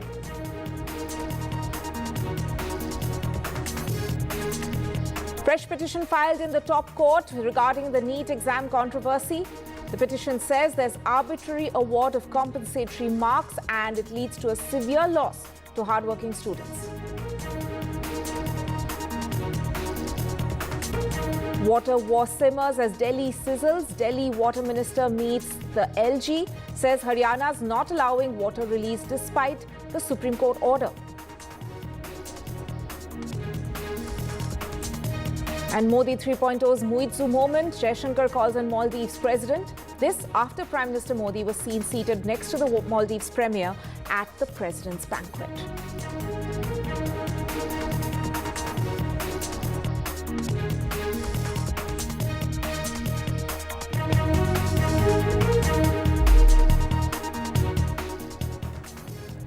Right, our top focus is on the J&K terror attack where Pakistani-backed terrorists have killed at least 9 pilgrims. 33 others have been injured in the attack which took place in Reasi. This is, of course, a major challenge for the new Modi government. NDTV also reports from the site of the terror attack. But first, let's listen in to Jammu and Kashmir LG Manoj Sinha, who's commenting on the incident.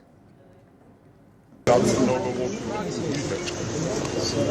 37 लोग घायल, 18 लोग Jammu medical college में अभी मैं देख के आया हूँ, 14 लोग जो है वो नारायणा हॉस्पिटल में है और मैं उनको देखने जा रहा हूँ। कल शाम को ही रेस्क्यू ऑपरेशन में प्रशासन और सिक्योरिटी फोर्सेस के लोगों ने सबको रेस्क्यू किया था। ज्वाइंट ऑपरेशन पुलिस, सीआरपीएफ और आर्मी ने लॉन्च किया हुआ है। जो लोग भी इसके लिए जिम्मेदार हैं उनको निश्चित रूप से दंड मिले, इसका प्रयास हो रहा है। स्वयं अपनी टीम के साथ मौके पर हैं। सबसे पहली प्राथमिकता हमारी ये है कि लोग घायल हैं उनको हर हाल में बचाया जाए। ये हम जानते हैं कि मौत का कोई मुआवजा नहीं होता है, फिर भी उनके परिजनों को एक सहायता के तौर पर 10 लाख रुपए जम्मू कश्मीर प्रशासन ने मृतकों को और घायल लोगों को 50,000 रुपये देने का फैसला किया है। ये हम देश को आश्वस्त करना चाहते हैं। कल से माननीय प्रधानमंत्री और गृह मंत्री जी भी मामले पर नजर बनाए हुए हैं, उनसे भी बात की। जो लोग भी जिम्मेदार हैं उन्हें बख्शा नहीं जाएगा। एक नापाक कोशिश हुई है कि जम्मू रीजन को भी किसी तरीके से तरमाल में लाया जाए और मुझे लगता है कि ये एक नापाक कोशिश है जिसे हर हाल में विफल किया जाए। Right. The JNKLG there, in fact, saying that there's currently a hunt going on for the terrorists, as has been suspected. This is, of course, the Pakistani-backed terrorists who are suspected to be involved in this incident. The LG also saying that nobody in those involved will not be spared. Let me go across to my colleague Nazir Masoodi, who's, of course, tracking all the updates and reporting from the ground also. Nazir, currently, we do believe that the NIA as well as the local cops are conducting a manhunt, a search for the terrorists who are still suspected to be holed up in that area? Yeah, exactly. That's why security forces have launched a massive coordinated search operation. Let me show, because I'm at a protest site and tell you why there is a protest. This is the area, general area of this, where this attack has taken place. And here, people have blocked the road. They are protesting against this terror attack on innocent civilians. They were yatris, they were people, they were guests of this area. But what they happened? They were killed. 9 yatris were killed, 33 others are injured.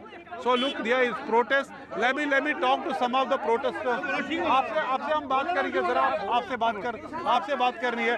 आप बताइए ये protest क्यों है? क्या ये आतंकी, हमें क्या करना चाहिए प्रशासन को? देखिए, ये प्रोटेस्ट आतंकवाद के खिलाफ है. ये जितना भी इलाका है, ये रियासी टूवर्स डांगरी रजौरी, ये खाली इलाका है, पूरा डेंस फॉरेस्ट इलाका है. यहाँ पैरामिलिट्री फोर्सेस की जो कंपनी चाहिए, आर्मी डिप्लॉयमेंट चाहिए, VDCs की गन्ने चाहिए और आपस में एडमिनिस्ट्रेशन की जो कोऑर्डिनेशन लेस है वहाँ कोऑर्डिनेशन चाहिए. कम से कम जो है ये जो वारदात हुई है ये लैक ऑफ कोऑर्डिनेशन की वजह से हुई है. अगर कोऑर्डिनेशन फोर्सेस और आर्मी के और पुलिस के बीच में होती और ये इतनी बड़ी वारदात ना होती. और ये पहली वारदात नहीं है, तकरीबन पिछले 1.5 साल से तकरीबन 200 किलिंग यहाँ हुई हैं. चाहे सिविलियन, ऐसा सही नहीं है. नहीं, बिल्कुल सही है. मैं हम आपको गिन के बताएंगे. बात करेंगे 200 से आंकड़ा ऊपर जाएगा, कम नहीं आएगा. 20 civilians have been killed. Let us make the records very clear. 39 army soldiers have been killed since October 2021. So there cannot be exaggeration of these figures. So nevertheless, he is saying. हम आपको आंकड़े बता रहे थे. देखिए, जब ये पाटा तूड़ियां की एरिया में, मैं पूरी रजौरी पुंछ की बात कर रहा हूँ. मैं पाटा तूड़ियां की बात. आप ये बताइए, जो आपका प्रदर्शन है, प्रोटेस्ट है, क्या चाहते हैं? ये प्रदर्शन यही है, यहाँ जो है जितना भी एरिया है इसको आर्मी के हवाले किया जाए और पैरामिलिट्री फोर्सेस की कंपनियां जो सुंदरबनी में डिप्लॉयड है उसको यहाँ पे डिप्लॉयड किया जाए. तो यहाँ पे आप कहते हैं इस रोड पे भी डिप्लॉय होना चाहिए. ये रोड क्या, पूरा एरिया ही है ना, रोड में तो बीच में आएगी. ये जितना भी एरिया है, ये छिपखोड़ी से लेके डांगरी तक पूरा 50 किलोमीटर का फॉरेस्ट का एरिया है. ये जो पूरा इलाका था आतंक से मुक्त था, मुझे मालूम है 2004 से 2020 तक बिल्कुल शांत था. क्या हुआ अचानक ये जो खाली पड़ा है इलाका? देखिए, ये एरिया खाली होने की वजह से जो गतिविधियां हैं पाकिस्तान की तरफ से जो चलाई जा रही हैं वो तो चल ही रही हैं. इस तरह के इंसिडेंट्स हुए हैं, लेकिन अब जो ये लोकल लोगों को टारगेट करके लोकल किलिंग्स करने की शुरू कर दी, ये बहुत बड़ी हमारे लिए बहुत बड़ी बात है. तो बड़ी शर्मनाक बात है कि इस तरह की सिक्योरिटी फेलियर की वजह से हम लोग आज लोकल लोग, सर हम कहाँ जाएंगे? ये अगर ये लोग टूरिस्ट पे डायरेक्ट अटैक कर सकते हैं तो हम लोकल तो कभी भी मारे जा सकते हैं. जैसे डांगरी में लोकल किलिंग हुई, झरेया मार दिया गया उनको. इसी तरह की किलिंग्स और ना हो, हम चाहते हैं उसके लिए आर्मी की डिप्लॉयमेंट यहाँ हो, सिक्योरिटी फोर्स की डिप्लॉयमेंट हो. So they are saying army deployment, more army deployment should be made. But let me say, after the attacks on the army, series of attacks on the army has deployed more than 3 brigades here, which is 1 division of army, because those troops were withdrawn from here after Galwan incident in Ladakh. So that's why they was thinning out of some troops, but that has been actually taken care of. Large number of paramilitary has also been deployed here after January 2023 incident in Dangri, where 7 innocent civilians were killed, over a dozen were injured. But people have anger. They are genuinely protesting why innocent people are targeted. Even beasts would perhaps not kill, a little child, but we could see the image of little child being killed in this terror attack. So what officials are telling us, number one, the number of attackers was 3. They were foreign terrorists. They were using M4 rifles, which are American-made carbines. because cartridges were recovered from the attack site. And also the timing of this attack is very, very crucial and important. Number one, it coincided with the swearing-in ceremony of Prime Minister Narendra Modi and his cabinet. Also, Amarnath Yatra is round the corner, which shows how the serious security challenge here. They are perhaps trying to send a message. And also, the area which was free from militancy for a long time, almost for 18 years, that has become a hub of militants. Jammu is high on terror radar, and this is in this area we see attack after attack against the army. After there was a recent attack on Air Force as well. There was attack on civilians, and now this attack on yatris. Nobody can even think someone who comes for the worship to a cave shrine, they are killed like this. So that is bigger worry for the security agencies. As we heard J&K Lieutenant Governor Manoj Sinha talking about taking, an operation has been launched. And let me go back and show you the this area. Let's pan and show this. This area is actually in the dense forests of Pir Panjal. So this provides perfect shelter to militants who are battle-hardened, who come from Pakistan. There are no local militants in this area. No local militants, that's important. But do they have any local support? So far, officially, nothing has been said. Some OGWs have been rounded up, but not much substantial has come out. So challenge for the authorities is how to get the public support on their side so that the area which was free from militancy is again, militancy is finished, and all these people, they would feel safe. Since morning, they have been on the road here at Triyat, which connects Sundarban Rajouri district with the Reasi district. So they have blocked this road. They are protesting, demanding justice for the victims of this horrible terror attack, and also the more deployment of army and paramilitary forces in this area so that people would feel secure and there's no terror attacks in this area in future. But it is very easier said than done, given the fact there's proximity of this area with the line of control. The infiltrators can come. There's also the huge problem of drug smuggling, which is actually linked with the terrorism as well. So it is a very complex issue. It is not just an easy issue to deal with. Just military deployment is not the answer.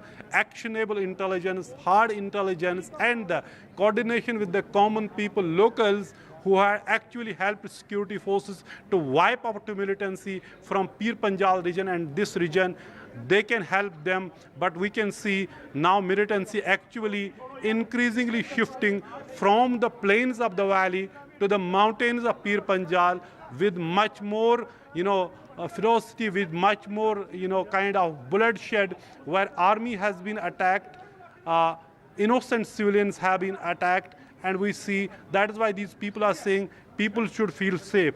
And here in this Rajouri district also, thousands of people have also been given weapons as part of a village defense groups as well, so that they can protect themselves. But surprises on the side of terrorist attackers when they come, because someone who is ready to die, it is not easy to stop them. But having said that, it is the responsibility, what people are here saying, of the state, of the government, to prevent these attacks and wipe out militancy from this area. So they have been since morning talking, discussing. Even administration has come here to persuade them to, just leave the sit-in dharna so that traffic in this area is restored. Shops here are completely closed. Let you show you the shops here. Shops are closed. All the shops here are closed. So people, that is the anger of the common man against the terror attacks in this area. So all shops are closed here in this area.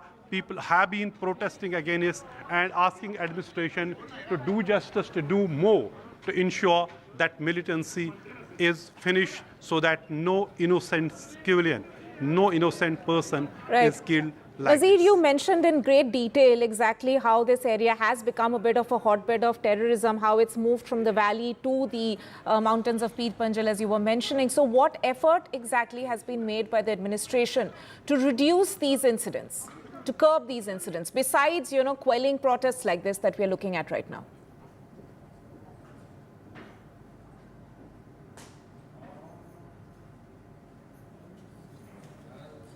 Right. My colleague Nazir Masoodi there reporting from the ground at Reasi in Rajouri, which has witnessed this incident, a major terror attack in that area where 9 people, pilgrims who were traveling on a bus, have in fact been killed. 33 others, at least 33 others who have been injured. They are being treated at a hospital. They have been rushed to the hospital nearby. We also heard the J&K LG Manoj Sinha just talking a short while back, saying that there's a hunt going on for terrorists who are still suspected to be hiding in that area. Combing operations underway by a joint operation of the police as well as the NIA teams. So the terrorists hunt are still on for Pakistan-backed terrorists who are holed up in the area. But first, let's also take a look at some reactions which are coming in from ground of survivors who were present in that bus when the attack took place. On them, listen in. मैं संत Kabir Nagar UP से आया हूँ और शिवखोड़ी के दर्शन के लिए गया था और दर्शन करके वापस हम लोग आ रहे थे। 2-3 किलोमीटर बस चली होगी, उसके बाद जो है सामने से हमारे फायर होने लगा और तब से फायर चलता रहा और बस हमारी जो है थोड़ी सी आगे जाकर खाई में पलट गई।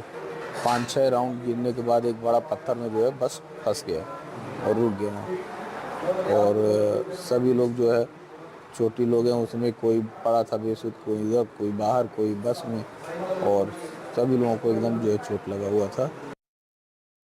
हमने अपने कॉम्बिंग ऑपरेशन पूरे एरिया में जारी रखा हुआ है। ये लगभग 6 बजे के करीब एक यात्री बस जो है वो शिवखोड़ी से दर्शन करके टुवर्ड्स रियासी जा रही थी, तो उसी बीच इसी स्पॉट पे मिलिटेंट्स ने बस के ऊपर फायर किया। वो फायर करते ही driver loss control of the bus और फिर वो नीचे खाई में जाके बस गिरी। उसके बाद वो लोग यहाँ से फरार हो गए और जे.एन.के पुलिस साथ में सिविल्स, लोकल सिविलियंस ने उनको रेस्क्यू करने में मदद की। बाय 7:45 रेस्क्यू ऑपरेशन जो है वो कंप्लीट कर लिया गया। 9 people are reportedly they are feared dead and 33 were injured. Right, we'll of course be tracking all the updates coming in from Jammu and Kashmir, but for the moment we are heading into a short break. More news and updates on the other side. Stay tuned.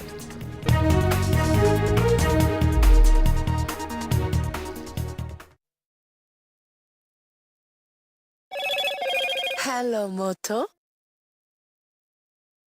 Motorola, India's best 5G smartphone brand.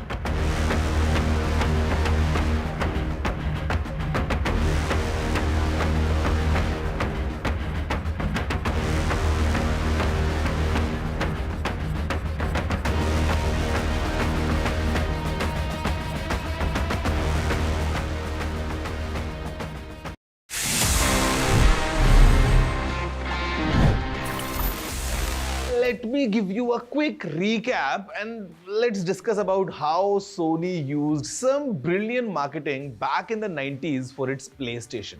See, आज PlayStation बहुत ज़्यादा popular है, ये हम सभी जानते हैं. Almost globally it's very popular. Games हो या consoles हो, काफ़ी ज़्यादा लोग इनको use करते हैं. But back in the days, back in the 90s, while Sony was trying to establish its PlayStation lineup, काफ़ी interesting marketing को Sony ने use किया था. जी हाँ, I'm talking about the very special scratch and sniff labels from the real driving simulator और FIFA game. और ये जो गेम की डिस्क्स मिलती थी, इनके ऊपर एक लेबल हुआ करता था, जिसको जब आप स्क्रैच करके स्निफ करेंगे, you would feel yourself to be in that action. मतलब जो रियल ड्राइविंग सिमुलेटर गेम था, उसमें जब आप स्क्रैच करके स्निफ करते थे, you would experience the scent of a pit stop.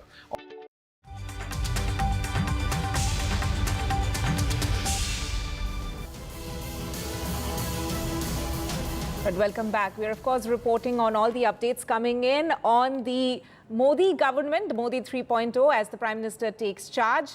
Now, the Prime Minister, in fact, assumed office today for a third consecutive term in the South Block. And those are the pictures on your screen there right now.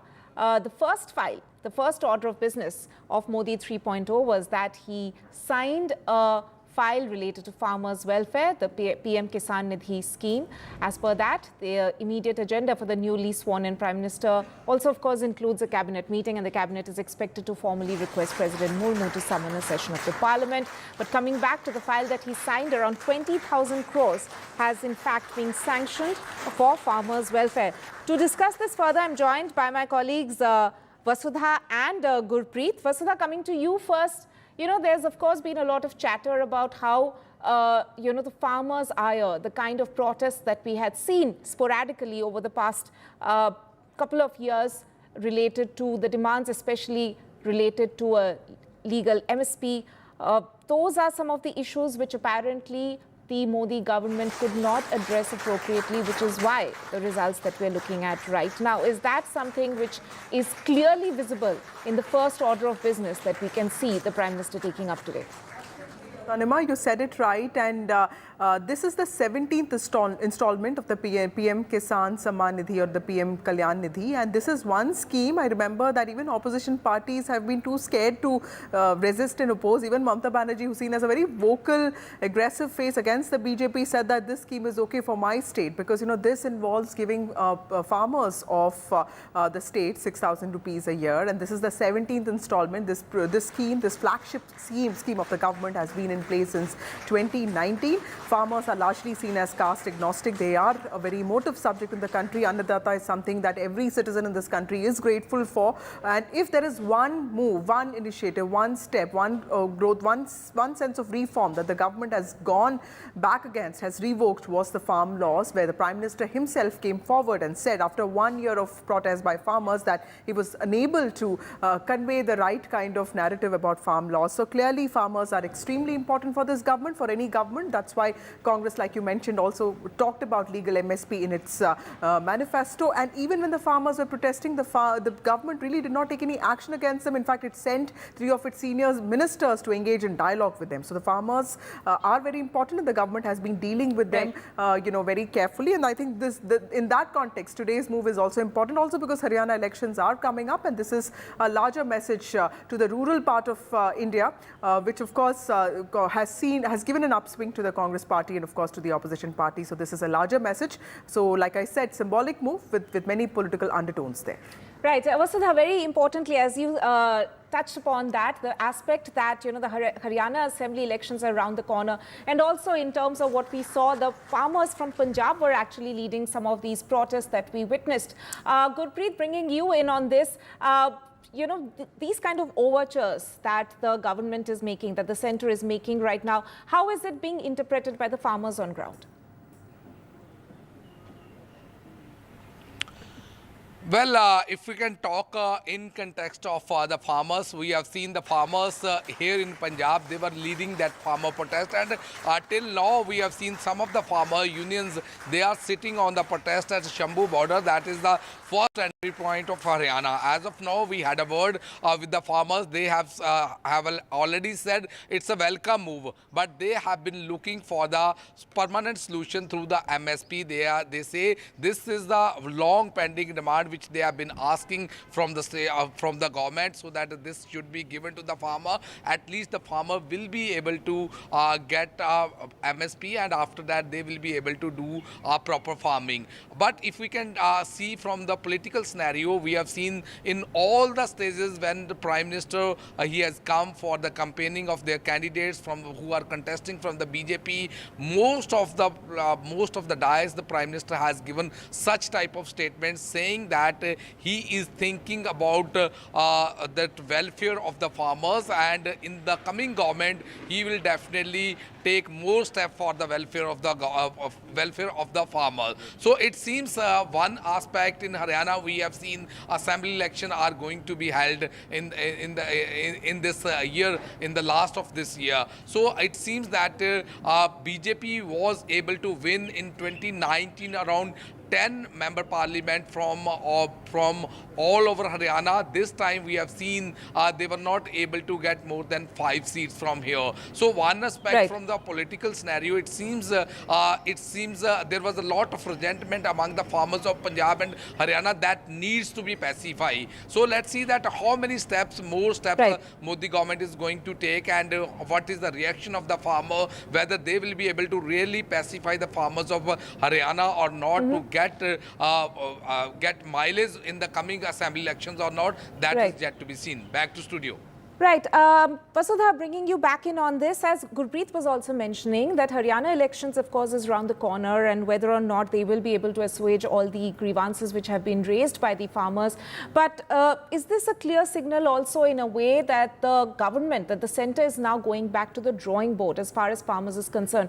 Because it's not just about Haryana, it's also, of course, Punjab, but also Uttar Pradesh, because, you know, the entire western UP belt, which, you know, going by all the analysis which has been done so far, really their alliance with the RLD really did not help out in terms of actually transferring of votes. So with this sort of a gesture as the first order of business that the Prime Minister has taken up today, is that in a way actually looking at the entire arc of farmers in the northern belt, in the northern part of the country, in order to tell them that the centre is really serious about taking up their issues now, and that this is going to be a priority now for Modi 3.0?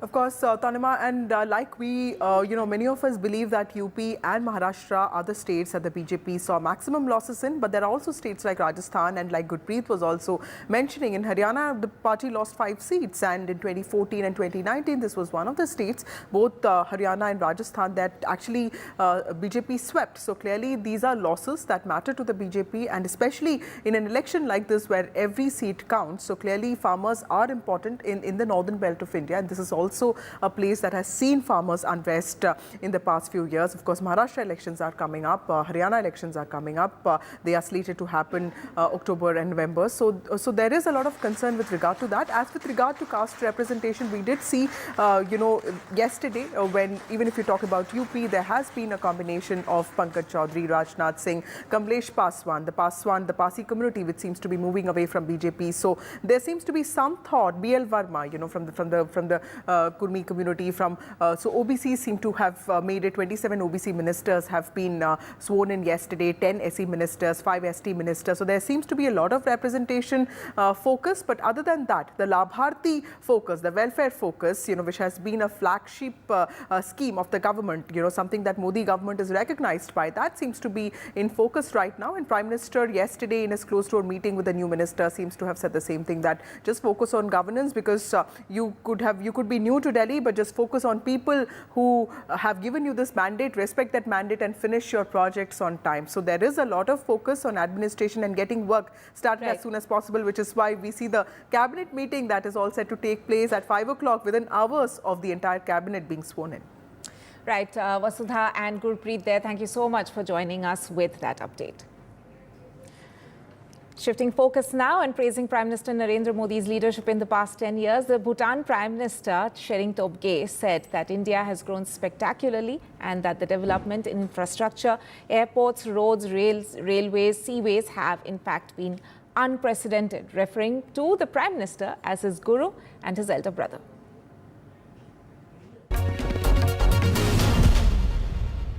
With His Majesty the King's Award, and that's the highest civilian award, and we were honored in Bhutan that it was given to, awarded to Prime Minister Modi, and that he came all the way to Bhutan in spite of his very busy schedule at the end of his second tenure as Prime Minister to personally receive that award. We're very honored.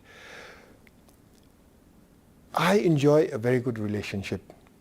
I'm blessed. I enjoy a very close relationship with Prime Minister Modi. Obviously, I see him as a mentor, yeah, and I'm very fortunate to receive his mentorship. I see him as a guru, because he's very clear in his vision, and he's very clear that his vision will be implemented. And so in that respect, I see him as a guru, but most importantly, I see him as my elder brother. In fact, I call him Bade Bhai. Right, and there's, of course, focus on foreign policy in Modi 3.0 government. And we saw just a short while back S. Jaishankar, Union Minister, meeting Maldives President Muizzu. In fact, remember, there has been strained ties between both the countries, and this meeting is taking place in that background. To discuss, in fact, I'll be joined by my colleague Ghazali shortly, but those are the pictures coming in from that meeting which took place just a short while back, where S. Jaishankar, Union Minister, he's of course taken oath in the new Modi government as well. He was meeting Maldives President Muizzu, and this is of course, we saw several key top leaders from neighboring countries, 7 neighboring countries to be precise, who were part of the oath-taking ceremony at the Rashtrapati Bhavan yesterday, Mr. Muizzu being part of it. And this is, of course, clearly a signal that both countries are, in a way, looking forward to improving ties. Let me go across to my colleague Ghazali, who's been tracking this meeting.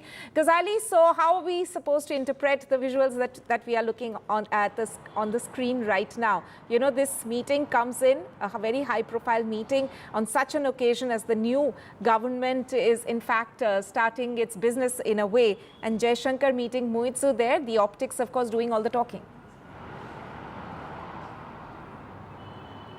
See, this is a very important part of the government, the foreign policy, or say the external affairs ministry, because the Prime Minister has been talking about being Vishwaguru. He has been talking about Vasudev, that the world is one family. And amid all this, the government is also trying to send out a message that we have very good relations with our neighbors. Despite the condition being otherwise, we have a competition from China. Pakistan continues to send and foment terror in India. And then we have a very hot and cold relations with Afghanistan as well. So besides these 3 head of the states, we had invited almost 7 head of the states who attended the swearing ceremony, mostly those who were located near the Indian Ocean. So you have Mr. Muizzu, also President of Maldives, who was elected last year as President on an India out campaign, or say an anti-India campaign, which led to these India-Maldives relations taking a dip. But last month his foreign minister came and met External Affairs Minister Mr. Jaishankar, and back then a joint statement was issued saying that both the countries will work together to cement more strategic partnership. So this is, in a way, also India is trying to send a message to its competitors in the subcontinent like China or even to Pakistan, that you have good relations among your neighbors. So these India also follows the neighborhood first policy. And more than that, a very important fact is that the government, Mr. Modi kept talking about the 5 trillion economy. So to prosper that, to further that progress, we need to have good relations with countries in abroad for our trade, for our revenue generation. We need to have good relations with countries abroad, and that is why not only these meetings, which the visuals you are seeing right now, that Mr. Muizzu or Sheikh Hasina or these neighborhood leaders have arrived to attend the swearing-in ceremony. After that, they're also meeting the Foreign Minister of India. But you'll also see a lot of leaders of the state sending congratulatory message to Mr. Modi for his 3rd term. And then days ahead from now, we have all the global summits. We have G7 in Italy this month. Then we have a peace summit in Switzerland. And after that, BRICS summit, G20 summit. We have ASEAN summit. So amid all this, it shows that India is also trying to expand its footprint at a time when global conflict has hit the headlines. And India has also spoken about peace. Prime Minister has been often quoted saying that this is a time of peace and not war. Right. So, and while US has been trying to mediate between Russia and Ukraine and in the Middle East and has failed miserably over that. So India somewhere has its position to show that it is a power which can influence other region which is in conflict as a mediator, or at least as a leader which maintains neutrality in that in a time of crisis. Right. Ghazali, thank you so much for putting that into perspective, the meetings that are taking place today. And of course, clearly a proper message being given out by Modi 3.0 as far as the foreign policy and the way forward is concerned. Shifting focus now, and this is of course with regard to Maharashtra, and there has in fact been rumblings within the Mahayuti alliance, that of the Shinde Sena and the NCP led by Ajit Pawar, Shiv Sena led by Maharashtra Chief Minister Eknath Shinde, who has remember, has been given a ministerial berth in the new Council of Ministers. But we're given to understand that Eknath Shinde is going to meet his MPs today. And what we have, of course, seen is that NCP's Ajit Pawar said that they did not think it's right for their party leader Praful Patel to accept a post of Minister of State. In fact, they have gone on record to say that they would not accept it, which is why that post has not been accorded to anyone from NCP as of now. We'll, of course, have to wait and see whether the centre actually reaches out to the NCP or to offer them any other post. And what of the Shinde Sena? Remember that at least 7 seats had been won by Shinde Sena in the recently concluded Lok Sabha elections. Let me go across to my colleague Radhika to put this into perspective. Radhika, we've seen that, ever since the results came out, we have been talking about how there has been sort of a upheaval in Mahayuti in Maharashtra. There, of course, is some sort of a push and pull going on, even in terms of the kind of positions that both the allies, the key allies from Maharashtra, are hoping for. But what's the latest in terms of what's happening in terms of strategy meetings being held in Maharashtra by these two parties? That's it, Anima. Multiple strategy meetings being held. There is clear discontent among Mahayuti allies.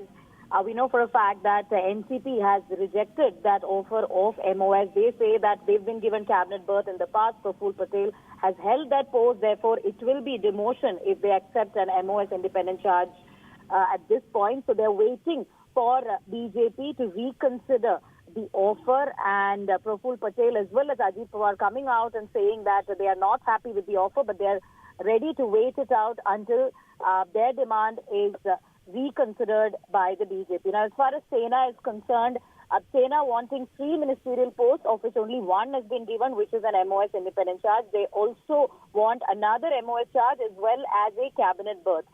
Again, Eknath Shinde saying that, during cabinet expansion, that will be considered by the BJP. So at this point, of course, both the NCP as well as Sena are doing a wait and watch game.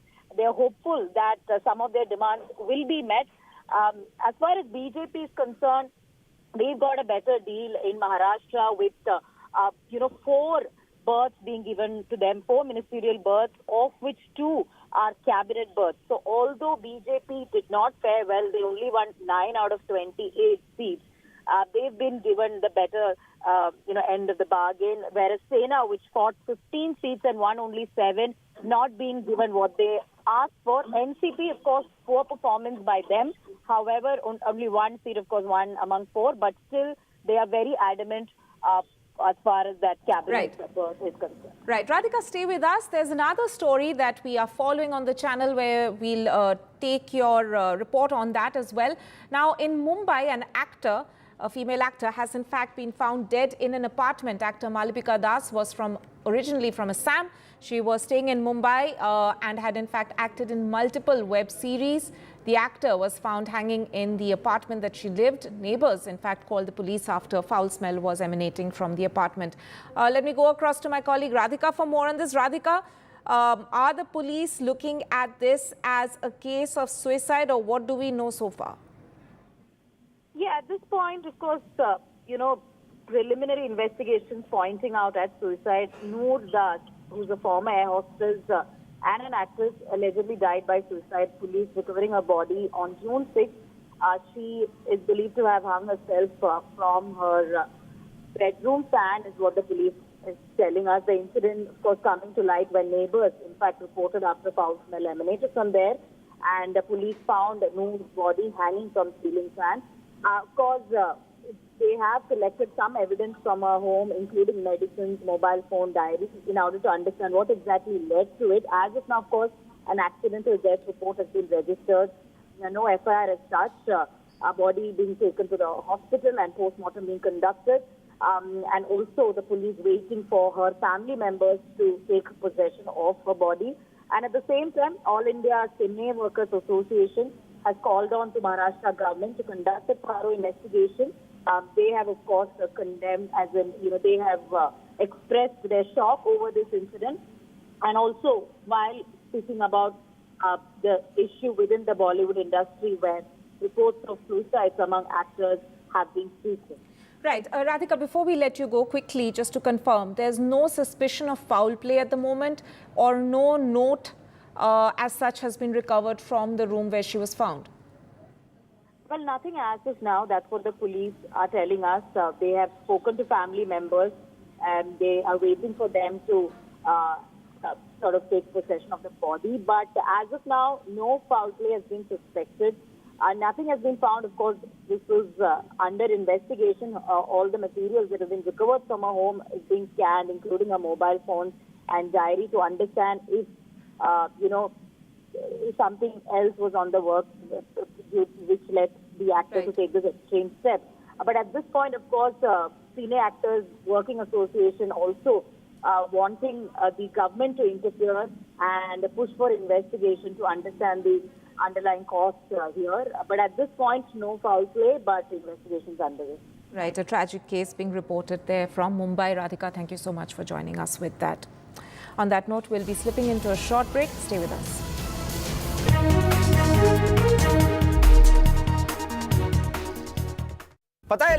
Stay informed and entertained with the new and updated NDTV News app. You can watch all our channels live, listen to podcasts, read breaking and exclusive news from around the world and more. Download the NDTV app today and get access to the best journalism and storytelling on your smartphone or tablet. The NDTV app. News that matters to you. Some people say the metaverse will only be virtual. One day this lecture hall will be made of code, and driverless cars would be trapped in intersections. But even in this maze of the future, you can't wish away health. It's time to become more resilient.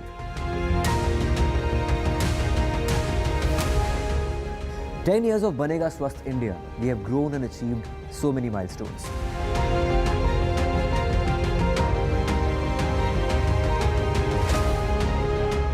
And now I have a plan to beat the urgency, to stop breathing with difficulty, to relieve getting choked with inaction."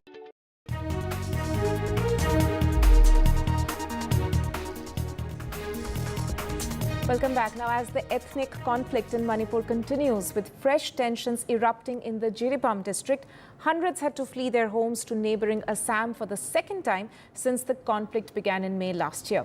Now, security has been tightened in Assam's Lakhipur area and Kachar district after violence was reported in Manipur's Jiribam district, which shares the border with Lakhipur.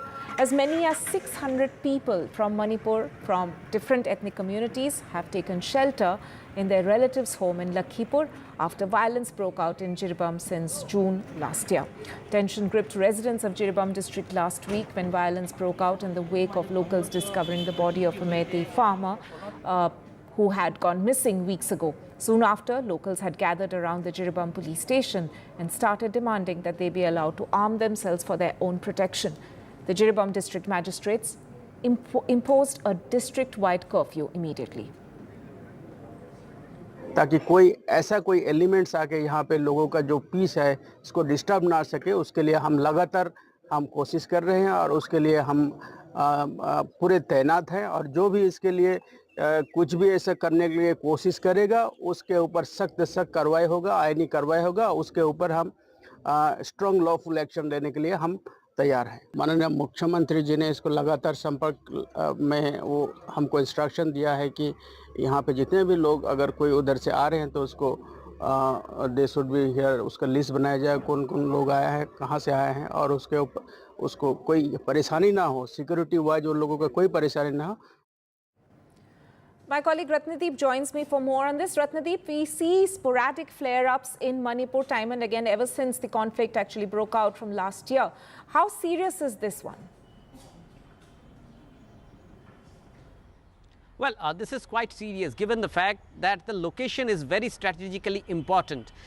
Jiribam is a district which borders Assam. Now, it is through Jiribam that National Highway 37 links the Imphal Valley to the rest of the country through southern Assam, and this acts as an alternative lifeline to to the other national highway which comes through Nagaland and onwards towards the Kuki-dominated Kankopi district, where we saw a lot of blockades last year. So this National Highway 37 was used as an alternative route for essential commodities to reach the Imphal Valley. Now, today what had happened is that an advance party which was part of the security detail of Chief Minister N. Biren Singh, they were travelling from Imphal towards Jiribam, because the Chief Minister, who was in Delhi, took a morning flight and he just landed in Imphal, and he was supposed to visit Jiribam tomorrow. So the Chief Minister, along with top officials of the state, was supposed to be in Jiribam throughout the day tomorrow, take stock of the situation, and therefore this advanced security party was moving,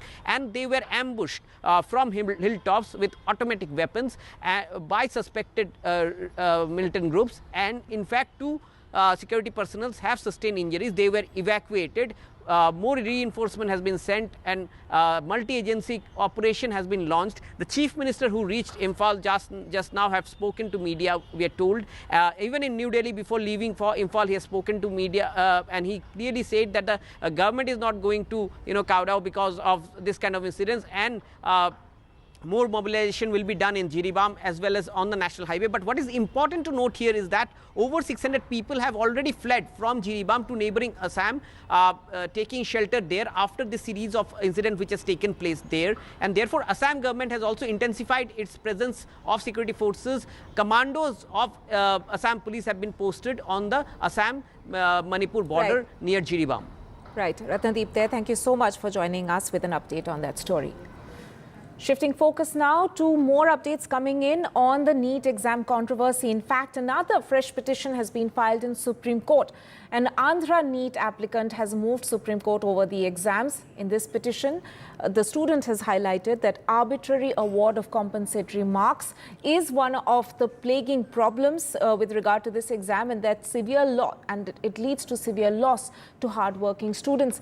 For more on this, let me go across to my colleague Uma Sudhir. Uma, what are some of the details that we know, further details with regard to this petition, and also what are the issues that we have seen with regard to NEET, especially coming from Andhra Pradesh? We've of course seen Tamil Nadu, in fact, struggling with it for several years now. Even in Andhra Pradesh, students are now raising issues regarding NEET.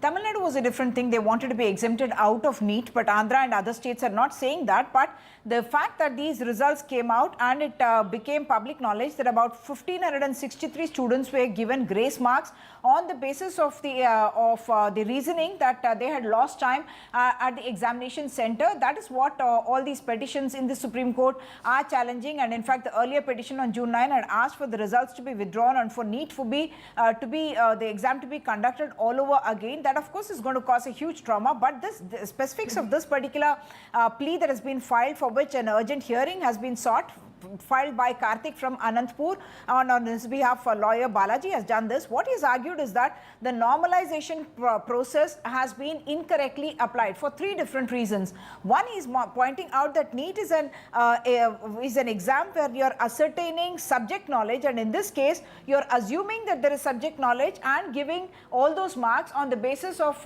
just the loss of time. Two, that the normalization cannot be applied to the attempted questions. The argument is that if you have attempted a question, if the question is wrong, you lose the mark in any case, and if the question is right, you've got the correct mark in any case, and that the normalization or the grace marks can only be given to unattempted questions and during that reasonable time period when the loss of time is estimated. And he is also pointing out that technically this was a physical exam and not an online exam, and therefore it is not technically possible to correctly assess the time loss that has happened in this particular case, and therefore it is not possible to assess how much time has been lost and how many questions were not attempted because of that time loss. And the argument now is that just in one center at least 6 students have got 720 marks. That's a full 720 marks, and pointing out that I think all India about 67 students have got 720 marks. That's a full marks in this exam, and therefore this makes it very unfair and discriminatory for the other students who have attempted and worked so hard for this particular exam. As you know,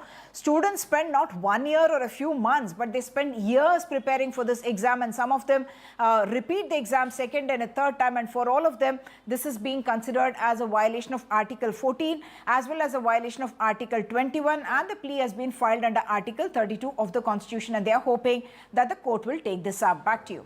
Right. The exam, which always manages to make headlines because of all the controversies, there another strand showing up now with this petition. Uma Sudhir, thank you so much for joining us with that. On that note, we'll be slipping into a short break. News and updates will continue right here on NDTV.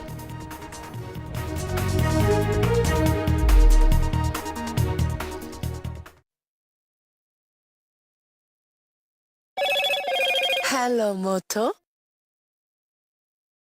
Motorola, India's best 5G smartphone brand. Prime Minister takes charge as Modi 3.0 government begins. Prime Minister Modi signs first file committed to farmers' welfare, reiterates that the centre is in fact committed to farmers' well-being. All eyes on portfolio allocation today. Who will get what? Decisions likely to come out later today. And key Maharashtra allies push for more plum posts. In fact, NCP rejects the MOS berth for Praful Patel, and Shinde Sena is seeking 2 more ministerial berths as per sources. Pilgrims attacked in Jammu and Kashmir, 9 killed, 33 injured in a terror attack as terrorists opened fire on a bus. The bus falls into gorge due to the firing. There are, in fact, currently there is a search and combing operations going on in order to hunt out the terrorists.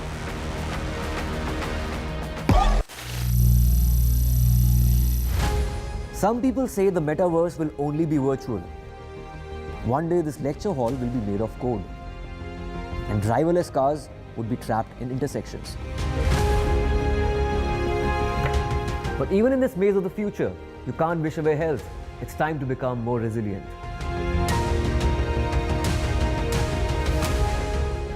"10 years of Banega Swasth India, we have grown and achieved so many milestones.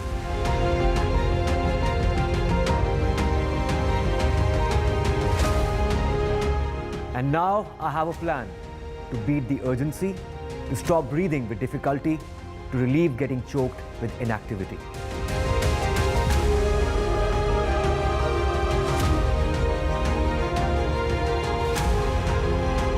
Energize our government, our environment, our society, and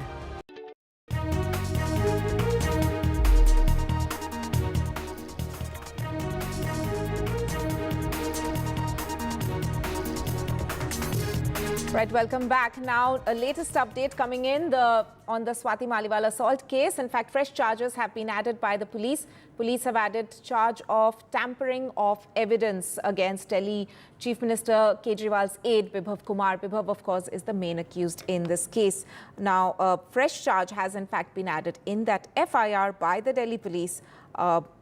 Charge of tampering of evidence has also been added to the case now. Let me go across to my colleague Mukesh for more. Mukesh, ये जो charge, ये जो धारा add करी गई है FIR में, ये किस बेसिस में किया गया है? What tampering of evidence are the police looking at? देखिए, जब बिभव कुमार को दिल्ली पुलिस ने गिरफ्तार किया था तो कोर्ट में ये भी कहा था कि जो बिभव कुमार के पास आईफोन था, उस आईफोन को मुंबई जाकर बिभव कुमार ने फॉर्मेट कर दिया है और उस फोन का जो पासवर्ड है वो नहीं बता रहे हैं। तो एक तरह से सबूतों के साथ में छेड़खानी की, सबूत नष्ट किए। इसीलिए दिल्ली पुलिस ने आईपीसी का सेक्शन 201 यानी कि एविडेंस डिस्ट्रॉय करने का सेक्शन है, इसको लगा दिया है और एफआईआर में एक सेक्शन ऐड कर दिया है, जिससे कि बिभव कुमार की मुश्किलें बढ़ने वाली हैं, क्योंकि बिभव कुमार पहले से ही इस मामले में भी जेल में हैं और जो 30 हजारी कोर्ट है वहां से उनकी बेल पहले खारिज हो चुकी है।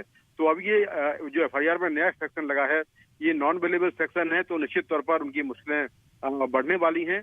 और पुलिस का दावा है कि उन्होंने इस मामले में आईफोन जो है फॉर्मेट कर दिया था। उस आईफोन में जो स्वाति मालीवाल का जो वीडियो था, जिसमें एक एडिटेड वीडियो जो है जो लीक किया गया था, तो पुलिस का शक ये है कि जो पूरा वीडियो है वो उसी फोन में था और बाद में उस फोन को फॉर्मेट कर दिया गया। इसीलिए दिल्ली पुलिस ने आईपीसी का सेक्शन 201 यानी कि एविडेंस डिस्ट्रॉय करने का सेक्शन लगा दिया है और अब इसके तहत जो है उन पर मामला चलेगा। Shukriya Mukesh हमसे जुड़ने के लिए. This is of course an update coming in where the police are now have added another charge in the FIR related to Maliwal assault case. Shifting focus now, but staying with the national capital, as parts of Delhi are facing severe water shortage. We saw Delhi Water Minister Atishi going in to meet Delhi LG today. In fact, the Delhi government is blaming Haryana for acting as an impediment, and Atishi in fact said today that despite the Supreme Court order asking Haryana government to ensure and to facilitate extra water, surplus water to be released from Himachal, but that is not happening yet, and which is why they have now appealed to the LG to intervene. Listen in to what Atishi had to say. अभी ऐसा हमें supreme court के affidavit से पता चला है कि हरियाणा और हिमाचल प्रदेश में अभी डिस्प्यूट चल रहा है कि कितना पानी हिमाचल से आ रहा है और हरियाणा आगे कितना पानी छोड़ेगी। हम हरियाणा सरकार से रिक्वेस्ट कर रहे हैं कि जो पानी हिमाचल प्रदेश दे रही है उस पानी को आगे दिल्ली वालों को दिया जाए। हरियाणा का कोई भी पानी जो हथनी कुंड बराज से यूज़ होता है, जो यूपी में यूज़ हो रहा है, जो उत्तराखंड में यूज़ हो रहा है, वो सारा पानी सिर्फ इरिगेशन पर्पस के लिए यूज़ हो रहा है। दिल्ली में आज पीने के पानी की कमी है, दिल्ली में आज घरेलू उपयोग के पानी की कमी है। तो हम हरियाणा सरकार के सामने बार बार हाथ जोड़कर जा रहे हैं और यही हमने रिक्वेस्ट एलजी साहब से भी करी है। Right, let me go across to my colleague Tanishka, who's been tracking all the updates there. Tanishka, we have in fact seen that the Supreme Court has seized of the matter. There's a certain order which has gone out, but there still seems to be politics over water in the national capital. Is there any understanding that we've got in terms of what the Haryana side is saying, or even what the Delhi LG has to say after this appeal from Aam Aadmi Party? What we do know as of now, after the emergency meeting that Delhi Water Minister Atishi called upon with the LG of Delhi, VK Saxena, is that it was an hour-long meeting, and after the meeting, Atishi came out and she said that after putting forth the request, she's requested with folded hands to the LG to provide water to Delhi from Haryana, Yamuna water from Haryana, and the LG has said that he will be taking up this issue, this matter with the Haryana government, and that he will be requesting forward for the release of Yamuna water from Haryana. So that's the first thing, that's the first key important thing that was discussed in the meeting. Other than this, the important thing that was discussed was the appointment of more members in the Delhi Jal Board. So there are 3 key posts right now that are vacant, which is for the member of finance, member of irrigation and member of drainage. So these 3 posts are vacant, and there's also additional pressure on the CEO of the Delhi Jal Board, and the additional pressure on him needs to be distributed equivocally across board, across all members in the Delhi Jal Board, so that he can focus more on the issues present at hand. Delhi is suffering an acute water shortage, and Delhi Water Minister Atishi also added that the water that we're receiving from Haryana at this moment is being used up for irrigation. It is not enough to suffice the needs of drinking water for the citizens of Delhi. So we've received 840 cusecs of water, but according to the Upper Yamuna Jal Board meeting, which had happened in May 2018, this was the 53rd meeting, it was decided that 1050 cusecs of water Delhi will receive from Haryana, but right now Delhi is receiving only 840 cusecs, which is causing such a major water shortage across pockets in Delhi. So these are the main issues that were raised by Delhi Water Minister, and she said that also she added on that despite the order of Supreme Court for Himachal Pradesh to release water into Delhi, it has not happened yet. It will happen soon. So this is what we're waiting on right now as Delhi continues to grapple with the water crisis. In fact, Atishi also went on to mention that there's a dispute between Haryana and Himachal as well as to how much water has to be released. So 3 states over there once again locked up as people suffer due to water crisis. Tanushka, thank you so much for joining us with that. In fact, we'll be heading into a short break, but we'll keep you updated on all the news coming in. Stay tuned to NDTV.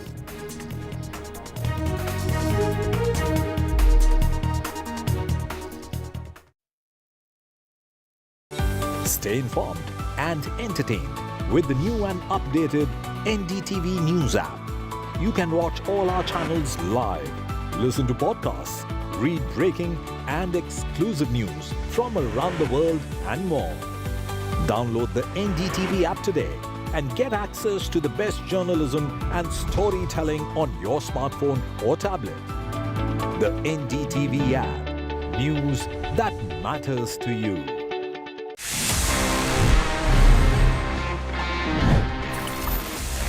Our life is anyway quite easy these days because हमको वो cash carry नहीं करना पड़ता है. We can make the payments just using UPI. हमारे phone से instant एक QR scan करके हम payment कर देते हैं. But the question is कि अगर आपके पास में आपका wallet नहीं है और आप UPI के भरोसे घर से निकल गए, let's say you don't get internet signal as well. Sometimes ऐसा होता है और आपको अगर वहाँ पे UPI से payment करना है, how would you do it? Guys, the simple answer is कि आप बिना इंटरनेट के भी UPI से पेमेंट्स कर सकते हैं if you just follow the following instructions. सबसे पहले आपको आपके फोन से डायल करना है *99#.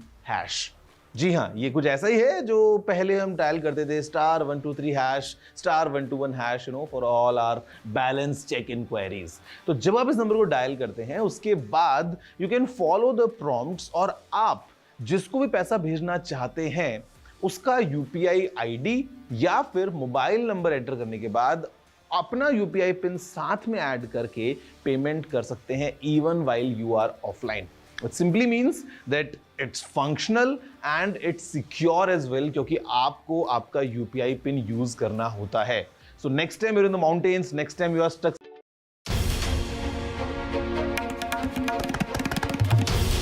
This is NDTV. And you're watching NDTV 24/7. Hello, Moto.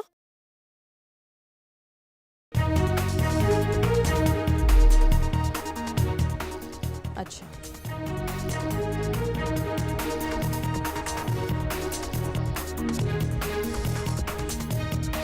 Pak-backed terrorists killed 9 pilgrims in Jammu Kashmir's Reasi, 33 injured in Jammu Kashmir terror attack. It's a big terror challenge for Modi 3.0 government.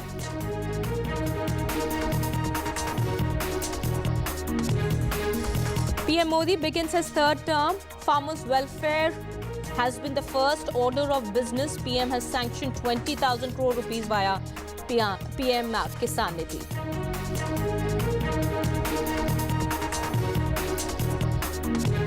The portfolio allocation is expected today. All eyes will be on who gets what. First cabinet meeting is at 5 p.m.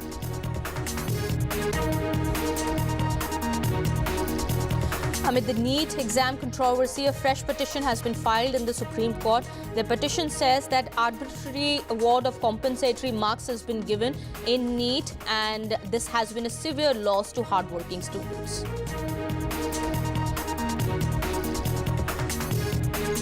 Even as Delhi continues to sizzle, the water wars are simmering in the national capital.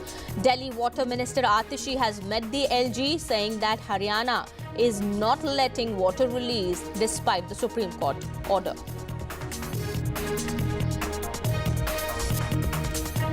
S. Shankar calls on Maldives President Muizu after Prime Minister Modi was seen seated next to the Maldives Premier at the President's banquet.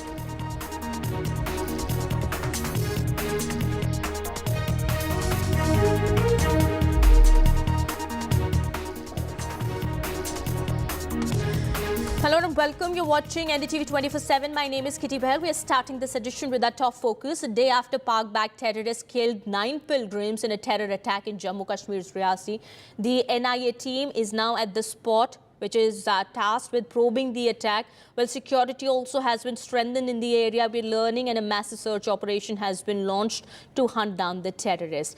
Well, Pakistan-based TRF has claimed the responsibility for the attack and has even warned of more attacks in the future. Well, this definitely has emerged as a big terror challenge for Modi 3.0 government.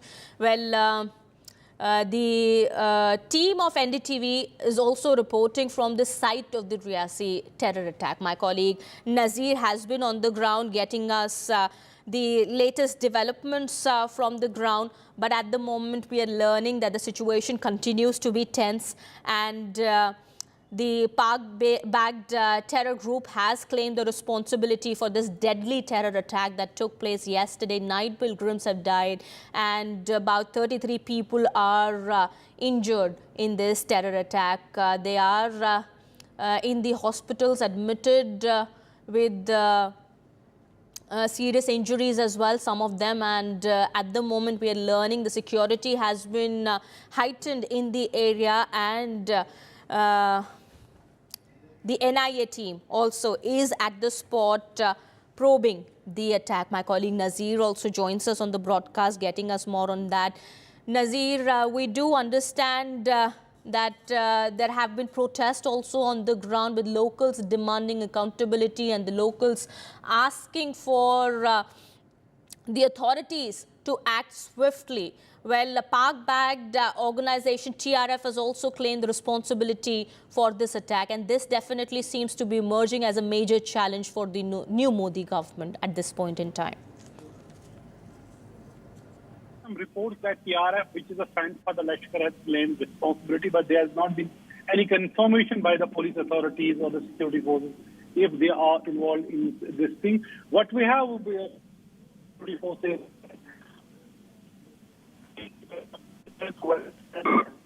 that use M4 rifles.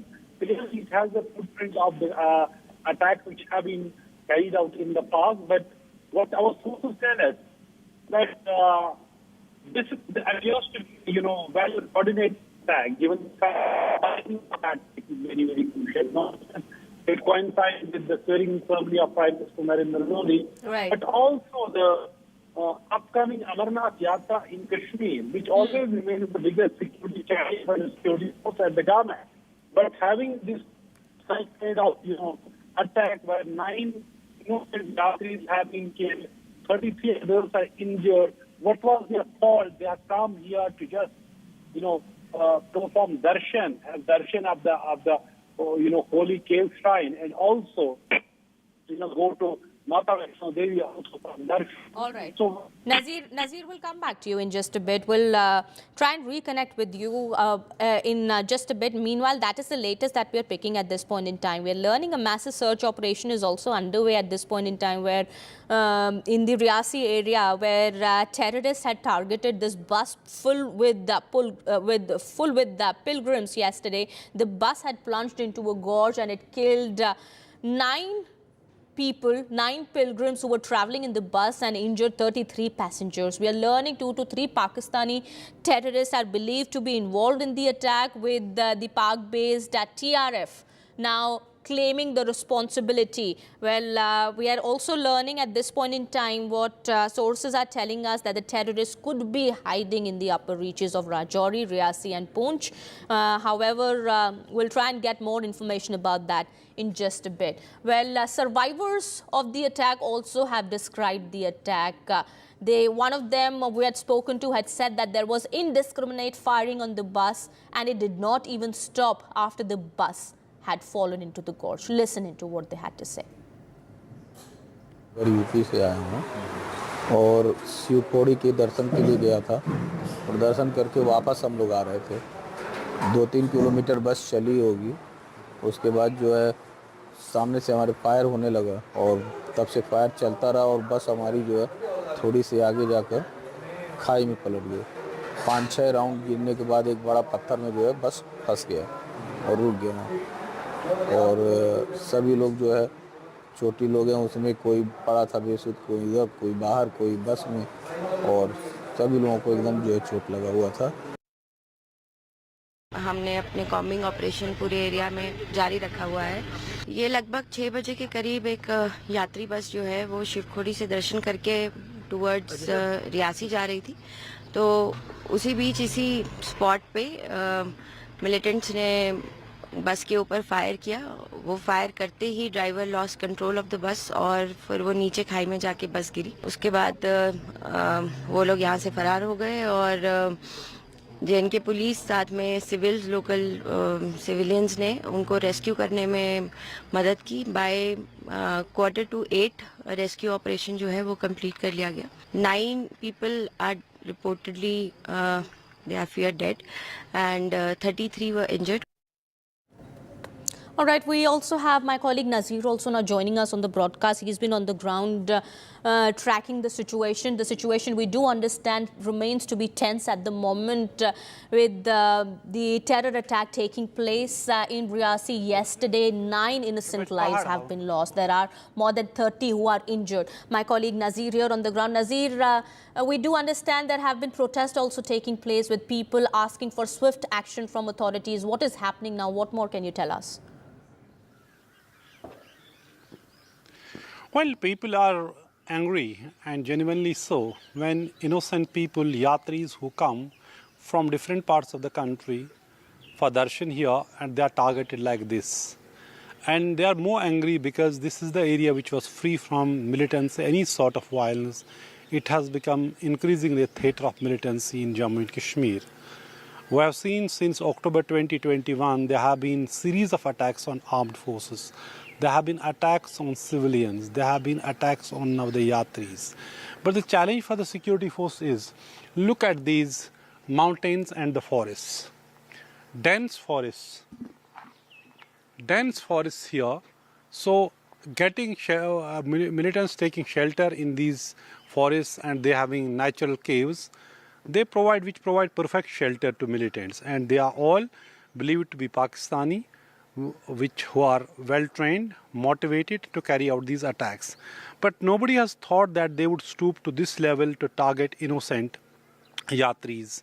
And the eyewitness who told us that they thought perhaps they have heard firing, but then injured passengers told them, look, the bus was first attacked, and then they rushed to that area and this rescued people. Here in this area, which is actually a border of Rajouri and Reasi, where this exact attack has taken place, people are there's a sense of disbelief, there's shock. How can all this happen? They're demanding more security force, even as large number of troop deployment is already made. And I can tell you, in all these mountains, in all these forests, a major operation has been launched by the security force. It is a joint operation to track down the attackers, which Lieutenant Governor Manoj Sinha has also said. But in this area, operating here, carrying out operation is not easy, because more often than not, we have seen in the past attacks, militants have managed to escape, taking advantage of these dense forests, and also they appear to be highly trained in jungle warfare. That remains a bigger challenge, because this militancy appears to have shifted its base from the plains of Kashmir to the forests and the mountains of Pir Panjal. Yes, Nazir, you've also been telling us earlier, and sorry to interrupt you here, you've also been telling us earlier that it's not just one terror groups. There are 2 to 3 terror groups who are... Nazir, if you're able to hear my voice there. Yes, you've been telling us earlier. Okay, Nazir, if you're able to hear me, you've been informing us earlier that at least 2 to 3 terror groups are active in the Reasi, Rajouri, Udhampur, Poonch area. And also sources have been telling us with the kind of weapons that have been used, M4 carbines, which is an American-made assault rifle variant that has been used in this terror attack. It's not the handiwork of just... one terror group, although we do understand Pak-based TRF has already claimed responsibility for this. But yes, the kind of attacks that have been taking place, the terror attacks that have been taking place, these are not interlinked, since these groups work independently.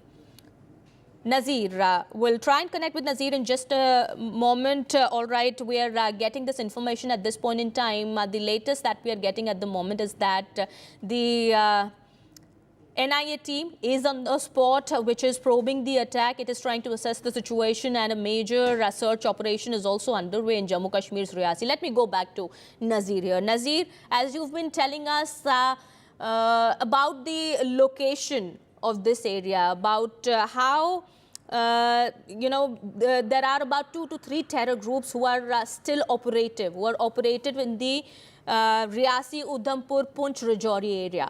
and the attacks that have been taken place, the recent attacks that have taken place in and around this area are not interlinked? Yeah, exactly. This is what our sources in the security force tell us, that they may not be interlinked because there are groups, at least 3 groups who are operating independently. Their handlers may be same across the border, but the fact is groups are operating independently here to maintain their secrecy. And security force have a very, very coordinated, when it comes to the coordination, when it comes synergy, when it comes to the anti-militancy operations.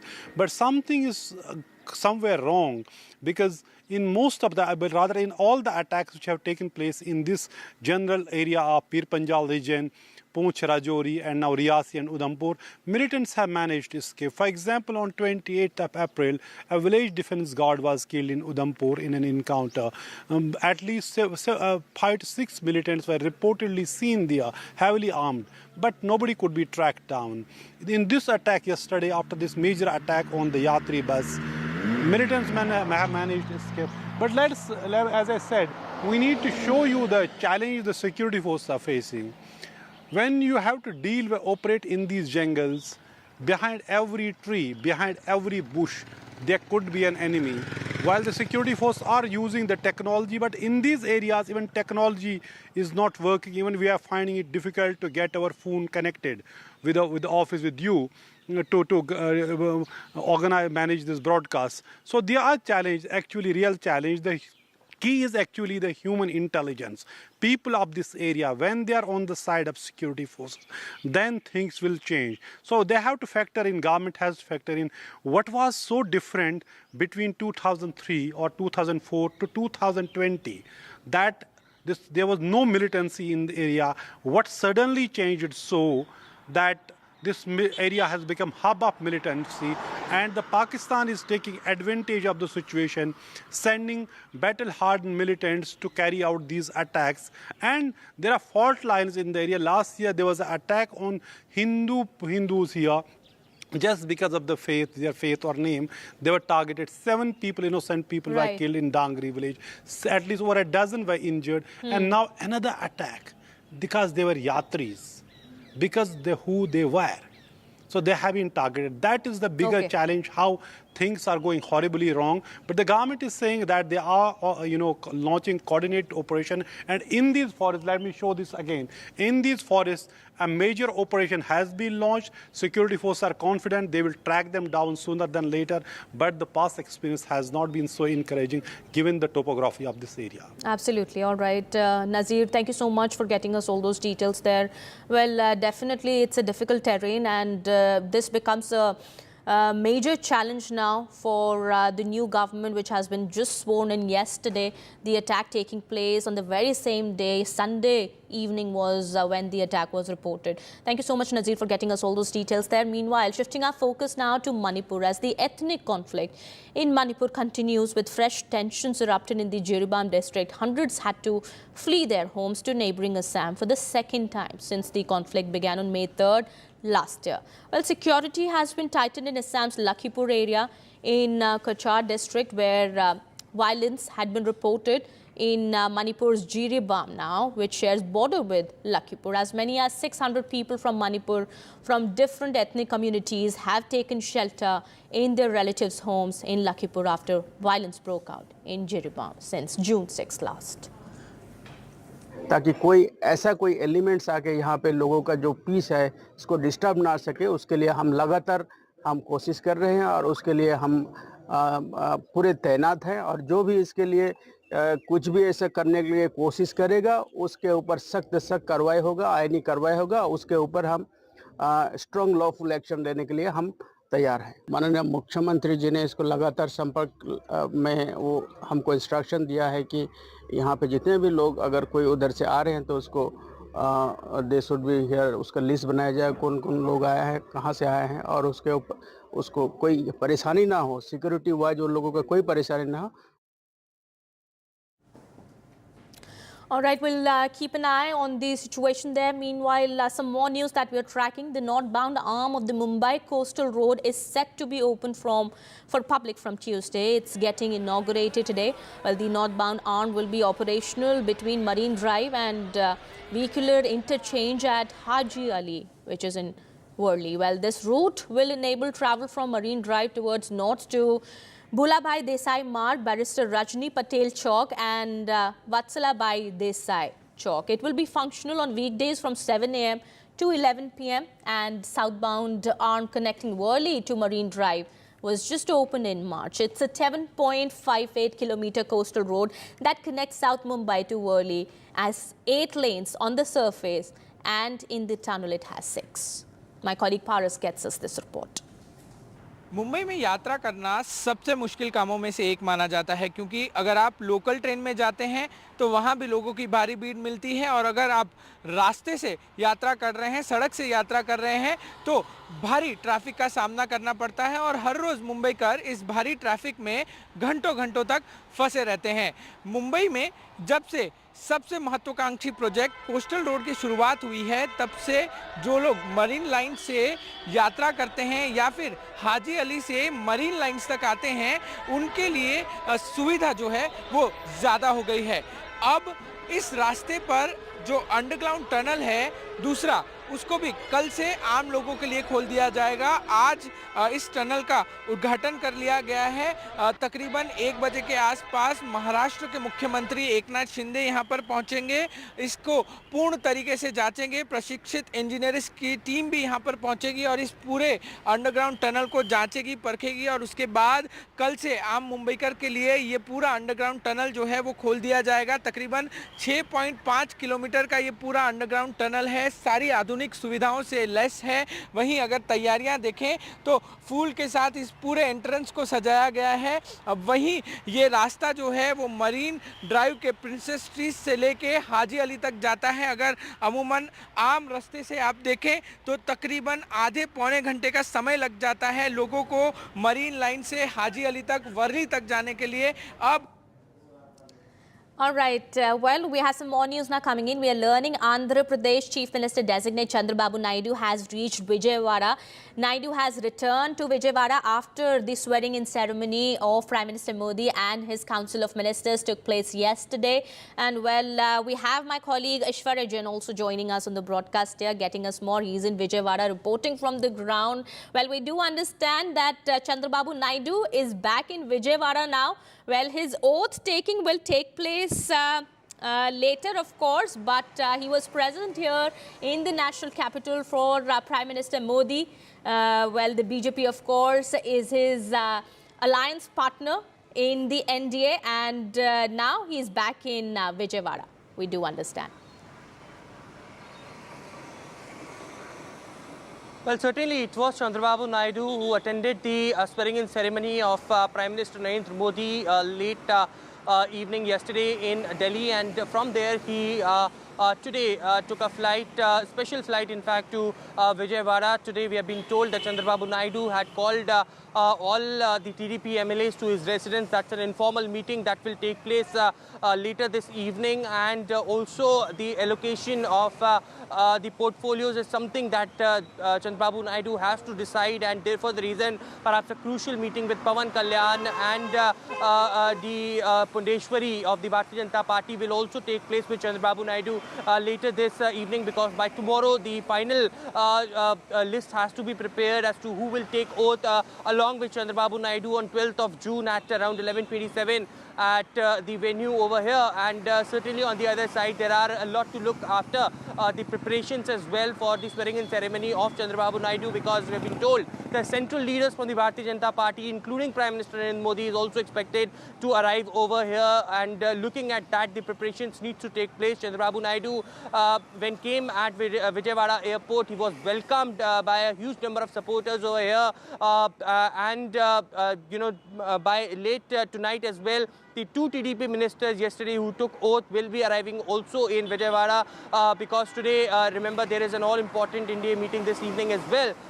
So Council of Ministers, I beg your pardon, so that will take place, and after that they will be coming in to Vijayawada, but certainly Chandrababu Naidu to meet and to meet the MLAs of TDP by this evening at his residence is the information that we are getting. All right, absolutely. There are a lot of challenges, of course, for Chandrababu Naidu also, as he is going to be sworn in as the Chief Minister, of course, and his ministers as well, who will be in charge of the state of Andhra Pradesh now. It was Jagan Mohan Reddy earlier, but now with the TDP well, capturing a bigger space here in the assembly elections also in Andhra Pradesh. Well, the mandate was given to TDP, that is Chandrababu Naidu's party, and Chandrababu Naidu is to be sworn in very soon, and well, a lot of preparations going on for that swearing in as well. All right, with that, it's time for a short break here. More news and updates on the other side. Stay tuned.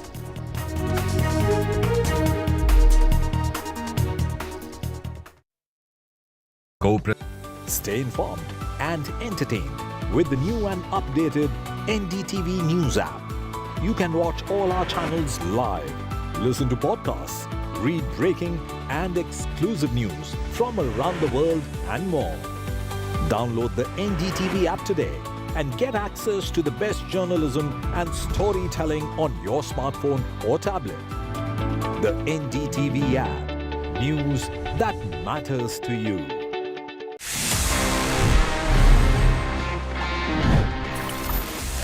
Finally, I'm here. Finally, this is the time जहाँ पे मैं आपके सवालों के जवाब देता हूँ. In this section, which happens to be my favorite as well, and it's called Ask TG. Let's see इस week हमारे पास में कौन से सवाल हैं.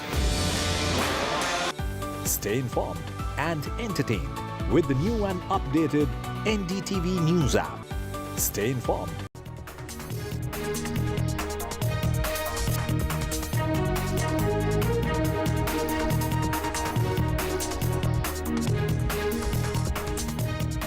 Welcome back after the break. Prime Minister Modi today assumed office for the third consecutive term in his South Block office in Delhi following last evening's swearing-in ceremony where he led a 72-member Union Council of Ministers into office. Well, the first file that he signed was related to farmers' welfare scheme, that is the PM Kisan Nidhi Yojana. Now, the immediate agenda for the newly sworn-in Prime Minister includes a cabinet meeting. This cabinet meeting is expected to take place at 5 p.m. today. Now, the cabinet is expected to formally request President Draupadi Murmu to summon a session of the parliament. This session is expected to include the president's address to both houses, outlining the government's vision and priorities for the upcoming term. Now, portfolio allocation is also expected to take place today, but we are hoping that's expected sometime in the evening. But who gets what? That is something that all eyes will be on. Which portfolio will be given to which minister, that remains to be seen. 72-member Council of Ministers was sworn in yesterday, and out of which 30 are cabinet rank and others are MOS independent charge and MOS who've been sworn in yesterday in the grand swearing-in ceremony that took place at the Rashtrapati Bhavan. And we've also spoken to one of the key ministers in the Modi 3.0 government. Jodhpur MP Gajendra Shekhawat has spoken to NDTV and has said that the newly formed Modi government will take India to bigger heights. Listen in. I'm joined with third-time winning MP, Mr. Shekhawat here. He's again for the third term been elected into the Union Cabinet Ministry. Shukriya हमें join करने के लिए, sir. Thank you very much. Yes. And you know, this is the Modi 3.0 and आपका भी ये third term है as a Union Cabinet Minister. How are you feeling about it? First of all, I would like to express my gratitude, from heartfelt gratitude to the electorals of Jodhpur, the people of Jodhpur, for the overwhelming support they have given me, unconditional love and support they have given me for last more than 10 years. I would like to express gratitude to the workers of BJP, the Karyakartas, who tirelessly worked for ensuring this victory with a thumping majority to make sure that Modi ji becomes Prime Minister for the third time consecutively. I would like to express my gratitude to the state BJP office bearers and the national BJP office bearers, the leaders of BJP, who has shown trust and faith on me and given me chance consecutive 3 terms to represent state Jodhpur in Lok Sabha. And Honorable Prime Minister, I would like to thank heartfelt gratitude to the Prime Minister that he has given me chance for consecutive 3 terms to work in his team. This government have come with a mission, and the mission is to make India one of the most richest country, the powerful country, the safe country, and a developed nation. And in last 10 years, we have worked towards that. The gaps which were there for 6 decades or 7 decades, we have filled those gaps. In last 10 years era, with the mission to achieve that mission, what we have taken, and to achieve the target, what we have decided for ourselves, we have enrooted our works, keeping poorest of the poor people in the mind, and we have tried our best to bring change in the life of the poor people, which we have successfully done. But 25 crore people have transformed their life, and they are now fortunate to live as a middle class people or lower middle class people. This mission is going to be continued till the target is achieved. Mr. Narendra Shekhawat, you've been the Jal Shakti Minister, you've also held charge of the Agriculture Ministry. This time round, what portfolio around? I think that is the big question right now. I think this is a prerogative of Honorable Prime Minister, that in his team, what responsibility he would like to give to whom. Let us wait. Whatever the responsibility is, the ultimate target for the entire cabinet and all the workers of BJP is to make Bharat Mata Vishwa Guru. What is your plan this time, third time round, Modi 3.0 in the government? Let the plan, as I have told you, the mission is from day one. It is well targeted, well approached, that we have to make sure that India becomes the Vishwa Guru and Bharat becomes the developed nation. And for last 10 years, as I have said, that government is working with that mission, working on that mission. We have achieved certain milestone, but now we will put on more energy to achieve that target as soon as possible. Thank you so much for joining us. All right, that was Mr. Gajendra Shekhawat speaking exclusively to NDTV in that conversation with that reporter there. Meanwhile, some more news now that we're tracking at this point in time. Well, key Maharashtra allies of the NDA are asking for more in the Modi 3.0 government. We are learning the NCP has rejected the MOS berth that was given to Praful Patel. Shinde Sena is even asking for 2 more ministerial berths. Maharashtra Chief Minister Shinde is meeting the Sena MPs today and to discuss about this. We are learning Uddhav Sena is also hit out at the NCP over the tussle that is brewing at this moment. We also have my colleague Radhika now joining us on the broadcast. She is getting us more updates on this.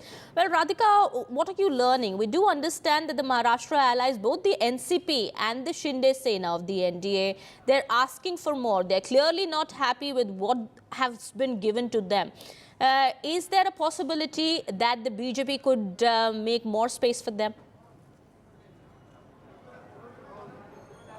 Well, that's the hope as far as NCP Ajit Pawar faction is concerned. They are quite hopeful that BJP will reconsider and they may perhaps be getting a cabinet berth. Yesterday, we know for a fact that both Praful Patel as well as Ajit Pawar reacted to the offer that had been given to them, which was MOS independent charge, which they rejected and said that in the past, Praful Patel had held a cabinet berth and therefore it has to continue. They want cabinet berth, as far as the entire NCP is concerned. Otherwise, it is not right and it could be considered as a demotion. So, NCP at this point adamant. They have given BJP a few more days to reconsider their offer On the other hand, Eknath Shinde Sena also not very happy with the offer that had been placed before them, an MOS independent charge, which they've accepted, but they're also looking for a cabinet berth as well as another MOS charge, which they believe would be given to them during cabinet expansion. So there is a lot of discontent within Mahayuti allies as far as cabinet berth and ministerial berths are concerned. Shiv Sena wanting more, and NCP not happy with what has been given to them. And the better end of the bargain is something received by the BJP with 4 ministerial berths, including 2 cabinet berths, despite the fact that BJP did not perform as well in Maharashtra. 28 seats which they fought, of which only 9 won by them. But Eknath Shinde Sena had performed better by winning about 7 seats from the 15 that they had in fact fought on. At this point, of course, I am at an NCP Foundation Day event where we could be perhaps getting reactions from Ajit Pawar and Praful Patel, who will be attending the event. So we'll have to see what their strategy will be. But at this point, it's a wait and watch game for both Eknath Shinde Sena as well as NCP. Absolutely. All right. Thank you so much, Radhika, for getting us all those details there. We're also expecting reactions from the NCP as well as the Shinde Sena in a bit. We'll get you that as soon as possible. Meanwhile, some more news now. Well, a busy foreign policy agenda is on the horizon for the Modi government. Well, Prime Minister Modi's term began with a high-profile oath-taking ceremony attended by leaders of 7 neighbouring countries. The new government will engage in bilateral meetings with each visiting leader. The focus is expected to be on strengthening connectivity and partnerships. We've seen how Mr. S. Jaishankar has been meeting the visiting foreign leaders, while Maldives President Mohammad Muizzu is one amongst them, who is in India and attended the swearing-in ceremony of Prime Minister Modi and the newly sworn Council of Ministers yesterday. He was also seen speaking to S. Jaishankar today. Before arriving in India, he even said that that a healthy bilateral relationship is what he sees between the 2 countries. All right, with that, it's time for a short break here. More news and updates on the other sides.